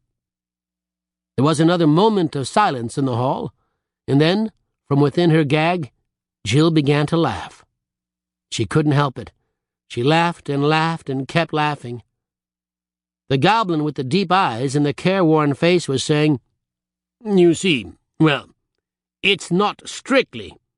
But the other goblins clamored, "He's right. It's common sense. What's the other piece of paper say?" The goblin with the deep eyes glanced worriedly out at them, and then cast a dark look at Jack. He walked up reached into the casket, and held the paper aloft. He closed his eyes as if he were very angry with himself and said quietly, "It reads, 'Death.'" A roar went up from the goblins in the hall.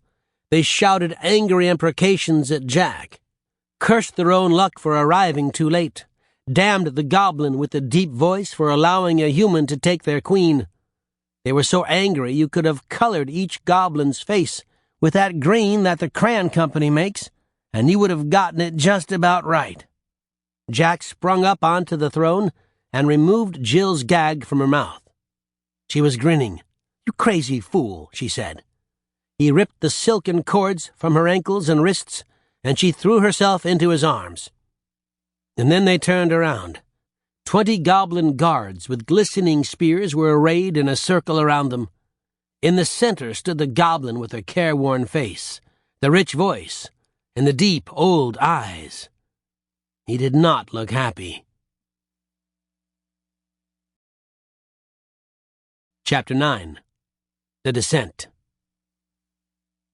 Once upon a time, a boy named Jack and a girl named Jill landed roughly on the stone floor of a small room. Goblin guards swarmed into the room behind them, followed by the goblin with the old eyes. He walked slowly. It looked as if he always walked that way, as if there were nothing in the world that could make him hurry, nothing in the world that worried him, nothing in the world that those old eyes had not seen. "Clever." His rich voice reverberated through the small room. "I was outwitted. Begarin is not often outwitted." Jack and Jill pulled themselves to their knees. Jill squinted balefully up at the goblin. His uniform was the same as any of the goblin guards, but the age and wisdom in his face made him look as much like the other guards as a swan does a duck. "Nor do I enjoy it," he added. "So tell me, and tell me swiftly, what is it you want?" Jill pulled herself to her feet. "We want the seeing glass," she said. The goblin Begarin started as if he'd been hit in the gut. He said, "The what?" "The seeing glass." Around the walls of the room, the goblin guards began muttering to one another. Begarin rubbed his hands together. He muttered, "You do you? The seeing glass." "Do you know where it is?" Jack demanded. Jill said, "Of course he does. Just look at him." Begarin stared into the middle distance. Then, quite suddenly, he roused himself. "What? Oh, yes. The seeing glass. I know where it is. But no one has sought the glass for 1,000 years. His deep eyes scoured their faces. "How do you know of it?" Jack hesitated, but Jill said, "We swore we'd find it. We swore in our very lives." The goblin smiled. "Ah, but to whom did you swear?" "An old lady," said Jill. "A crazy old lady," added Jack. Begarin's eyes narrowed. "She didn't happen to have pale blue eyes and a face eerily like a babe's, did she?" Jack and Jill nodded warily. "Ah," Begarin smiled. "The others have come to your kingdom. Too bad for you.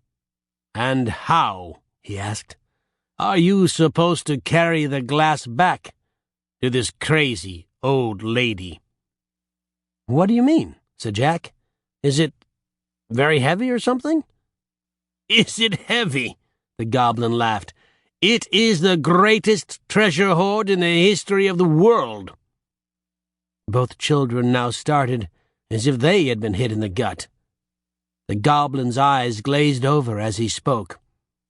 "It is a treasure so great, a king could trade his kingdom for it and be counted a wise man.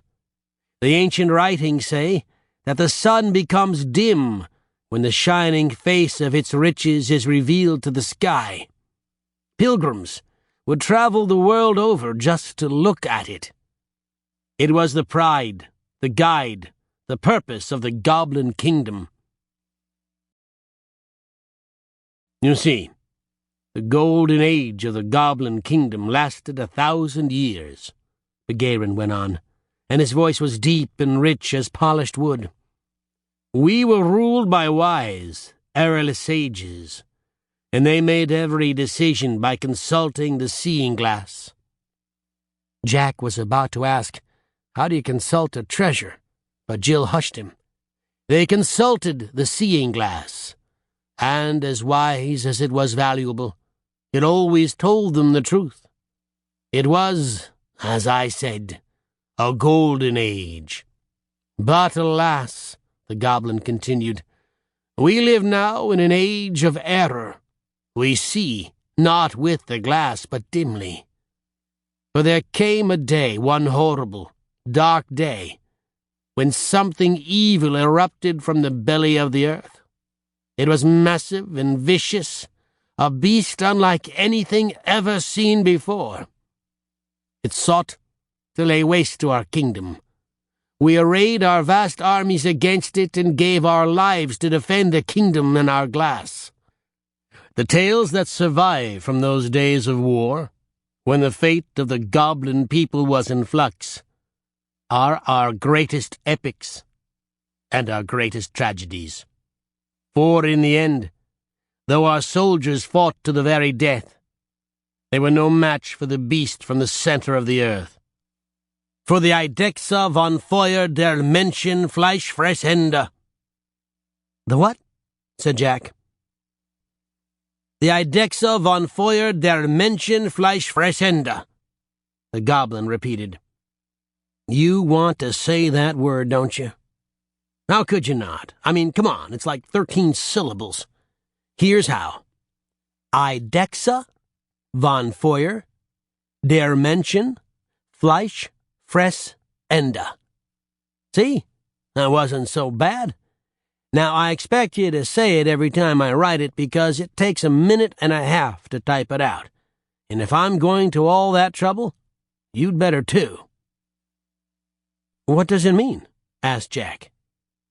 Well, replied Begarin, it's the beast's name, but roughly translated, Eidechse von Feuer der Menschen Fleischfressende means something like lizard that is made of fire and eats human flesh.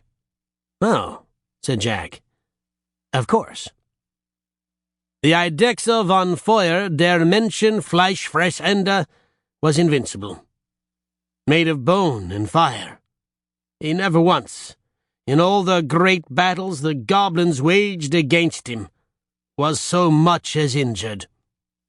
Begarin's deep eyes seemed to cloud over with memories, as if he had himself seen that horrible war 1,000 years ago.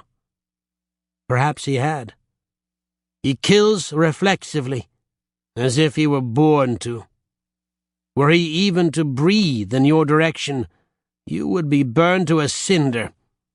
He is as cruel and perfect a killing machine as has ever lived. Eidechse von Feuer der Menschen Fleischfressende took the seeing glass from us, and withdrew with it to his lair in the belly of the earth. Our kings were dead, our heroes defeated. Now it is left to me, inadequate as I am, to care for the kingdom until the glass is recovered and our sage kings and heroes return. Jack and Jill felt almost sorry for him. Begarin was staring at them. With his goblin green fingers, he played thoughtfully with a single long hair that grew from the end of his chin. But you, he said, you too are sworn to get the seeing glass. Jack and Jill hesitated. On your lives, you said. The frog began to quiver.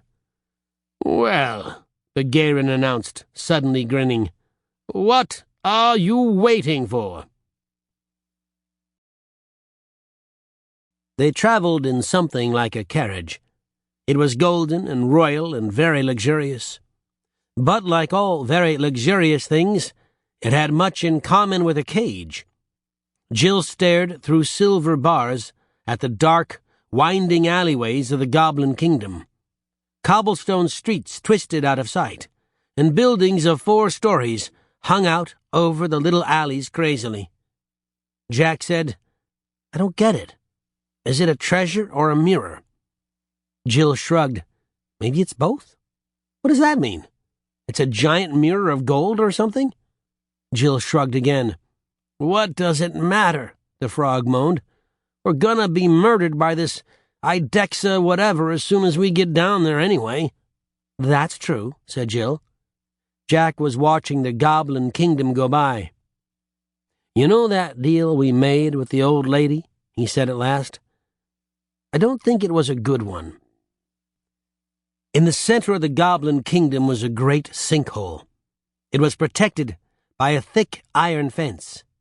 Forged into the iron were intricate images of a terrible beast, blowing fire and destroying a kingdom and devouring goblins. All around the iron fence, staring darkly at Jack and Jill, were dozens and dozens of soldiers. Begaren stood before a heavily padlocked gate.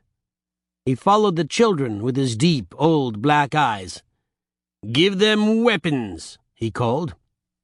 2 goblin guards stepped forward and handed Jack and Jill spears. "Thanks," said the frog. "Those'll do a lot of good." Begaren moved to the iron gate and unlocked it with a twisted ancient key. A soldier led Jack and Jill to the edge of the sinkhole. Heat radiated up from it. Next to the sinkhole, there stood a giant bucket, attached to a long rope. Jack and Jill were told to get into the bucket. Once they had, 4 goblin guards lifted the bucket and held it, and the children, too, out over the darkness. Begaren said to Jack and Jill, "Are you ready?" Jill was about to shake her head. Jack was about to ask, "How far down is it?" The frog was about to scream at the top of his lungs. But suddenly, their stomachs jolted into their throats and tried to squeeze out of their mouths. Jill's hair was standing straight up on her head. The frog was upside down in the air, gripping Jack's shirt with his froggy hands. They were falling. They fell, and fell, and fell, and kept falling. And then suddenly, the bucket stopped in midair, and the frog plunged back into Jack's pocket, and the 2 children slammed into the bottom of the bucket. They shook themselves. They raised themselves to their feet in the great bucket. Jack said, "Frog, did you just throw up in my pocket?" The frog poked his head up woozily. "Can I go in Jill's pocket now?" he moaned. "This one smells." "Absolutely not," said Jill. They hung in near blackness. The only light was the glow from the fires in the goblin kingdom, way up above their heads, and an eerie phosphorescence on the rocks all around them. The long rope swung slightly back and forth, creaking. Jack peered over the edge of the bucket. There was no sign of a bottom to the sinkhole. Again the bucket began to descend, but slowly, and then they heard a voice. "How will they get the treasure back up?" Jill looked all around her. Jack gripped the edge of the bucket. "Who said that?" the frog whispered. "They'll just hoist it up piece by piece," said another voice. It sounded like Begaren, but they could hear it, as if he were right next to them. "But if the treasure's anything like what the legends say, that could take a lifetime." Jack and Jill stared at the glowing walls, passing slowly by. The voices seemed to be ringing through the stone. "If it takes a lifetime, it takes a lifetime. What's another 80 years, said Begaren, "after the 1,000 we have waited?" Jack and Jill looked at each other, their eyes wide. "But they won't get it, right?" asked the voice. "They'll be killed." "One way or another," Begaren replied. "Almost certainly by the Idexa von Feuer der Menschen Fleischfressender. And if not, once they hand over the glass, we won't need them anymore, so I'll kill them myself." Jack went pale. "I like him less and less," whispered Jill. The frog began to weep. The bucket descended farther and farther into the impenetrable gloom, and beads of sweat began to stand out on Jack's and Jill's foreheads, faces, necks, arms. Farther, farther, farther. With every few yards the children descended, the heat climbed another degree. The air was so thick they could barely breathe. It was as if they were being lowered into a forge, as if the children were metal, and they would melt and reform themselves in the heat of the sinkhole. At least, those were the strange thoughts that passed through Jack's head as he gasped for breath. Jill was so hot she could not think of anything at all, and the frog was still weeping. At last, the bucket landed with a bump on a craggy outcropping of stone. The children crawled out. There was no relief from the heat. The spears, which had been jarred from their hands when the bucket stopped suddenly in midair, lay on the black rock. One was shattered to pieces. "Great," said Jack. "Oh, because it would have helped," said the frog. Jill said, "Where do we go now?" There was a small, dark tunnel that led away from the outcropping where they had landed. Jack pointed to it. Jill scanned the rest of the walls for any other passageways or doors. There were none. "Okay," she said. "Yeah," said the frog. "Fantastic." So Jack scooped up the remaining spear, took Jill's hand, and they walked into the dark, narrow, oppressively hot tunnel. Here, too, the rock glowed with that eerie phosphorescence.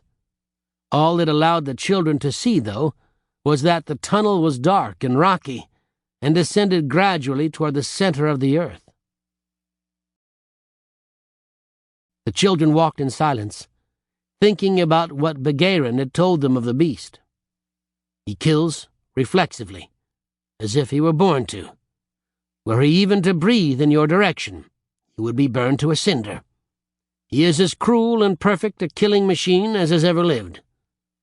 And they thought of all that they had heard of the glass. It is a treasure hoard so great a king could trade his kingdom for it and be counted a wise man. The greatest power, it is said, resides in that glass. If you can't find it, you die. Deeper and deeper, deeper and deeper into the darkness. The children stopped and tried to catch their breath. Even walking in this heat was a trial. Deeper and deeper, hotter and hotter. "I may be turning into a casserole," the frog muttered. Deeper, hotter, deeper. Sweat poured off the children's faces. They could barely breathe for the heat. The frog was now praying. The dark tunnel continued down, down, down. The heat wrapped them in a bear hug and squeezed their lungs. But the heat was not the only thing that intensified. It began with Jill sniffing and wrinkling her nose. Then Jack said, "What is that?" Soon the children and the frog were covering their noses and mouths, trying not to breathe because of the horrible, putrefying stench. It was as if flesh were rotting, had been rotting, for 1,000 years. Jack bent over, put his hand on the pock-marked black wall, and tried not to be sick. He gagged and held his throat. At last he straightened up, and the children staggered on. They became dizzier and dizzier with the heat and the smell. "How will we fight this thing?" Jack thought. "I can barely walk. I can barely see straight." He would have said as much to Jill, but he didn't want to open his mouth for fear of the pungent funk. And besides, he didn't need to, because Jill was wondering the same thing. The tunnel became narrower and narrower and narrower, until Jack and Jill were crouching and then crawling. Their shirts, their hair, their socks were soaked with sweat. The rock beneath them became hotter, until the sweat that ran off their faces sizzled as it landed on the black stone. The palms of their hands were burning. The tunnel turned precipitously. The frog peering out of Jack's pocket, said, "Holy!" Jack looked up. "Have mercy," he muttered. Jill came up behind them. She opened her mouth. No sound came out at all.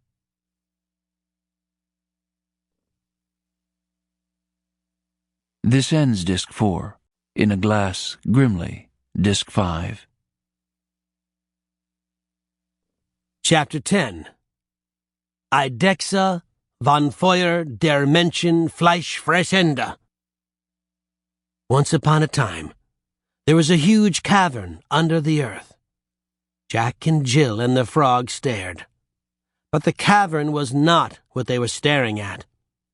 At the back of the cavern, a torrent of lava poured out of a rock wall, red and black and lurid and glowing. But that was not what they were staring at either. The torrent tumbled into a magma river that wound its way around the back of the cavern, hugging the pock-marked black wall closely, and then, in the distance, feeding into an endless underground lava sea. But the three travelers were also not staring at that. They were staring at a small mountain that sat beside the winding lava river. The mountain was not made of rock, nor of magma, but of pink, fleshy skin. The mountain had a ridge like a backbone, and little valleys formed by small arms and legs, and a slope of a wide, flat tail. There was no head, but its body rose and fell with breath.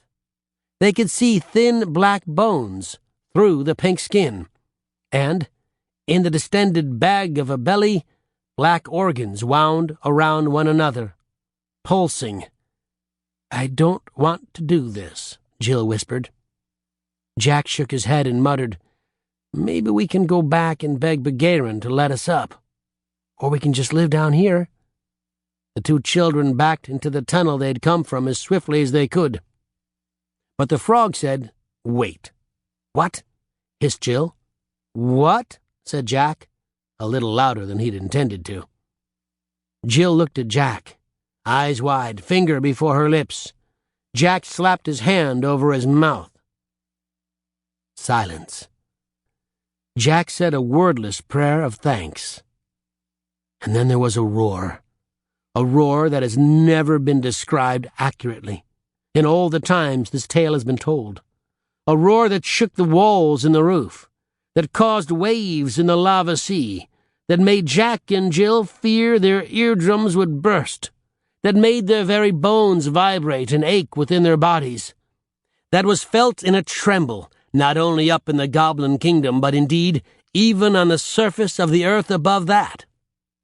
Jack and Jill fell back into the tunnel, covering their ears and burying their heads between their knees and wishing the sound would stop. And then there was heat. It scorched the children's faces and arms, turning their skin red and blistery in an instant. Flame followed the heat, and it rolled up against their little tunnel like a beast that was too big to chase them any farther. The flame was red and yellow and blue and pale green, and Jack and Jill would have thought it was one of the most magnificent things they had ever seen in their lives, if their heads hadn't been clamped firmly between their knees. Finally, the flame subsided. The children peeked out from their protective positions. The frog had fallen from Jack's pocket and was curled in a ball on the ground. The children leaped to their feet. "Go!" Jack cried. But the frog cried, "Wait!" Jill hesitated, but Jack was already sprinting away, his spear discarded, his arms flailing wildly as he ran. "Wait!" said the frog again. "He only wants to know who we are." Halfway down the hall, Jack slowed to a jog. "Excuse me?" said Jill. "He was asking who we are," said the frog. Jill was staring at the frog in an attempt to determine if he had lost his mind. Jack had very much the same look on his face. "He speaks amphibian," said the frog, and shrugged his little froggy shoulders. "You're joking," said Jack. "You're certain?" said Jill. "Sure," said the frog. "It's my language." The floor began to shake. The air heated to boiling, and Jack and Jill clamped their hands over their ears as another roar rocked the tunnel, the cavern, and the earth miles and miles above. When it had subsided, Jill asked the frog, "Well, was that amphibian too?" "Yeah," said the frog. "He wants to know where we went." Jack started laughing hysterically, and Jill was pretty sure that both of her companions had suddenly lost their minds. "Let's go talk to him," said the frog. Jack continued to laugh insanely. Jill looked back and forth between the two, and, since Jack wasn't giving her any better options, she followed the frog back to the very edge of the cavern.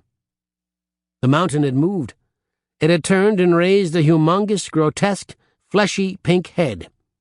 This head was roughly the size of the rest of its body, excluding its long, thick tail. It had tiny black eyes that sat where you might have expected ears to be, just above the upward curves at the end of its wide mouth. "Oh, boy," said the frog. "What?" Jill whispered. "It's a salamander." Jill stared. "It is?" The frog nodded. "Is that bad?" Jill asked. The frog shrugged. "Well, they're not terribly clever." The mountainous salamander stared at them out of the tiny black eyes on either side of his head. "I'm going to introduce us," the frog said. Jill nodded as if this made sense. Jack walked up to them, giggling and mumbling about all the king's horses and all the king's men, putting his head back together again. Then he tried to make his elbow touch his nose. The frog croaked again. The beast opened his mouth, revealing a big pink tongue. Then out poured a roar that seemed to never end. Jill curled up in a ball and covered her ears. She thought they might be bleeding. "He says his name is Eidexa von Feuer der Menschen Fleisch Fress Unda," said the frog. "Yeah," said Jill. "We figured." Then she said, "Can you ask him not to talk so loud? I think I'm going deaf." "Sure," said the frog. So he croaked at Eidexa von Feuer der Menschen Fleisch Fress Ende. The giant salamander roared a roar that hurt Jill's ears and blew her hair back, but did not force her to curl up into a ball and want to die. "Better," she mumbled. "He said his name is Eidexa von Feuer der Menschen Fleisch Fress Ende." Again. "Yeah," said Jill, "we got it." Jack giggled and tried to fit his fist into his mouth. "Also," added the frog, "he says he prefers to be called Eddie." Jill was about to say something and then realized that there was absolutely nothing to say to that. The frog croaked some more. Eddie roared back. "I just introduced you two," said the frog. "He wants to know what's wrong with Jack." Eidexa von Feuer der Menschen Fleisch Fress Ende's head was held alertly up, and he seemed to be studying Jack curiously with his tiny black eyes. Jill turned around to see Jack trying to fit his left leg over his head. Jill took him by the shoulders and shook him. Then she slapped him across the face. He shook himself. He said, "What happened? Where am I?" Jill pointed to Eidexa von Feuer der Menschen Fleisch Fress Ende. "He's a salamander. His name's Eddie." Jack started to giggle again, so Jill slapped him across the face again. Again Jack shook himself. "Sorry, what?" He looked up. "Oh." And then again he said, "Oh."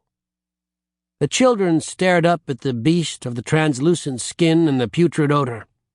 After a moment, Jill said, "Well, I guess we should ask him about the glass?" The frog said, "Right, good idea." So he croaked up at Eddie. The salamander roared. "He apologizes," said the frog. "Apparently he ate it." "He ate the treasure?" Jill exclaimed. "Oh, boy," said Jack. The salamander reared back with his huge pink fleshy head and roared some more. "He's very sorry," said the frog. "He didn't mean to." "At least he's polite," Jack marveled. "He said someone dropped it into his pit a long time ago by accident, and he ate it." "Can you—" Jill began, but the frog cut her off. "Sure," he said. "I'll ask him to explain." So the frog croaked at the salamander. The salamander wrapped his enormous fleshy tail around his legs.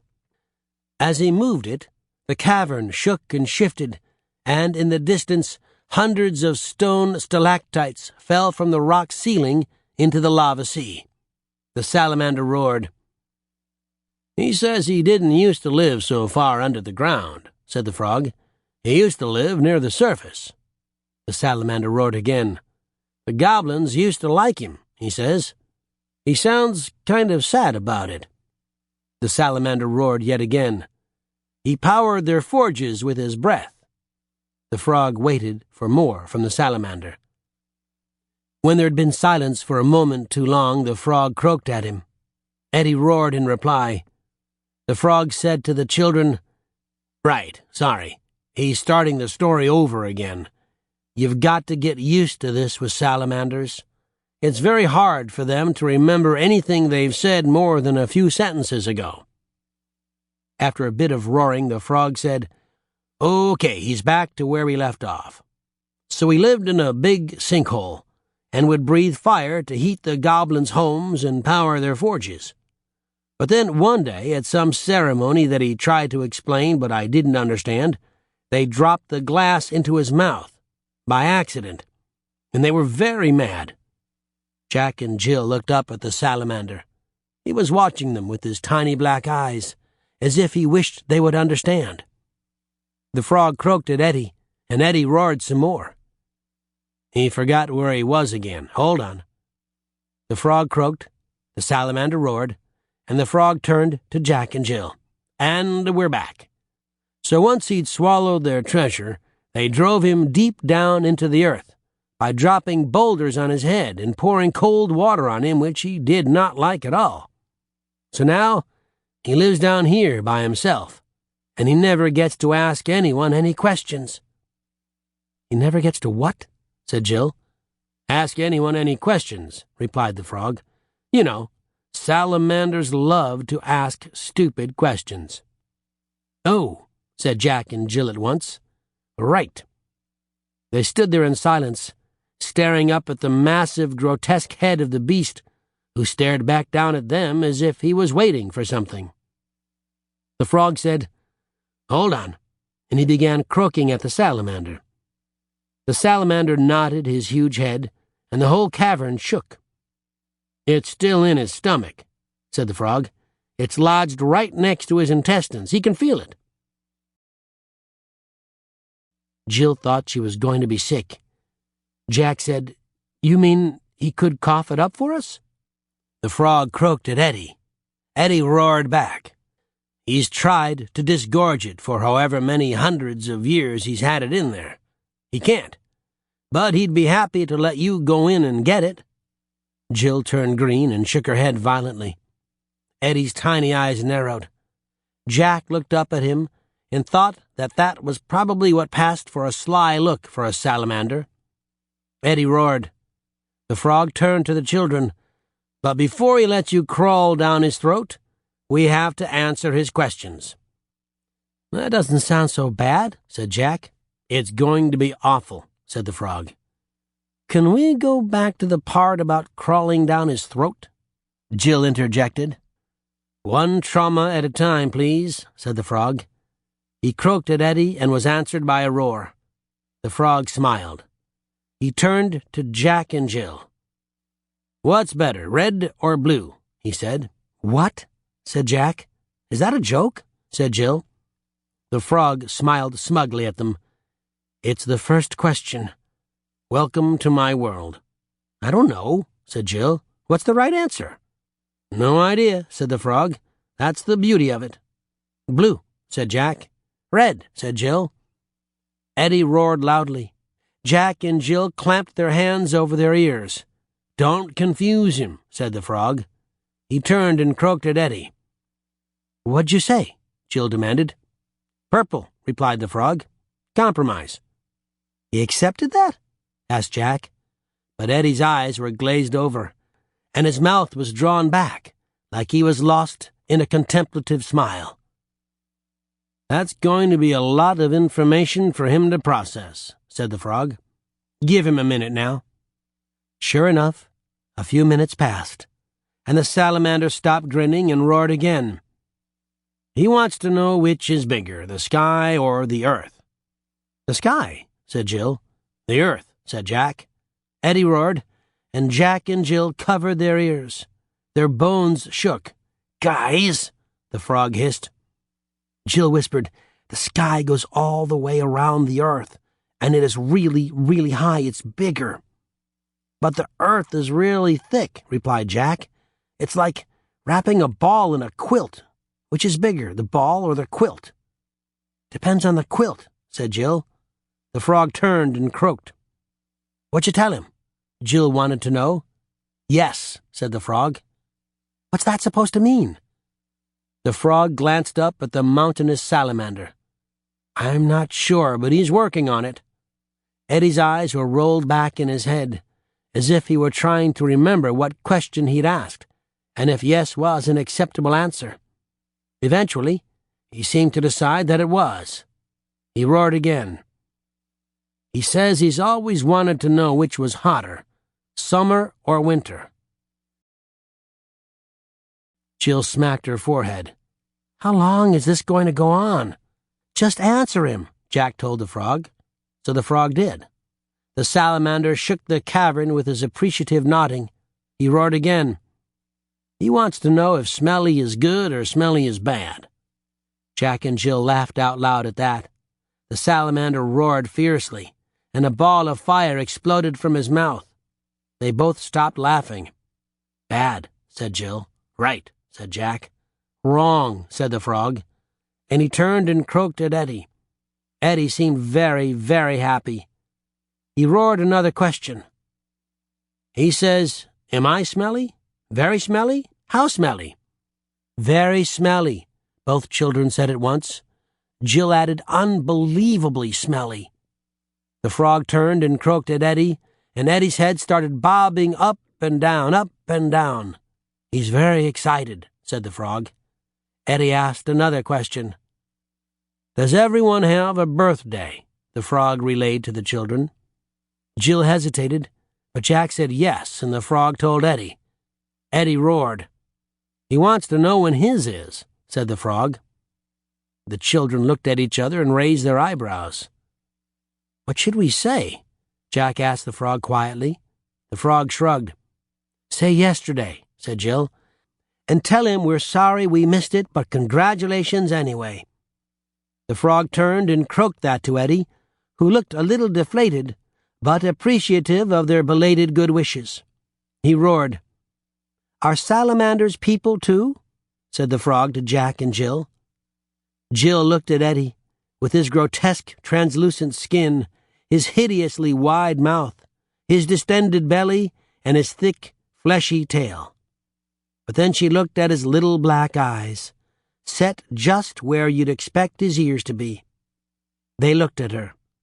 Of course, she said, and she smiled at him. Jack nodded vigorously in agreement. So Eddie started nodding too. He nodded so hard that the ground shook up and down and knocked Jack and Jill over. Then Eddie lay his head down on the ground and smiled. All of a sudden, Jill did something that surprised her as much as it surprised everyone else. She got up and walked slowly toward Eddie. When she was just a few feet from his enormous, horrible-smelling head, she reached out and she touched it. It was slimy and fleshy and diaphanous enough to see his skull bones through it. She let her hand come to rest on his nose. Jack scooped up the frog and followed Jill. He too rested his hand on Eddie's nose. The giant salamander sighed, and Jack and Jill and the frog were enveloped in the foulest stench you can imagine, and they laughed. The frog said, Well, shall we get the glass? Jack and Jill nodded, so the frog croaked at the salamander. Eddie opened his mouth. "That," said the frog, "looks like an invitation." Eddie's mouth was probably 8 feet across and 6 feet tall when open. Near the front were a row of small teeth. Well, small for Eddie. Each was about 6 inches high and shaped like a little triangle. After the row of teeth, there was a patch of pink flesh, and then, about a foot farther back, was another row of slightly larger teeth. Behind the second row of teeth was an enormous mound of a tongue. Farther back was a wide, dark passage that led down Eddie's throat. It all looked pretty gross, of course, but how it looked was nothing compared to how it smelled. Jill spun away as soon as Eddie opened his mouth, but Jack just clamped his hand over his nose and said to the frog, "Please don't let him close it while we're in there." "What about the fire?" Jill asked, still facing the other direction. The frog croaked, and Eddie closed his mouth and roared. "He won't burn you," said the frog, "unless he burps." "Do salamanders burp often?" "All the time," replied the frog. Jill sighed. "Remind him to keep his mouth open." The frog croaked some more. Eddie nodded with his mouth open. Jill turned back toward Eddie, closed her eyes, did not take a deep breath, and grabbed Jack's left hand. But Jack said, "Wait." He ran back into the corridor and got his discarded spear. While it was not necessarily hospitable to take a weapon into someone's gastrointestinal tract, Jack certainly wasn't going in there without it. The children stepped over Eddie's lip and into his mouth. The frog quietly croaked at Eddie, reminding him not to close his mouth and not to breathe any fire and to try not to burp. "We could die right now," said Jack. "I trust Eddie," said Jill. "Then you're probably as dumb as he is," Jack replied. But he didn't mean it. He was just a little tense. Hand in hand, they stepped over the first row of teeth, and then the second. Jill reached out with her foot and touched Eddie's tongue. It shivered and then lay still. She looked over her shoulder at the frog. The frog nodded at her and kept up his constant stream of reminders to Eddie. Jill stepped onto Eddie's tongue. It did not move. Jack followed her. They walked across the tongue. The stench became worse, the air thicker and hotter. Jill gagged. "Don't," Jack said severely. Jill swallowed hard. They approached the dark hole of Eddie's throat. "Ready?" said Jack. Together they ducked through the giant aperture and into the blackness of Eddie's esophagus. A rumble came from Eddie's belly. Jack and Jill froze and gripped each other's hand more tightly. They could hear the frog croaking. "Why do we have to do this?" said Jack quietly. "Why are we bothering?" "Greatest treasure in the history of the world. Very powerful. We don't get it, we die," Jill answered. "Right. Just wanted to make sure this wasn't optional or anything." "Not optional." The esophagus narrowed, and Jack and Jill were forced to crawl, their hands and knees sliding along his slimy throat. The growling grew louder, and then it was joined by a buzzing. "What's that?" Jill was slapped in the face by an enormous bug. She frantically swatted it away. Another one crashed into Jack's neck. Jack screamed and then shuddered. They pushed on. The darkness became heavier. "Look for treasure, or a giant mirror," Jack whispered. Jill nodded.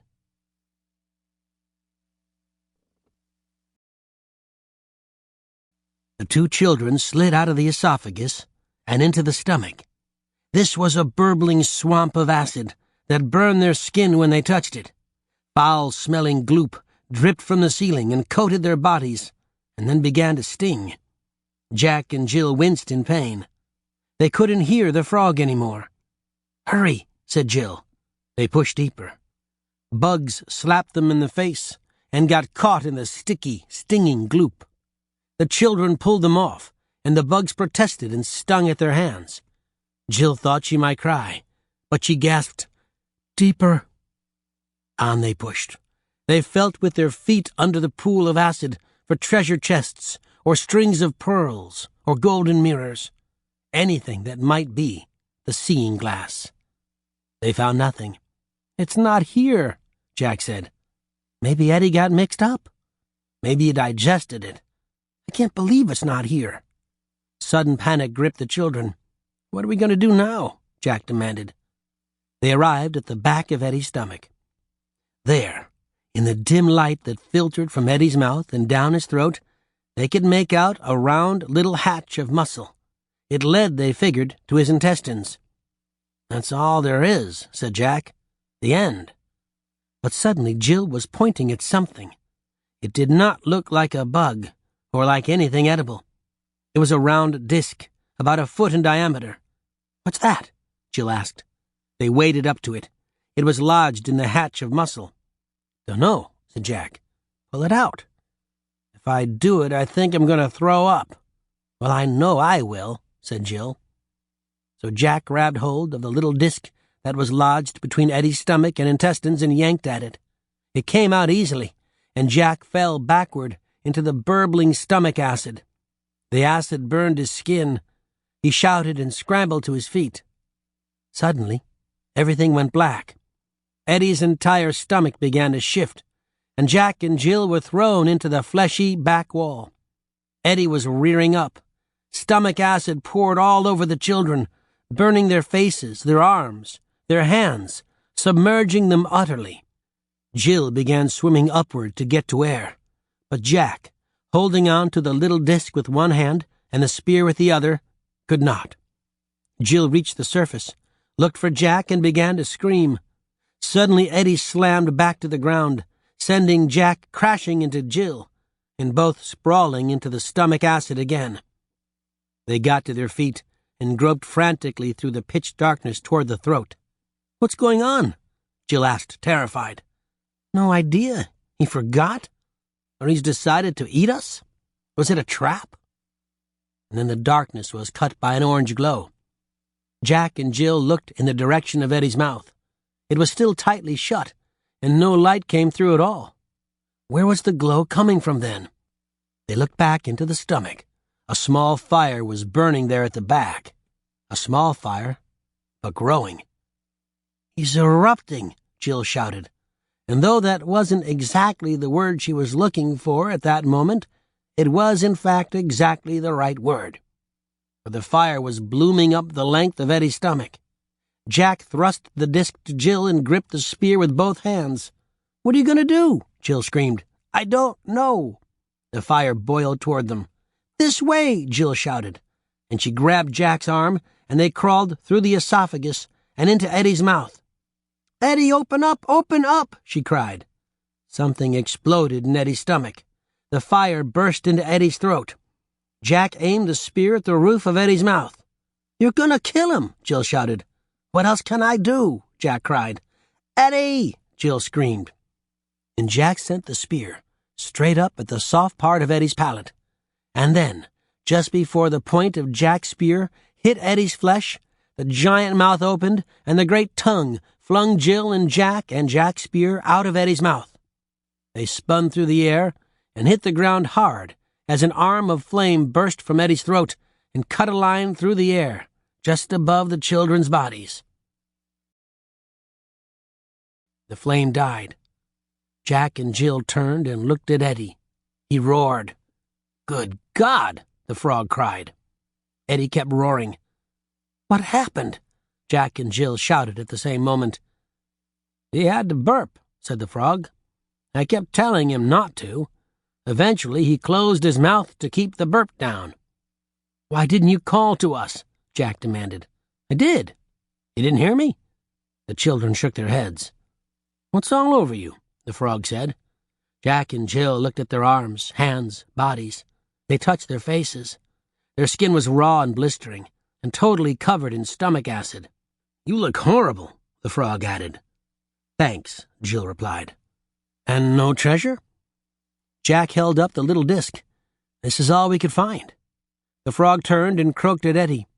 Eddie nodded and roared. "That's it," said the frog. What? That's the whole treasure? According to him, the frog shrugged. Jill, still lying on the ground, let her head fall against the craggy black stone. Jack stared at the disk. It was so coated in stomach loop he couldn't make it out. What is it? He said. No one answered. Jack sat up, cradled the thing in his lap, and pawed at the gloop with his fingers. It stung them. He pulled at it, but it just drooped back into place, hugging the little disk. Maybe it's a mirror, Jack concluded. We better hope so, agreed Jill. Eddie roared. Jill looked up wearily at the giant, ecstatic salamander. What is he saying? She asked. The frog sighed. He wants to ask us more questions. Some hours passed, while the children recuperated from their ordeal and fielded such questions as, if a tree falls in a forest and there's nobody around, how did it fall down? And, what does the word is mean? But finally Jack stood up and said, I think we should go now. Jill, who had been coming up with the bulk of the answers to Eddie's questions, gratefully agreed. The problem is, said Jack, there's no way Begarin is going to believe that this thing is all the treasure that's down here. He waved the disk in the air. The gloop was beginning to harden. How are we going to get him to lift us back up? The frog offered a suggestion, and then Jill did, and then Jack came up with one of his own. None seemed particularly promising. Jill tried another, and another. Jack added to one, subtracted from the other. The frog offered a variant. After a while, the two children were nodding. That might work, said Jill. It's the best we've got, said Jack. Let's try it. Jill turned to the frog. Tell Eddie. When the frog informed Eddie of their intent to leave, Eddie was crestfallen. But when the frog elaborated that they would need the giant salamander's help, he looked like it might be the very best day of his long, long life. Tell him to lead the way, Jack said to the frog. So Eddie began crashing through the tunnels that had led them there, smashing stone as easily as one might smash glass.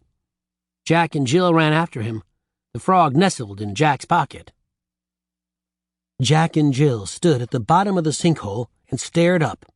Far above, they could see the dim red light of the goblin kingdom.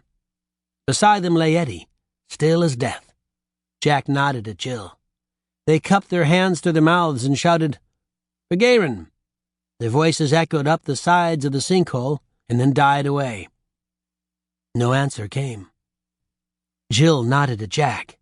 Again they cupped their hands to their mouths and shouted, Begarin! Again no answer. A third time they cupped their hands to their mouths, turned them to the great hole and bellowed. This time, far up above, a tiny round shape appeared, framed by the dim red light. Queen? Jack? Called a voice. It ricocheted off the walls of the sinkhole all the way down into the ground. Yes, the children shouted, we got it. Their answer was met by a burst of sound. Excited voices seemed to be calling out to one another. Then they heard, Begarin is coming. A few minutes later, another round shape appeared in the dim red light, far above the two children. Do you have it? The caretaker of the goblin kingdom's deep voice echoed down into the hole. Yes, the children called back. The large bucket came plunging down through the darkness and landed with a crash beside them. Start loading it in, Begarin cried down. We can't, the children shouted back up. It's in the I-deck-whatever's stomach. We killed him and looked in his mouth. It's all solid inside. Begarin cried. You killed him? It wasn't very hard. He was sleeping. There were cries of surprise and joy above. What's in his stomach? Gold? Diamonds? Yes, the children called. And more, much more than that. All in one great ball. Shrieking laughter echoed down the hole. We'll need a big platform, Jill cried up. You can load him onto it and haul him up. We'll come up after. Yes, good, Begarin called down. Just wait while we get it." More shrieking laughter and giddy voices. Begairen's voice returned. "You are the greatest heroes known to goblin or to man." And then he shouted, "Hold on!"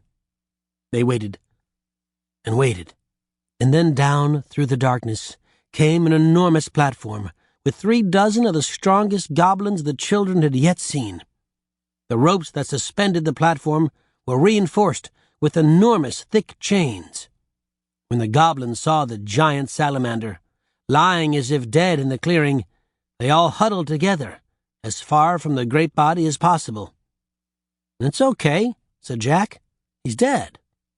Beside Eddie, out of sight of the goblins, the frog was whispering into the salamander's ear. "Hurry up!" came the imperious cry from above. The goblins reluctantly moved toward the salamander until they stood 9 at a leg. Then they began hauling, dragging Eddie toward the platform. Jack watched Eddie carefully. It looked like he was trying not to smile. The frog, unnoticed by the grunting, heaving goblins, hopped awkwardly alongside Eddie's head as it dragged along the ground. The goblins finally managed to get Eddie onto the platform. "We did it!" one of them shouted up to Begairen. From above came the sound of giant cranks turning, and then, very, very slowly, the platform began to rise into the air.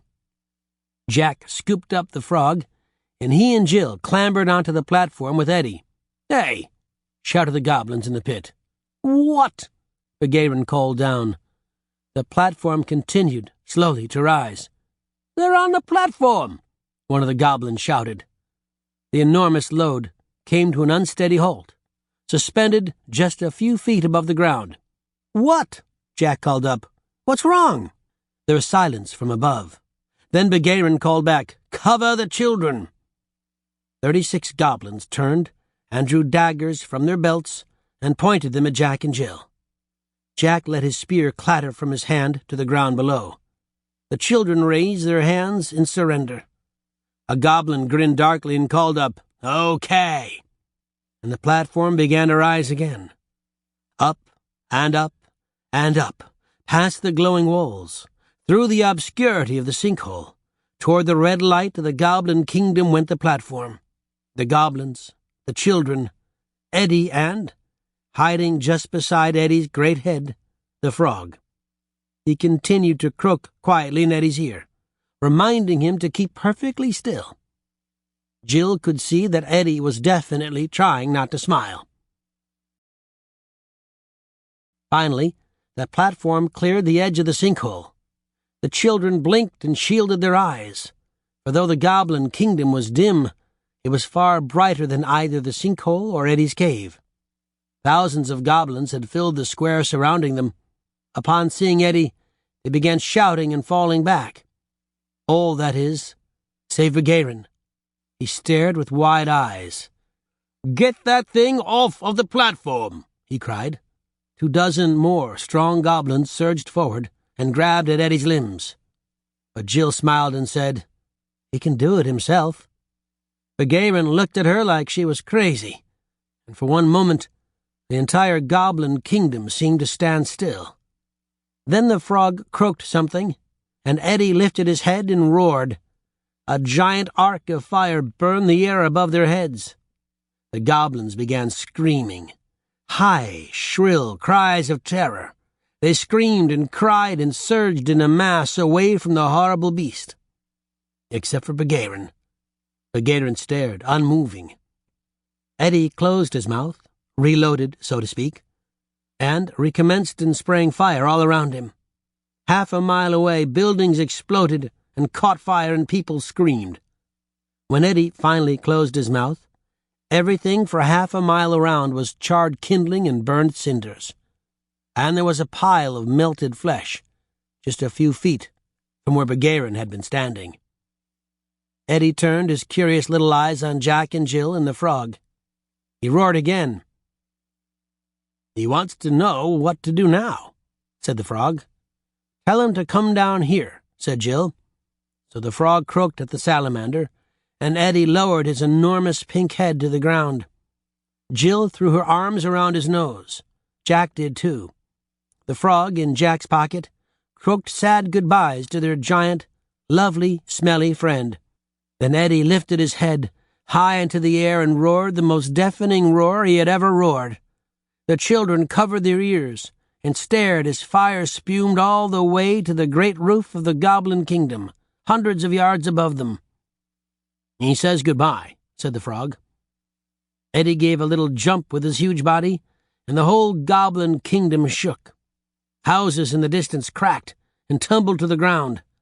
Then he turned and leaped back down into the sinkhole, sliding down the walls with a horrible tearing sound. "I think he likes it down there," said the frog. "It's like a big warm well." Jack turned to Jill. Her face, her skin, was blistered and covered in salamander stomach acid, as was his. "You look lovely," he told her. Jill grinned and curtsied. "Why, thank you. You, on the other hand, smell like a cesspool." They laughed. Then the two children took hands and walked through the now deserted Goblin Kingdom, searching for a way back to the light. Chapter 11. The Others. Once upon a time, two young heroes stood in a forest, their shoulders heaving, inhaling the fresh, familiar scent of redwood and pine needles. They had triumphed. In every way, they had triumphed. They had climbed an enormous beanstalk. They had killed murderous giants. They had evaded an evil mermaid.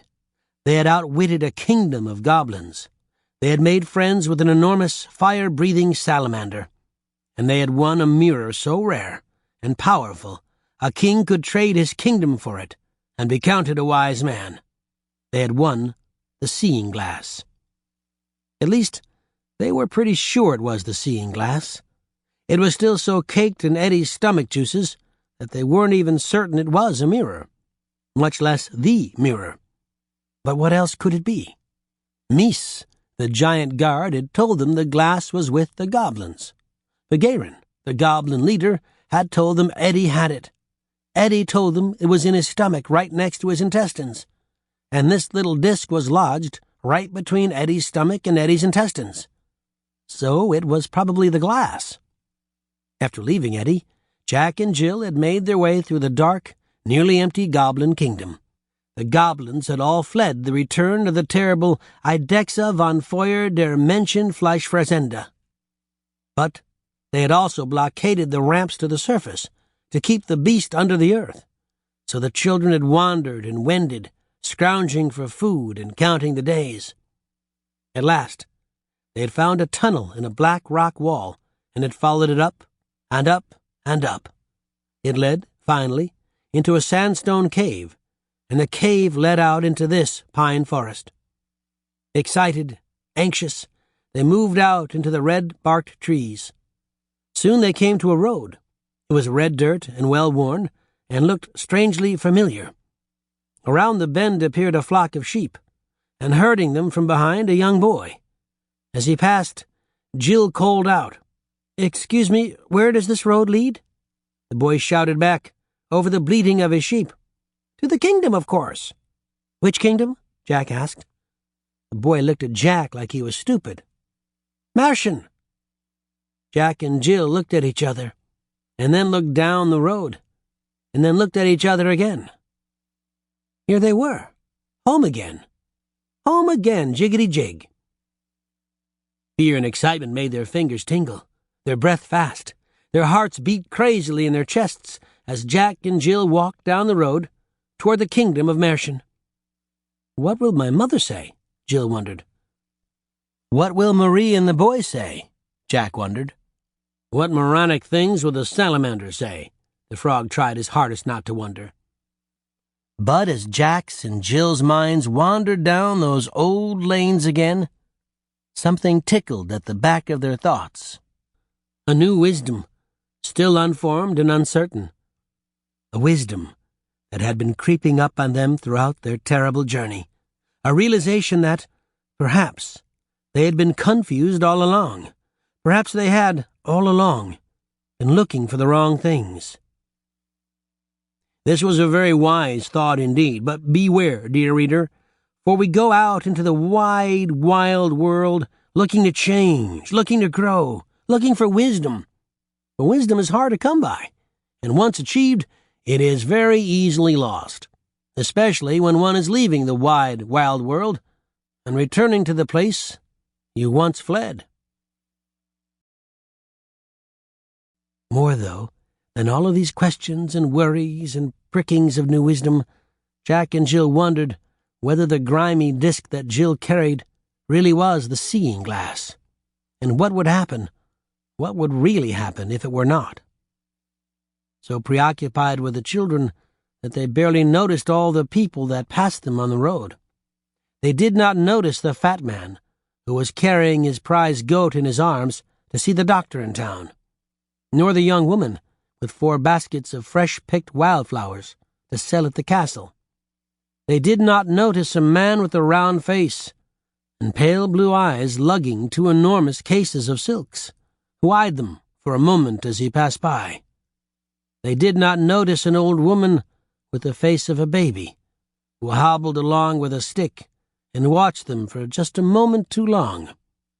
They did not even notice when a great cart, rattling with bottles of potions and elixirs, passed, and a man with long black hair and missing teeth peered out at the 2 children, smiled, and hurried his nag ahead. Nor did they notice when the road forked and they, without even thinking about it, followed the smaller, lonelier fork that led them under the heavy branches of dark trees. They did not notice when the path became narrower and narrower and narrower. They did not notice that the light was falling, the air was cold, the smell of the pines became sharp like winter. But they absolutely did notice when the path ended altogether, and they found themselves in a clearing of towering trees, a ramshackle cart parked off to one side, and an enormous stone mansion tucked into the dark pine needles. 3 people stood on the steps of the stone mansion, watching Jack and Jill expectantly. A round-faced silk merchant, a dirty, pony-tailed snake oil salesman, and a bent old woman with a baby's face. All 3 followed the children with eyes so pale they were almost white. Jack and Jill stopped dead in their tracks. "You return," said the old woman. "How nice." "Do you have the glass?" asked the silk merchant, stepping down from the stone steps and walking toward them. "They would be foolish indeed to return without it," added the pony-tailed man, following close behind. Jack opened his mouth. No sound came out. Jill looked from the old woman to the silk merchant and back again. She stammered, You know each other?" The 3 pale-eyed people grinned. "Know each other? We're siblings." Jack closed his eyes tight and shook his head. He opened his eyes again. "They call us the others," said the silk merchant silkily, and something Begayron had said echoed in the children's memories. "And we have been watching you," continued the old woman, "for a long, long time. We thought perhaps you were special, that you would, perhaps, be able to get the glass. Were you?" Jack turned to Jill. She took a deep breath, and then she held out the disc, encrusted with Eddie's stomach juices. "What is that?" the pony-tailed man demanded.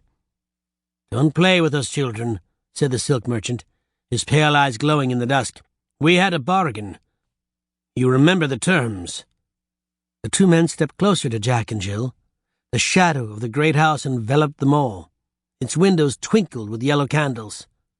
The snake oil salesman snarled, "Have you failed us? That is not the glass." The silk merchant grabbed it from Jill's hands. He turned it over. "What is this crud on it?" Jill swallowed.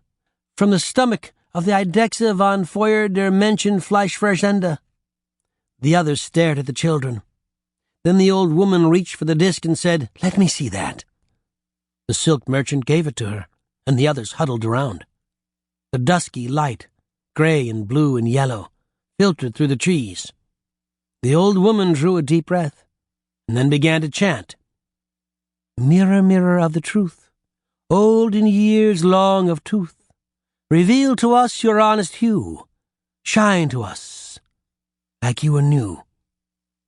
Around the disk, the three strange figures bowed and hummed. Then they all began to make disgusting, gurgling sounds in their throats. Finally, they all spat on the disk. The old woman rubbed it with her elbow. Suddenly, in the clearing, there was a light much brighter than the dying light of dusk. It shone clear and clean and silver and true out of the small disk. "Yes," the old woman murmured. "I think it is. It may be." The silk merchant said, "We must test it. We must try it." The oil salesman was grinning like an idiot and clapping his hands together. "At last, at last!" "Come with us," the old woman said to the children.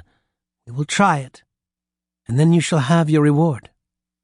Something about the way she said this did not inspire joy in Jack and Jill. They wondered why. The foyer of the great stone house was grand and bright, with rich carpets on the floor and paintings in gilded frames hanging from the walls. "You have a lovely home," Jill said politely. "Thank you, my dear," replied the old woman. As she said it, the oil salesman bolted the front door behind them. Jack saw him pocket a large iron key. The old woman said, "We need some time with the glass to ensure that it is indeed what you say it is. Feel free to look around." Jack and Jill watched the three pale-eyed others disappear through a small door. It shut quietly. The children looked at one another. "Let's get out of here," the frog hissed, hidden deep in Jack's pocket. Jill looked at Jack. "Maybe for once we should listen to him. I don't trust them." "Too bad," said Jack. He gestured at the heavy door, bolted shut. "They have the key." "We can try window," said the frog. "Come on," Jack gestured. "Let's just have a look around." "I say we start by looking at the windows," the frog insisted. They began to explore the house. Each room was different, and each more luxurious than the last. Great beds sat on plush rugs or shining polished floors. The wallpaper was a riot of color in one room and a luscious cream in another. Grand salons sat silently under towering painted ceilings. As they explored each room, the children's nervousness grew. What if it wasn't the glass after all? What would the others do? They wouldn't really kill them, right? Furthermore, they noticed that the house had no windows. "I don't get it," the frog murmured. "There were windows on the outside, lots of them." Jack wiped his brow with the sleeve and found that it was wet. Jill had begun chewing her bottom lip. "What's taking them so long?" Jill wondered. "You think that's a good sign or a bad sign?" Jack asked. "Bad sign," said the frog. "Definitely a bad sign." They were on the first floor again. Jill walked to the front door and tried it. It would not budge. "I'm going to ask," said Jack. His hand was on the door to the other's room. "I wouldn't," Jill said. "Me neither," agreed the frog. But Jack turned the knob and opened the door. He peered in. The room was empty. "Where are they?" Jack asked, scratching his head. "Did they leave when we were looking around?" Jill wondered. "I do not like this," the frog said. "I do not like this at all." The room was not quite as spacious or grand as the others, but it had a definite, delicate beauty. The floor was covered with a rug as deep and pure a blue as the sea, and like the sea, it seemed to rock and shimmer beneath them. Around its border was a filigree of golden thread that looked for all the world like the pristine coast of a magical land. The children were mesmerized. "Look at this stuff," muttered Jack. Against the wall stood a chest. Inside were stacked bar upon bar of gold that glittered red instead of yellow. Jill examined a small cherrywood box sitting on a side table. Cautiously she opened it. High ethereal music rose from within. "Come, come, where heartache's never been." Jill shut it and quickly shivered. She looked at Jack. He hadn't heard a thing. He was examining the plush blue rug. "Where are they?" Jill whispered. "Not here, let's go," said the frog. Jack had lifted a corner of the rug. Its blue shifted. the golden border spreading out into the middle, as if the water of the sea were draining away. And then Jack said, "Here. They're here." Jill moved to his side. Under the rug was a large stone trap door. "That's weird," said Jill quietly. "Yes, it is," replied Jack. "Why would they hide that?" Jill asked. For a moment, no one uttered a word. And then Jack said, "Why don't we find out?"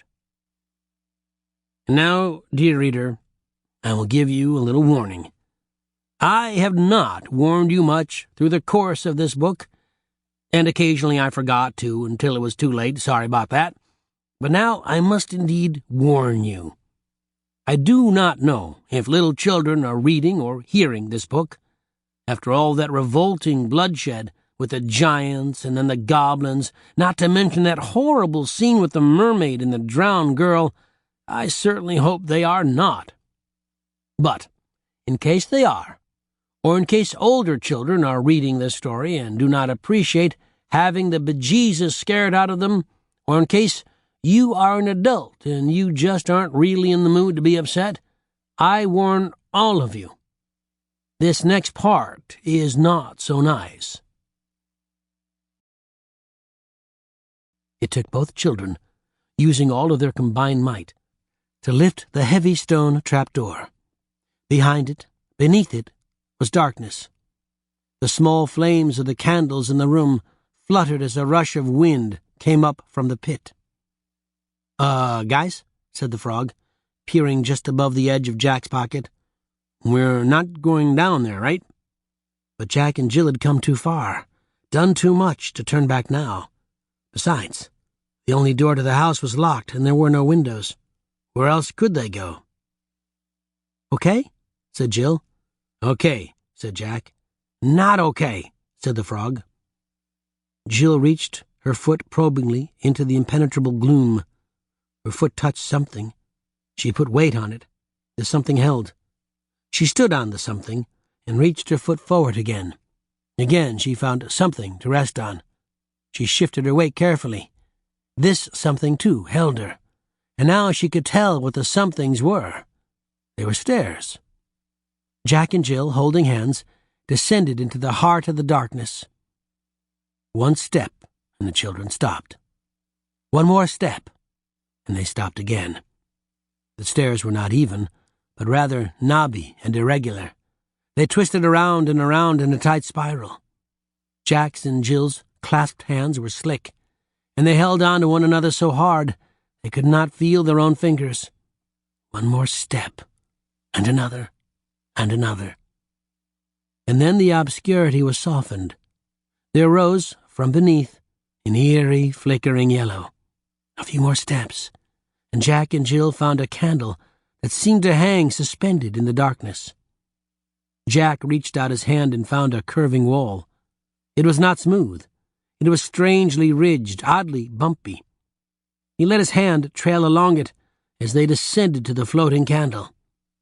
When they were but a few steps away from it, they began to make out what held the candle up. It was a strange candlestick, extended from the wall. The candlestick was long and straight and smooth in the middle, but at either end was a rounded protrusion. Even in the flickering yellow candlelight, the children could see that the candlestick was white, bone white. And then Jill was screaming. Jack turned around, threw his arms around her, and then, because she would not stop screaming, he clapped his hand over her mouth. Jill's eyes were wide, and they were rolling around in her head. Jack whispered, "What? What?"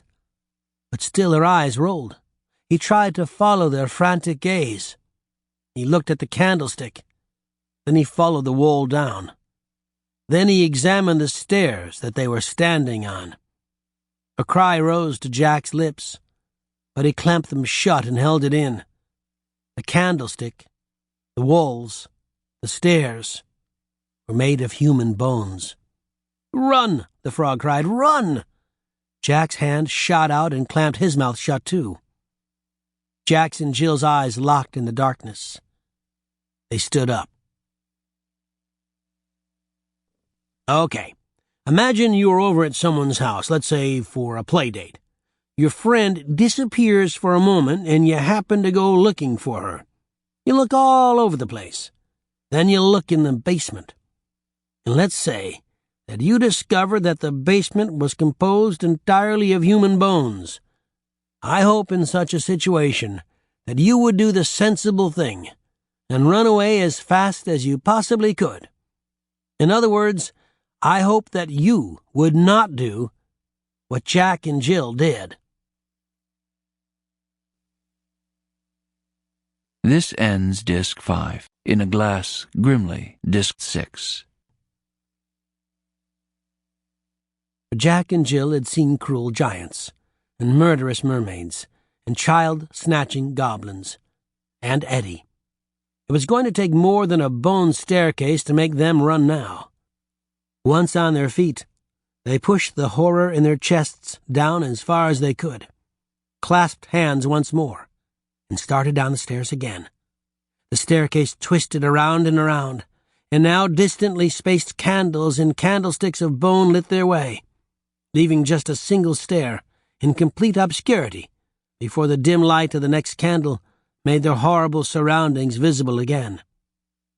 And then the stairs ended, and a series of candles lit a long hall. Jill covered her mouth. Jack looked away. The walls, the ceiling, the floor were all made of bone. Down the long, gruesome corridor, Jack and Jill saw a square where the flickering candlelight was brighter. Slowly, walking as silently as they knew how, they approached it. It was a doorway. Stronger candlelight danced through it. Jack looked at Jill. She nodded. Slowly, so slowly that you would not have seen him moving if you did not know that he was, Jack extended the edge of his head past the bone doorframe until nothing more than his ear and his eye would have been visible within the room. Jack jerked his head back. Jill stared at him. He gestured for her to do as he had done. Just as slowly, just as imperceptibly, Jill moved her head so that with a single eye she could see the contents of the room. The first thing she saw was a light fixture, an enormous chandelier, in fact, hanging from the center of the chamber. It was suspended from the vaulted ceiling by tangled cords of rib bones, interlocking crazily. Below them hung the 9-pointed chandelier, each point made of a skull resting on a platter of pelvises. Strung between the 9 points were femurs, hanging like laundry from a drooping line. The chandelier was covered with candles, dripping their yellow tallow over the white bones. Jill's gaze ran upward to the ceiling. It gave new meaning to the term rib vaulting. Ribs were extended in undulating curves from the top of the walls to the center of the ceiling, where a line of skulls smiled down at Jill. And one could tell, from the chandelier, from the ceiling, from the walls and the floor, that these were not just any human bones. They were the bones of children.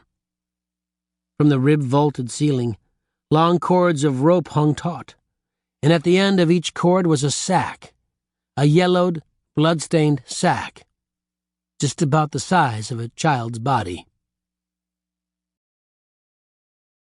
Below these sacks, in the center of the room, stood a bone altar. On it sat a shining circle. It was, without any doubt, the seeing glass, its surface now perfectly clean, perfectly clear. Before the glass, before the shrine of bone, knelt the three others. "Please," the silk merchant moaned, "show us your secrets, great glass. Give us your wisdom." The seeing glass sat on the altar, silent. "What must we do for you?" pleaded the oil merchant. "Mirror of truth, show us your power, we beg you." The seeing glass stared down from its shrine, impassive. "Guiding light of the goblin kingdom," intoned the old woman, "repository of the world's greatest secrets, giver of power, keeper of truth, please." "We are so close," the silk merchant whispered. "We have sought ye 1,000 years," murmured the oil salesman. "Please," cried the old woman, "please." Nothing. The old woman sighed bitterly, a sigh of 1,000 years of frustration, and lifted herself to her feet. "I will try to read the spell again," she said. She approached the glass. Jack's and Jill's heads now both peered, ever so carefully, around the bone door frame. The old woman bent her silvery head over the glass. "Fotim hat dajik, bok no father," she read. "Fotim hat dajik, bok no father. Fotim hat dajik, bok no father." "What the heck does that mean?" whispered the frog. Jack clamped his mouth shut again. "Everyone," she bellowed, "everyone chant it." "Fotim hat dajik, bok no father," they chanted. "Fotim hat dajik, bok no father. Fotim hat dajik, bok no father." "It isn't working," the old woman cried. "It doesn't work." "They will pay," the silk merchant bellowed, on his feet now, "just like all of the other children have paid for failing," and he gestured violently at the bones and bloody sacks above their heads. Jack's and Jill's eyes followed his gesture and then met. Jill jerked her head toward the stairs. Jack nodded and straightened up. "Yes," muttered the old woman, "we must admit it. They have failed." She shook her head. "I bet they'll taste good, though," the oil salesman shrugged. "That is a small consolation." The children's faces went white. Jill made a small movement toward the stairs. Jack, on the other hand, stepped into the room. Jill turned, saw Jack, and had a heart attack. The frog had too, in a row. The others spun. For a moment they stared, too stunned to speak. And then the old woman managed to say, "Just who we were looking for." The two men moved toward Jack and clamped their hands around his thin arms. "Hello there," said the silk merchant. "It turns out," smiled the oil merchant, "that this glass of yours isn't all it's cracked up to be." Their grips felt like they would crush Jack's bones.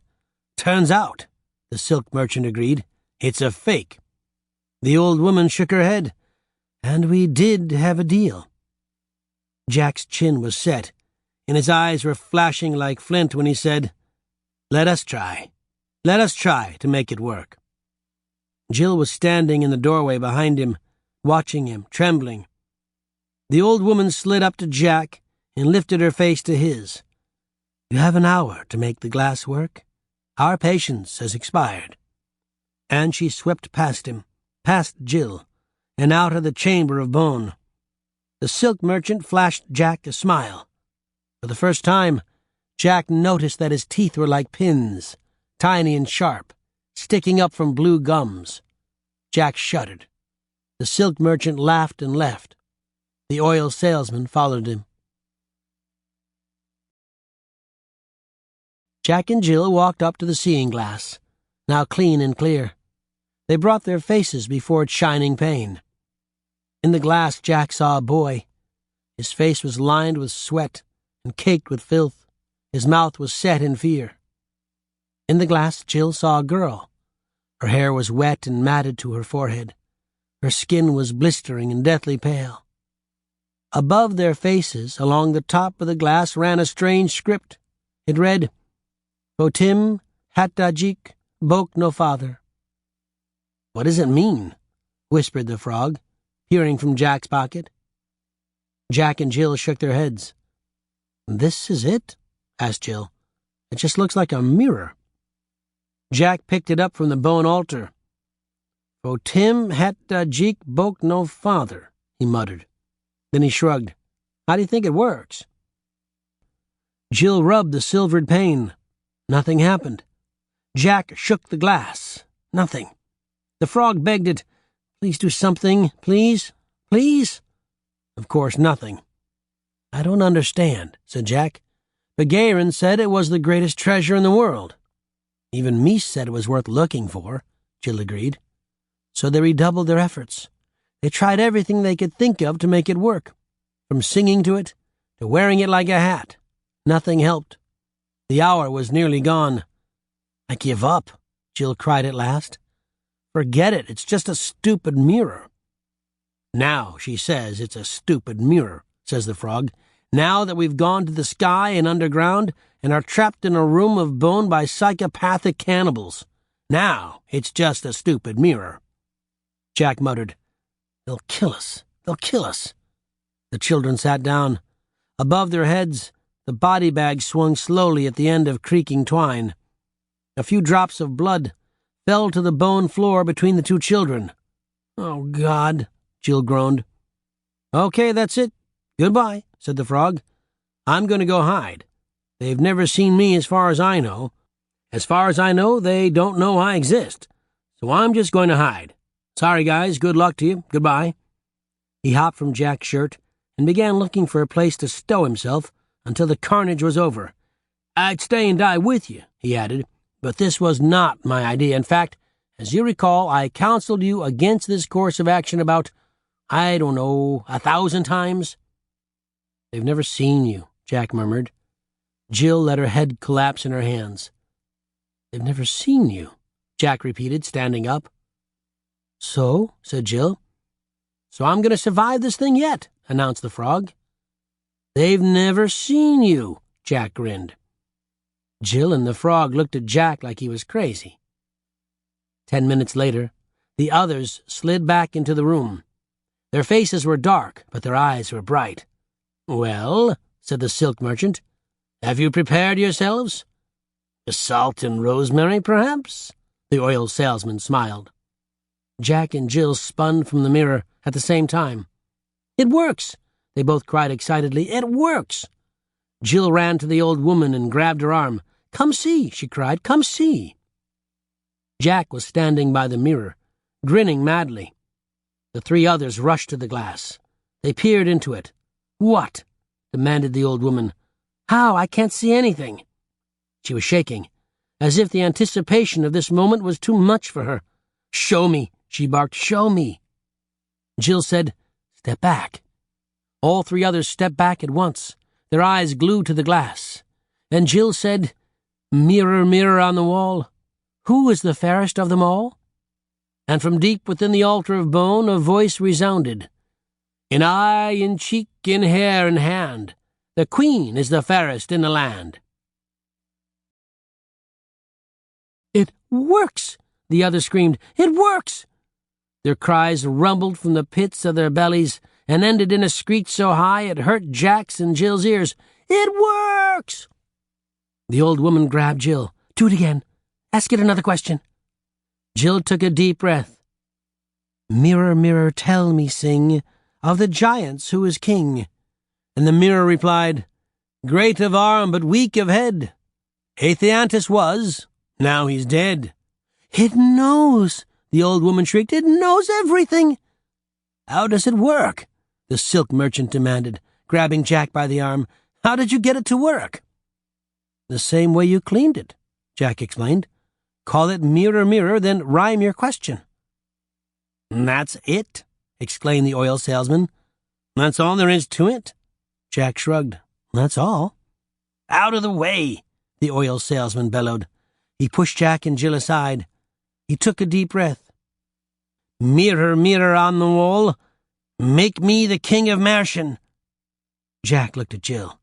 She tried to suppress a smile. Jack said. "That didn't rhyme." "What?" the oil salesman demanded.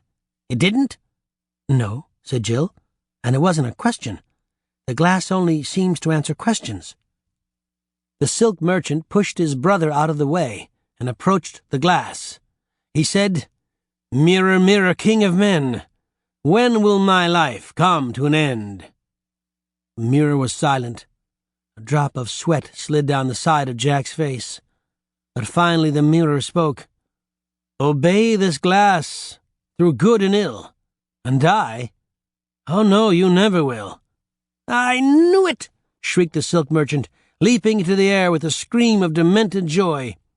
The old woman howled, "Live forever! We'll live forever! We've done it! We've done it!" The others began to dance around the bone chamber, spinning and leaping and hugging themselves. The silk merchant banged the bones of the wall with his fists and shouted.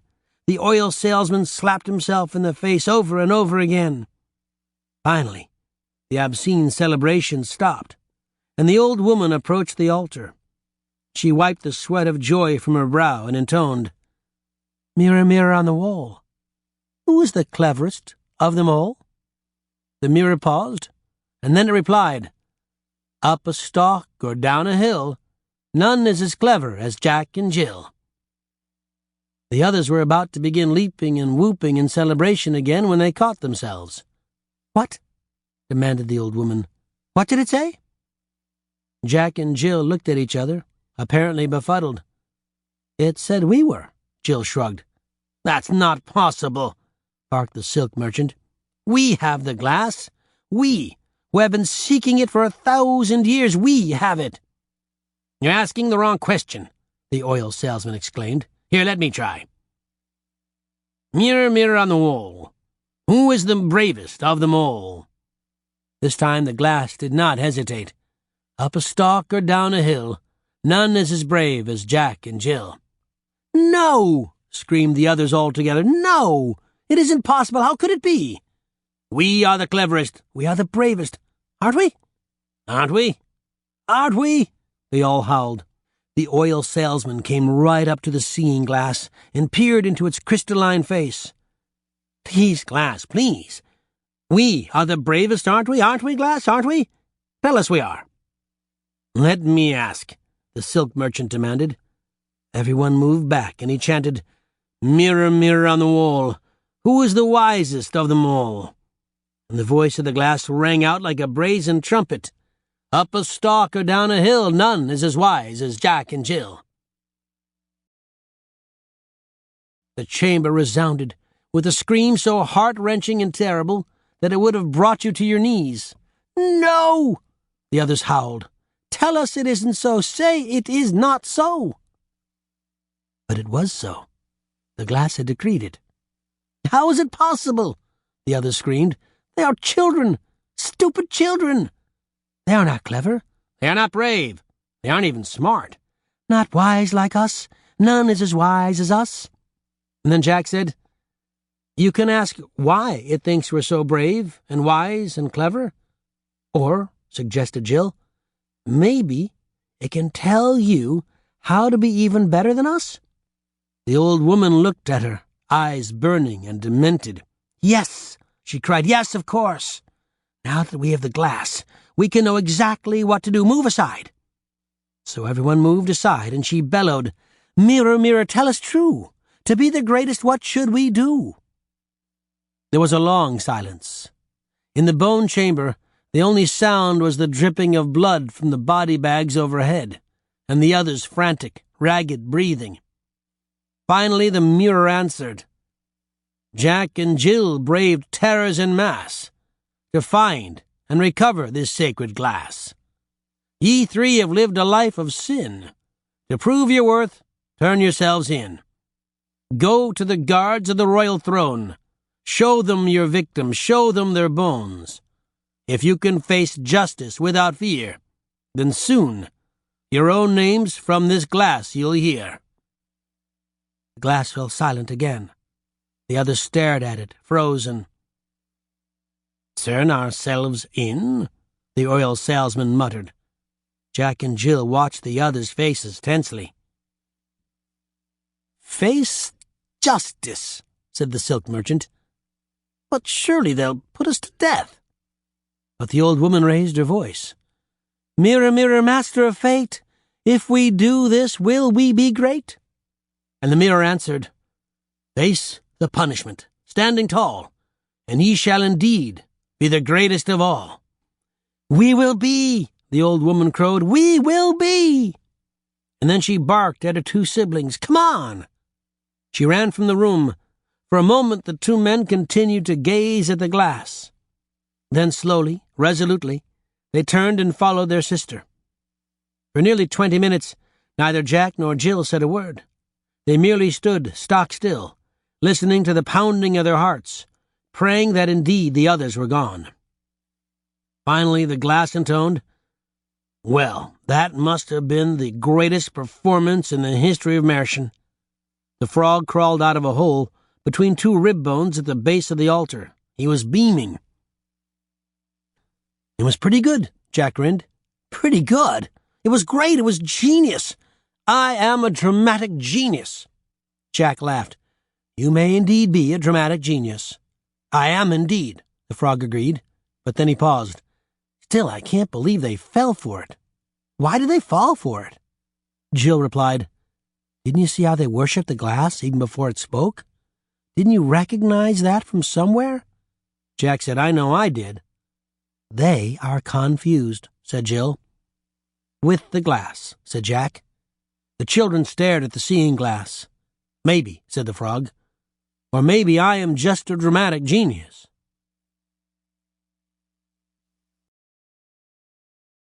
Chapter 12. Face to Face. Once upon a time, two children walked down a long, dusty road. Jack fingered the glass from time to time. He shook his head at it. Its secrets remained locked away. Jill wondered about the others.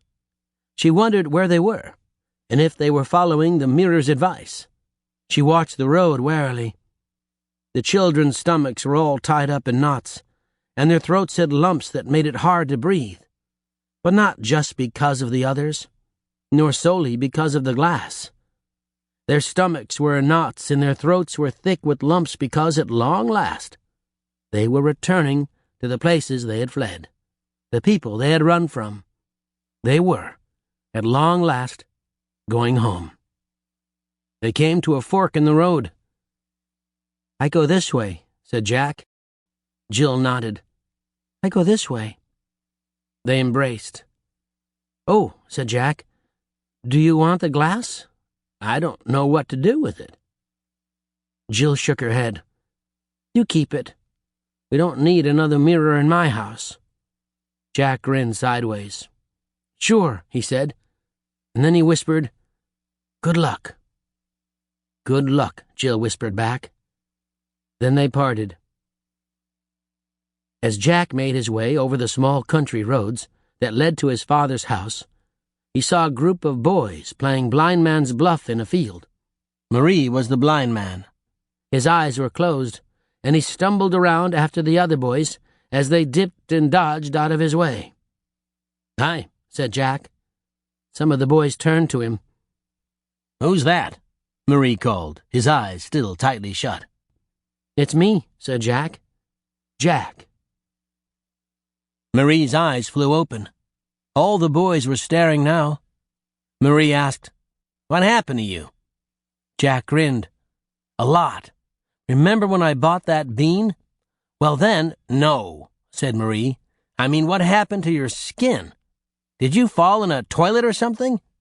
The boys exploded with laughter. Jack looked down at his skin. It did look disgusting. He said, "I got this from going in the stomach of a fire-breathing beast." "That's funny. My toilet breathes water," said Marie, and the boys roared. "I did," Jack insisted. "I did." The boys laughed harder. Jack stood staring at them. A dim and distant wisdom tickled his brain. He shook it off and turned for his house. He came to the front door. He took a deep breath. Before he could take the doorknob, the door opened itself. His father stood in the doorway. A moment of silence. And then, "Jack?" Jack nodded. Jack's father threw his arms around his son. Jack's father made him some food. He helped him wash himself, and he told Jack to lie down. He needn't worry about chores for a little while. He looked like he'd had a rough time of it. "I missed you," his father said. "I feel bad about how I acted." Jack nodded, but he was already staring out the window, watching the boys play blind man's bluff. The next day he was outside with them, going with them down to the river, running with them across the fields. Soon that old song came back. "Marie had a little lamb, little lamb, little lamb. Marie had a little lamb whose fleece was black as coal." "Don't sing that," Jack would say. "It isn't funny." So the boys would sing it louder. Everywhere that Marie went, Marie went, Marie went. Everywhere that Marie went, the lamb was sure to go.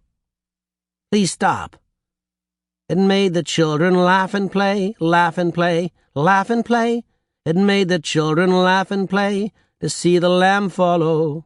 Stop it, Jack would shout, and the boys would roar with laughter.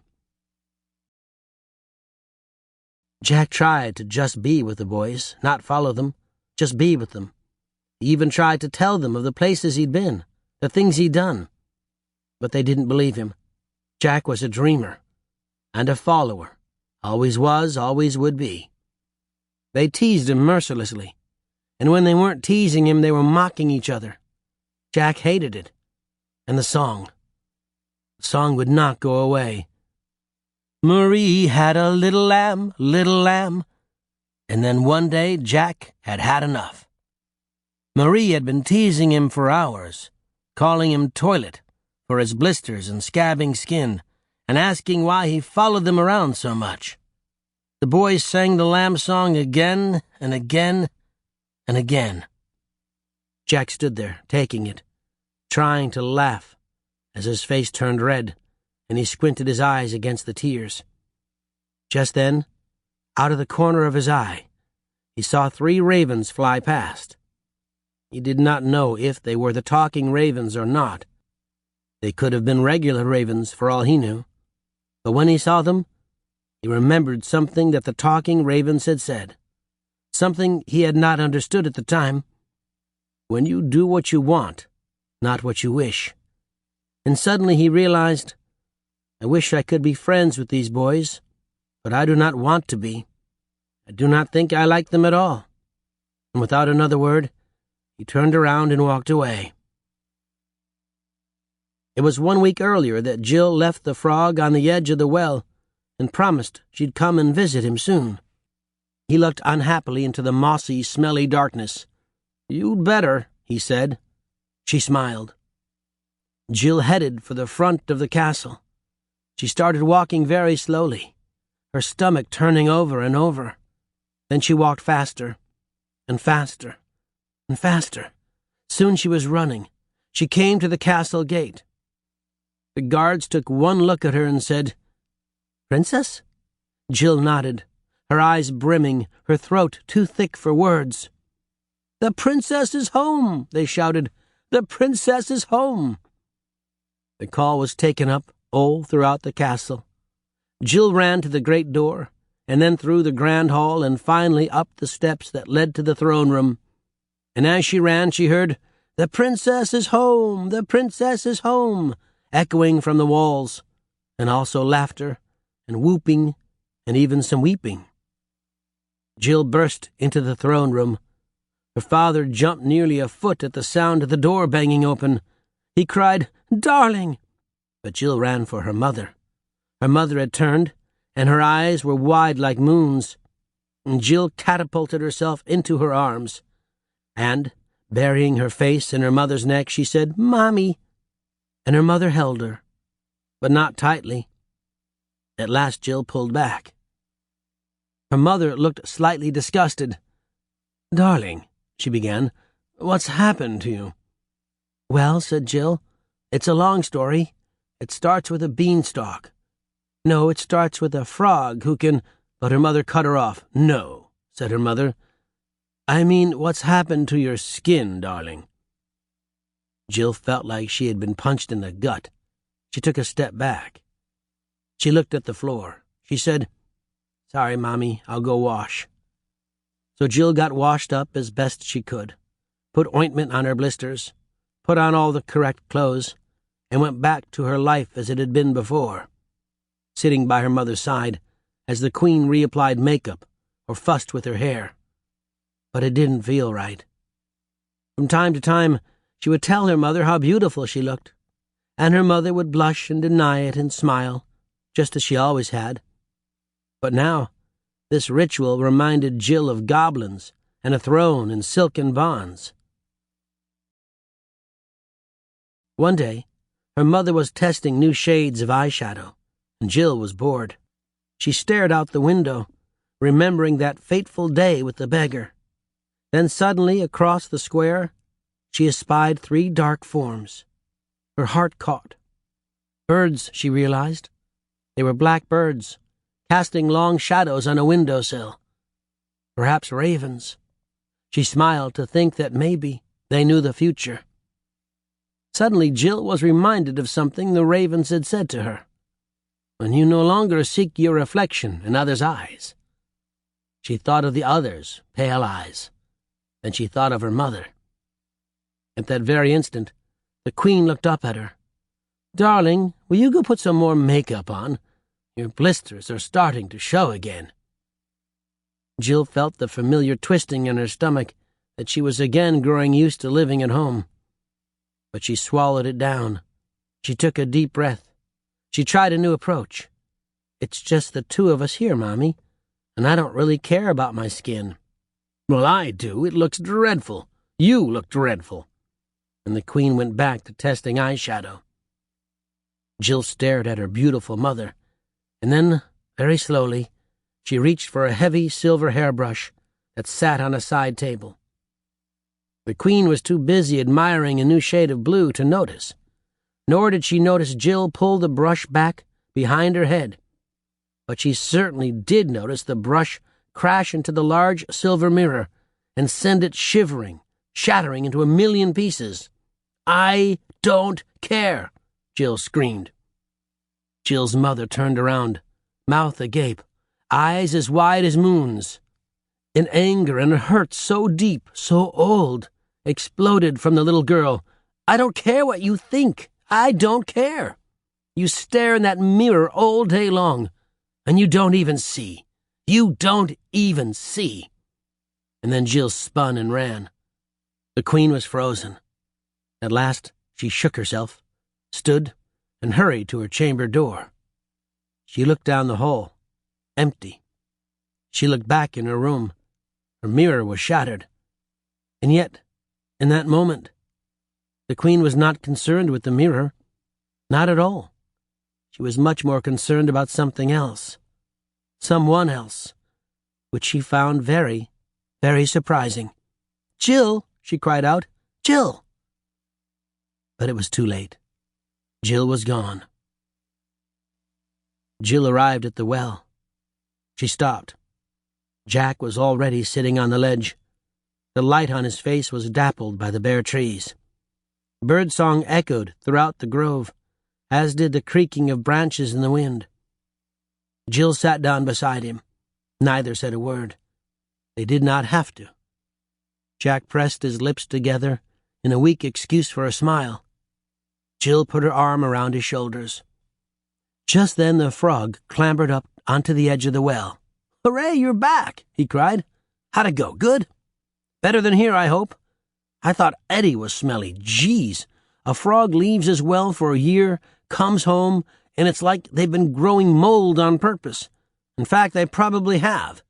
And stupid! Hey, frog, where were you? Where was I? Where am I? Who am I? What is the meaning of life? Idiots." The frog smiled up at the 2 children appealingly. Then his face fell. "What?" he said. "What's wrong?" He waited. "What, it didn't go too good?" Jack and Jill shook their heads. "Not too good at all," said Jack. The frog sighed. "No. You're so beautiful, you're so great." "No," said Jack. "No," said Jill. The birds sang in the trees as if nothing at all was wrong. The frog looked up. The sky was that deep, cerulean blue that he had once loved so. "No home, sweet home?"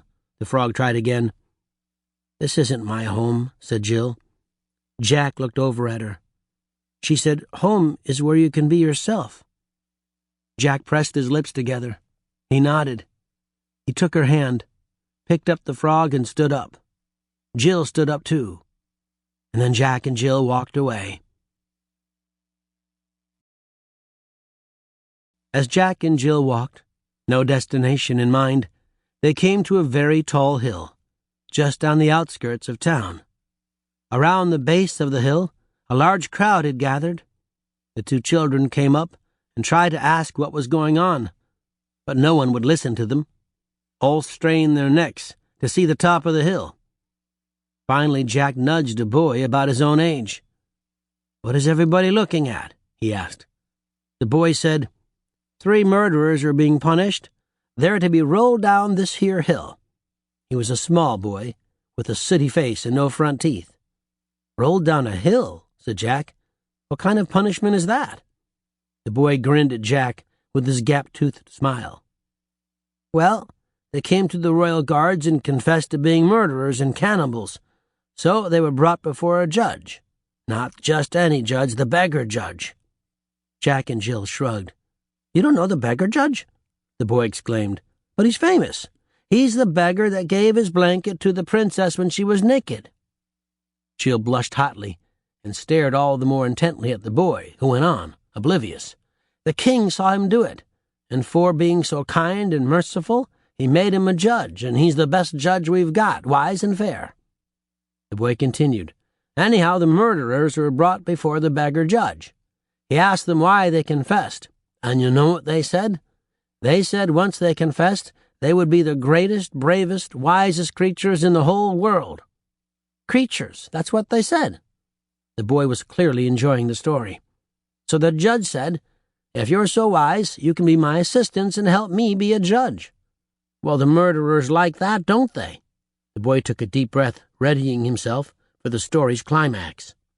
"Well, the first case they had to decide was that of a murderer, and the judge, he asked them what the punishment should be, and they said, 'Put him in a barrel, drive nails into it, and roll him down a hill.' They were pretty proud of themselves for that bit of wisdom, so the beggar judge, he says, 'You have pronounced your own sentence,' just like that." As the boy finished his tale, a terrible scream rose from the top of the hill, and 3 barrels started tumbling down the steep slope. The barrels bounced and bounded over rocks and gullies, and with each bounce, the screams grew more blood-curdling and horrible. And then, about 2/3 of the way down the hill, the screaming stopped altogether, and the barrels tumbled onward in eerie silence. When they finally came to rest at the bottom of the hill, the crowd surged forward to pry open the barrels and inspect the bodies inside. But Jack and Jill turned away. "They must have been very confused indeed," muttered Jill. Jack nodded, and they left. Jack and Jill had a new home. It was a small clearing behind a tiny village on the outskirts of the kingdom of Mercian. They had no roof over their heads, nor even a natural canopy, for it was the dying days of winter, and no tree had leaves. When it rained, the children were soaked to the bone, and they huddled together and shivered. Rain at night was the worst.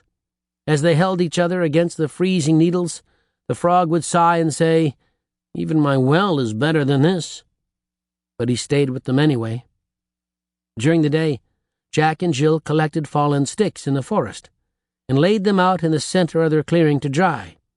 Then they would bundle them up and take them into the village, going door to door, selling them as kindling, hoping for a penny for the whole bunch.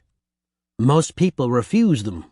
"Ugh," they would cry upon seeing the children on their doorstep. "It's those filthy orphans," and they would slam the door in their faces. Which was understandable. Jack and Jill did look pretty disgusting. They had not washed themselves for weeks now, and their skin was scabbing from the blisters, and their hair was matted, and their clothes stank. Occasionally, someone would buy a fardel of twigs for their fireplace and pay the children a penny, and then Jack and Jill would trade that penny for a loaf of bread or a small round of cheese, and they would take their food back to the clearing and eat it hungrily.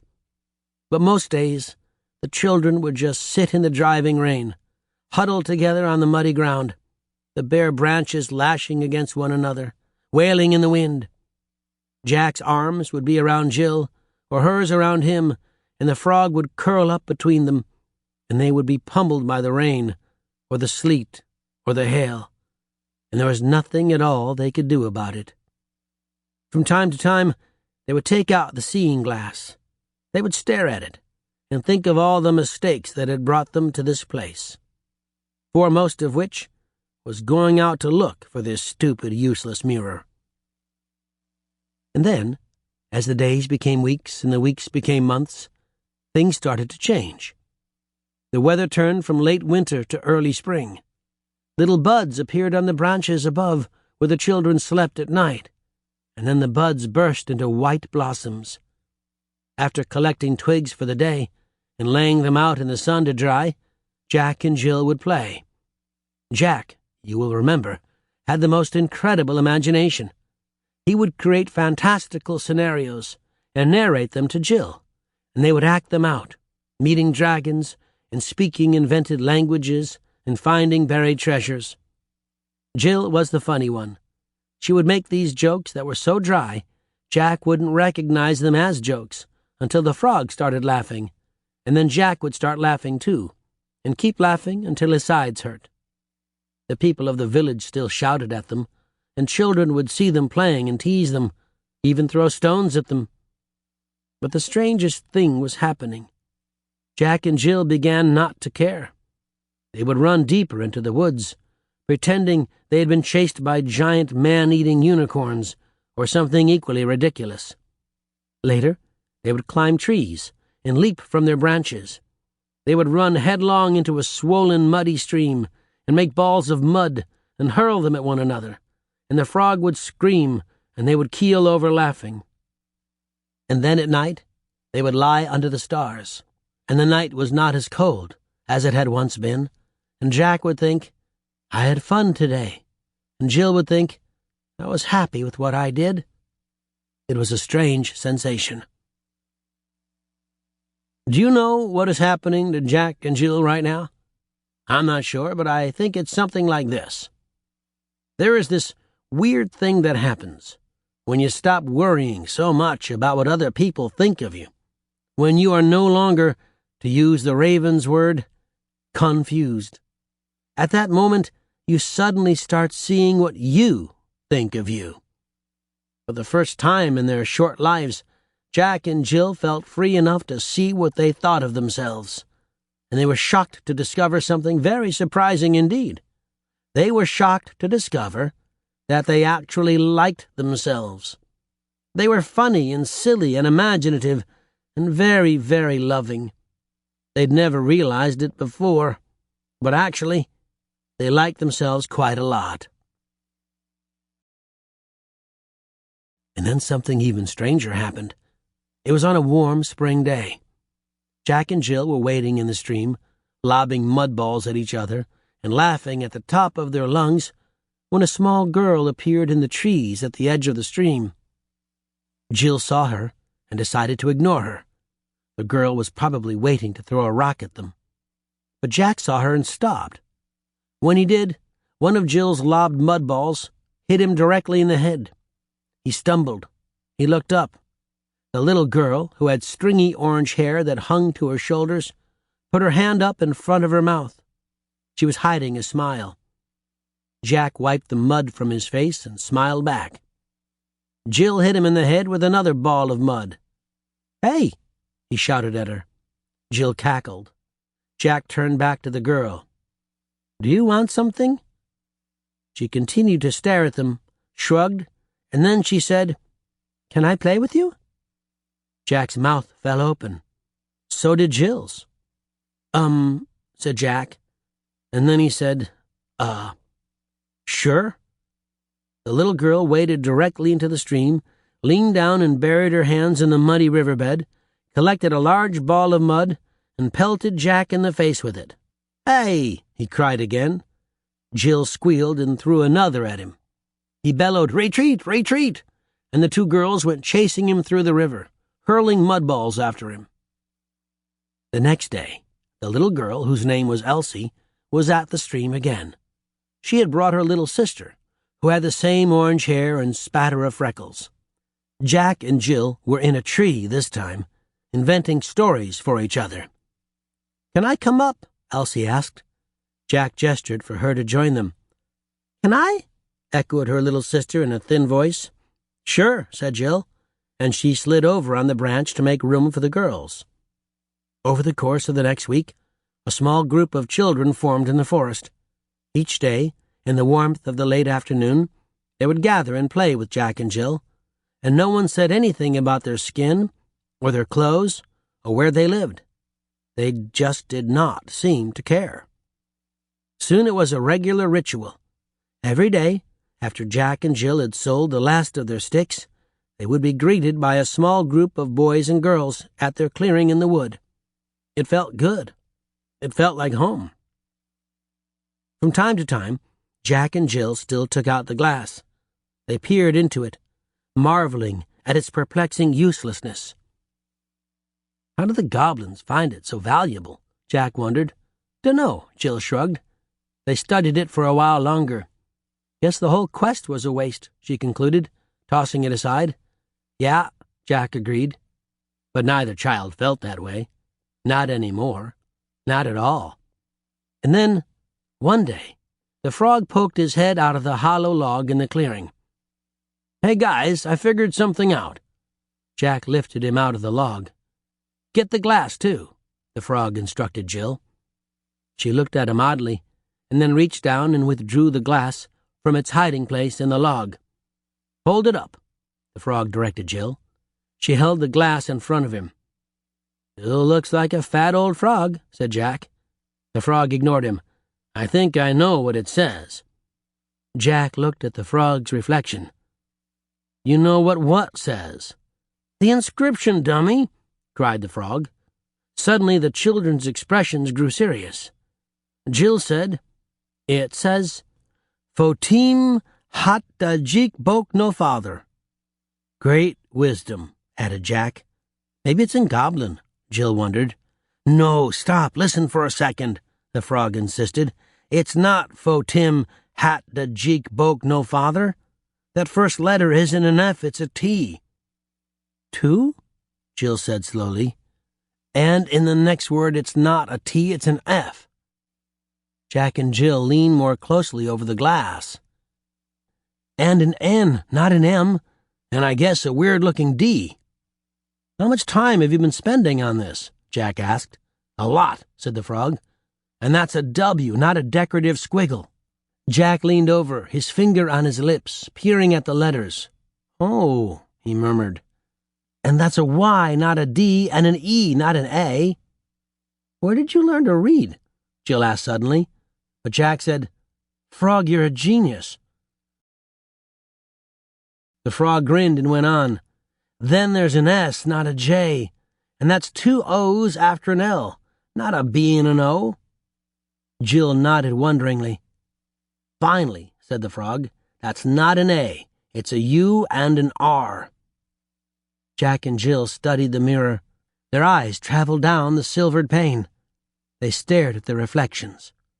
And Jack and Jill, staring into the glass, suddenly realized what their quest had actually been for, and what they had really been seeking all this time.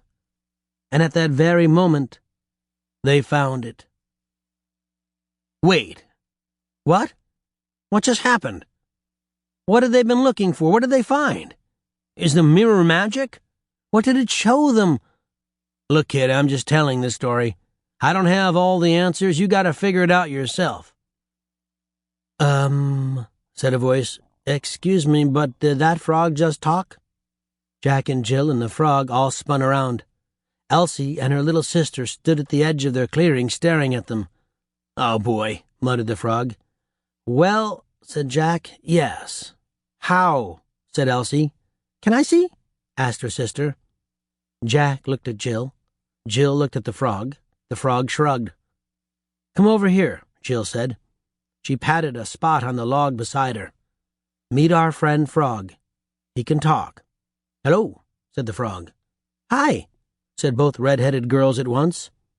You're amazing, said Elsie's little sister. The frog beamed.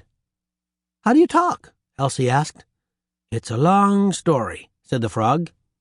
And both little girls, at the very same moment, said, Okay. The frog sighed. The sun was setting, and the sky was red and yellow and pink and blue as the frog finished his story. That was wonderful, Elsie said with a sigh. Can you tell it again?" asked Elsie's little sister. Jack and Jill laughed. "I mean tomorrow," the little girl said. "I want to bring my friends." The smile slid off of Jack's and Jill's faces. "Yeah," said Elsie. "All the kids will want to meet the frog now." "And hear the story," her sister agreed. Jack and Jill both looked at the frog. "What do you think?" said Jill. The frog turned his head coyly to one side. "They'll all want to meet me?" he asked. "Oh, yes." "And hear the story?" "Definitely." "Well," the frog replied, "if you insist." The next afternoon, all the children who had ever come to the clearing to play with Jack and Jill were gathered before the hollow log. The frog sat between Jack and Jill, and once the children had gotten over their hysterical excitement about meeting a talking frog, he told them all his story. He finished when the sky was dark and the stars were twinkling overhead. The children all instantly clamored for more. "What happened next? How did you meet Jack and Jill? Can we meet the salamanders?" "No," the frog replied. "You cannot meet the salamanders. And as for how I met Jack and Jill, that's another very long story." And all the children all at once said, "Okay." Jack and Jill laughed, and then Jill said, "Why don't we tell you tomorrow?" The next day, an even larger group of children had assembled. Even some boys from Jack's village were there. Not Marie, of course, but some of the quieter ones. Jill told them all about her mother, and the silk merchant, and the terrible royal procession. The children adored it. They ate up every word. A little boy in the back, named Hans Christian, laughed and gaped and clapped his hands straight the way through. The day after, Jack told them about having to sell Milky and about the snake oil salesman. The boys from Jack's village laughed when Jack sang the Little Lamb song and told the other children that it was all true, that there really was a rickety old cart, and Jack did trade his cow for a bean. And then Jack and Jill and the frog told them about the creepy old lady with the pale eyes and the beanstalk. The children were mesmerized, especially a little boy sitting in the front, named Joseph, but whom everyone called J.J. After the story, as the stars were spinning in the dark sky, Elsie and her little sister pulled some of the boys from the village aside. "Don't you think Jack's father misses him?" Elsie asked. "He does," one of the boys replied. "He's in mourning." "I bet Jill's mother misses her, too," said Elsie's little sister. "Well," said Elsie, "why don't we find out?" The next night the group was enormous. Jack and Jill had planned to tell the giant story, and they had gathered enough sticks and branches to make a large fire. The children sat round the crackling flames as dusk settled in, and Jack and Jill and the frog prepared to tell them about their adventures in the sky. But before they could begin, some dark figures approached the back of the group. There were at least 3 of them, and they were pretty big for kids. Elsie ran up to Jill and tugged on her arm. "Jill," she whispered, "do you think you could tell us the story from the beginning again? Most of the kids here missed the frog's part." Jill shrugged and asked Jack. Jack shrugged and asked the frog. The frog shrugged and said, "They want to hear my story again? I don't know." He began his story again. And off in the trees, a woman as tall as a statue and slender as a willow wand put her hand before her mouth and stared. Then she laughed. Then she grew serious. By the end of the story, she was wiping a tear from her eye. The next evening, the crowd of children returned, and the next, and the next. And each evening, once the fire was raging and the children were comfortable, those 3 dark figures would come up behind the group and stand among the trees. They heard about the silk merchant and the snake oil salesman and the old woman. They heard about the giants. They heard about Jack and Jill tumbling from the sky and falling down the hill. A little girl, sitting near the front, whose last name was Goose, laughed so hard at that part that Jack and Jill stopped telling the story and stared at her. "I broke my head open," Jack reminded her. "I know," said the little girl, wiping tears of mirth from her eyes. "I'm sorry." They heard about the mermaid. They heard about the goblins. They heard about Eddie. Everyone loved Eddie. Finally, they heard about the terrible others. As Jack and Jill spoke, the fire illuminated their faces, igniting their features, flashing in their eyes. They spoke with such passion, and of such fearful and wondrous things. Their voices boomed, and the children all sat back. Their voices swooped down low, and everyone leaned in. And Jack and Jill were fierce, and honest, and impressive, and beautiful. In the crackling light of the fire, out there in the pale green grove, among the dark trees, everyone saw it. They were amazing, fierce, beautiful children. And then they came to the final story, about returning home. They told it, and the tall figures in the back hugged their arms to their chests. They told about coming to live in these woods, and the friends they'd made.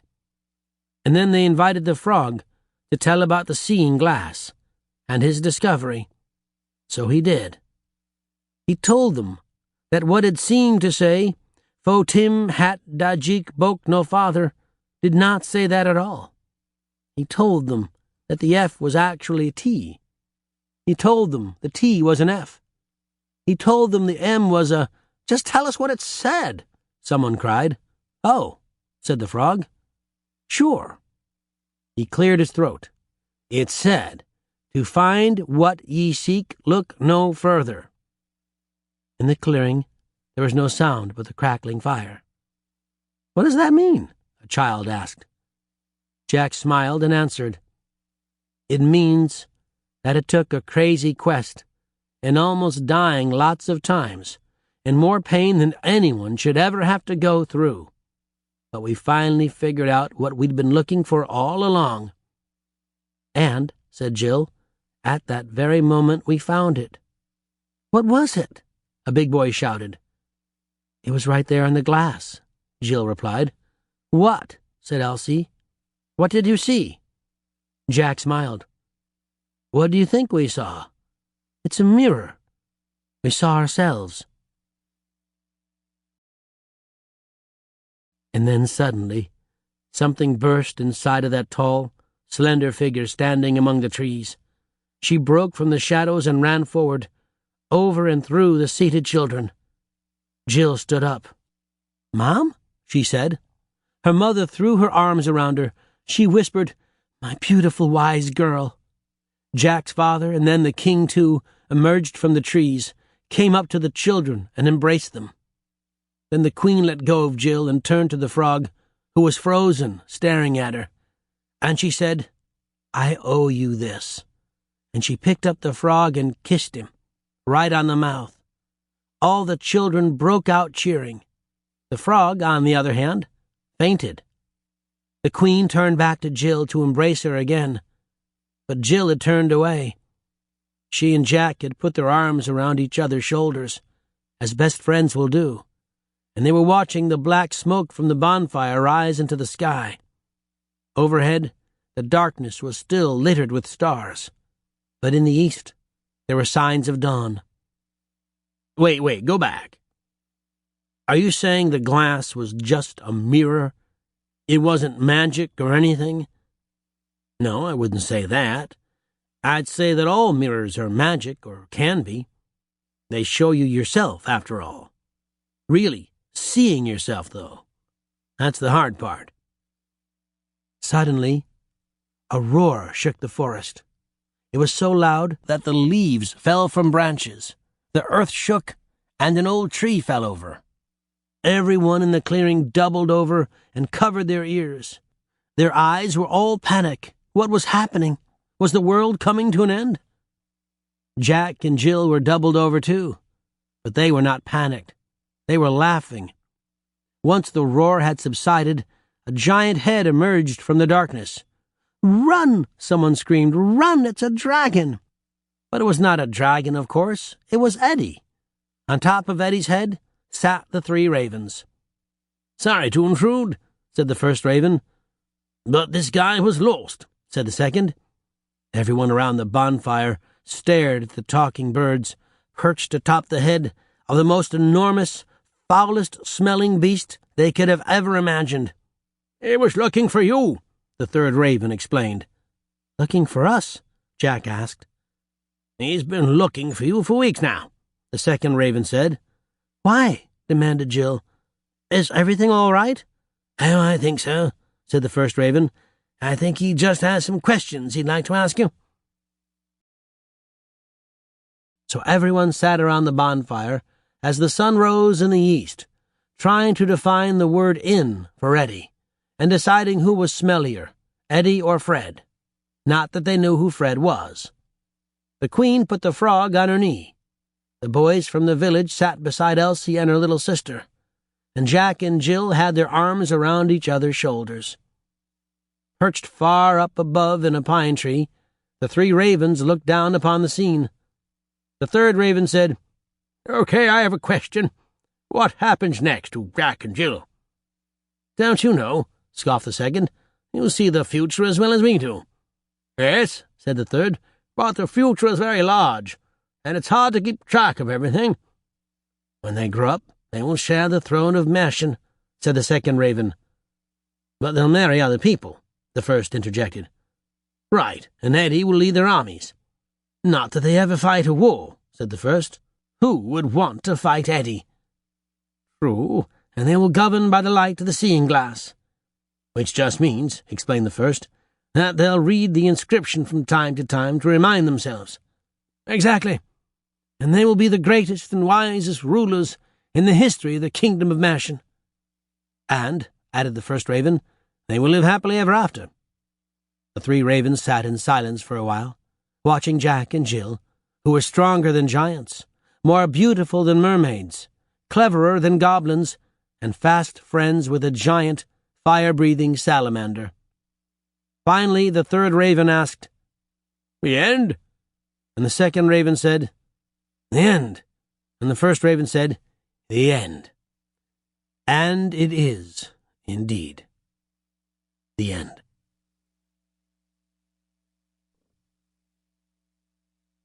You've been listening to In a Glass Grimly by Adam Gidwitz, narrated by Johnny Heller and directed by Stephen Bartolome. Author Adam Gidwitz concludes this book with a note to the reader titled, "Where do these stories come from?"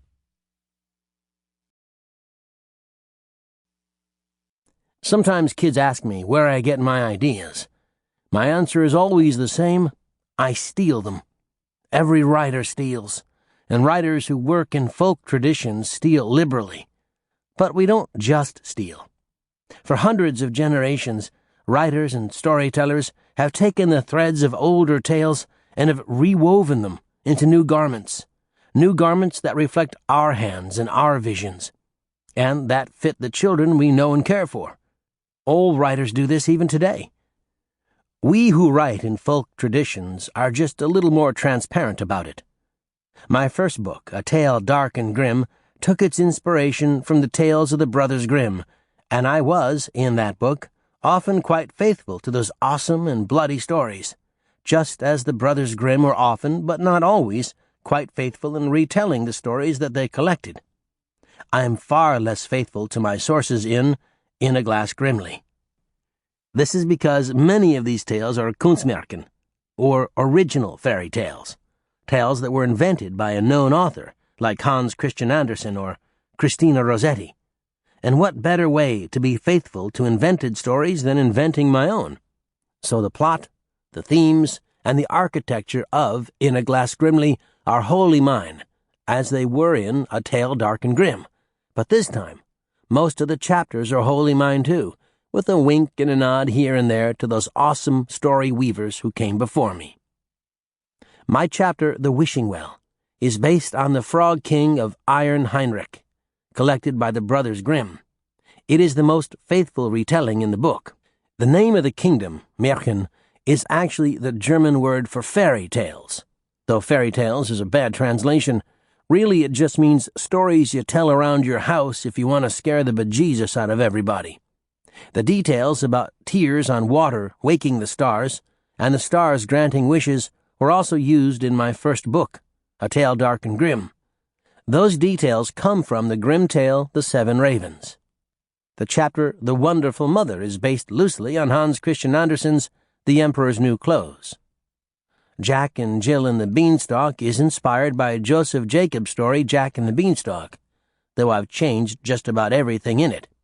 The chant Mary Had a Little Lamb is a riff on the Mother Goose rhyme Mary Had a Little Lamb. Sorry to belabor the obvious here. Jack's rhyme about jumping over the candlestick is also from Mother Goose. The Giant Killer is based very loosely on Joseph Jacobs' Jack the Giant Killer. The setting and situations are quite different, but the tests and Jill's ultimate solution were suggested by Jacob's text. Where You'll Cry No More is inspired by Scottish and Irish legends of the Water Nixie, though no specific tales were drawn upon. Just my messed-up imagination.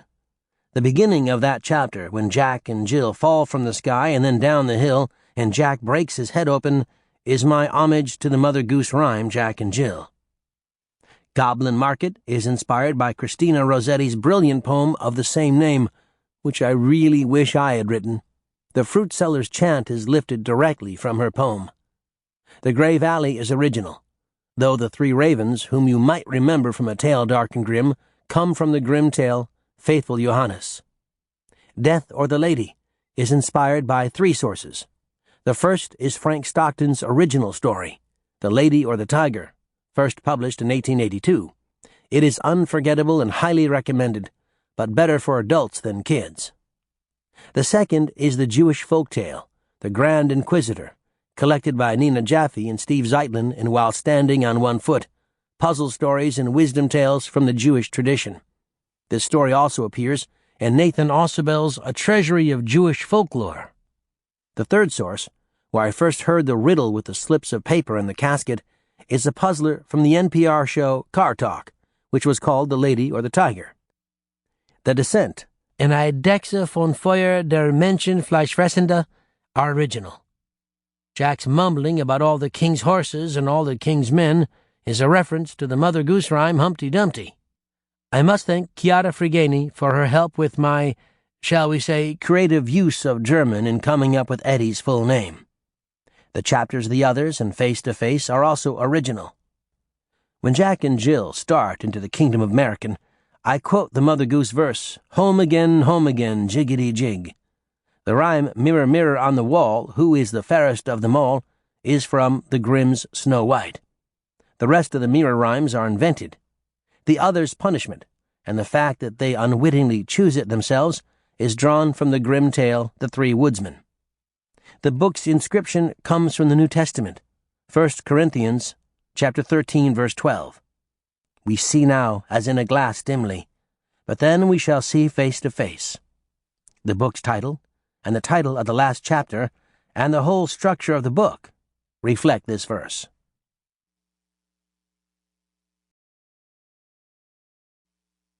If you've enjoyed this book and this performance, Recorded Books recommends Splendors and Glooms by Laura Amy Schlitz, narrated by Davina Porter. The master puppeteer, Gaspare Grizzini, is so expert at manipulating his stringed puppets that they appear alive. Clara Wintermute, the only child of a wealthy doctor, is spellbound by Grizzini's act and invites him to entertain at her birthday party.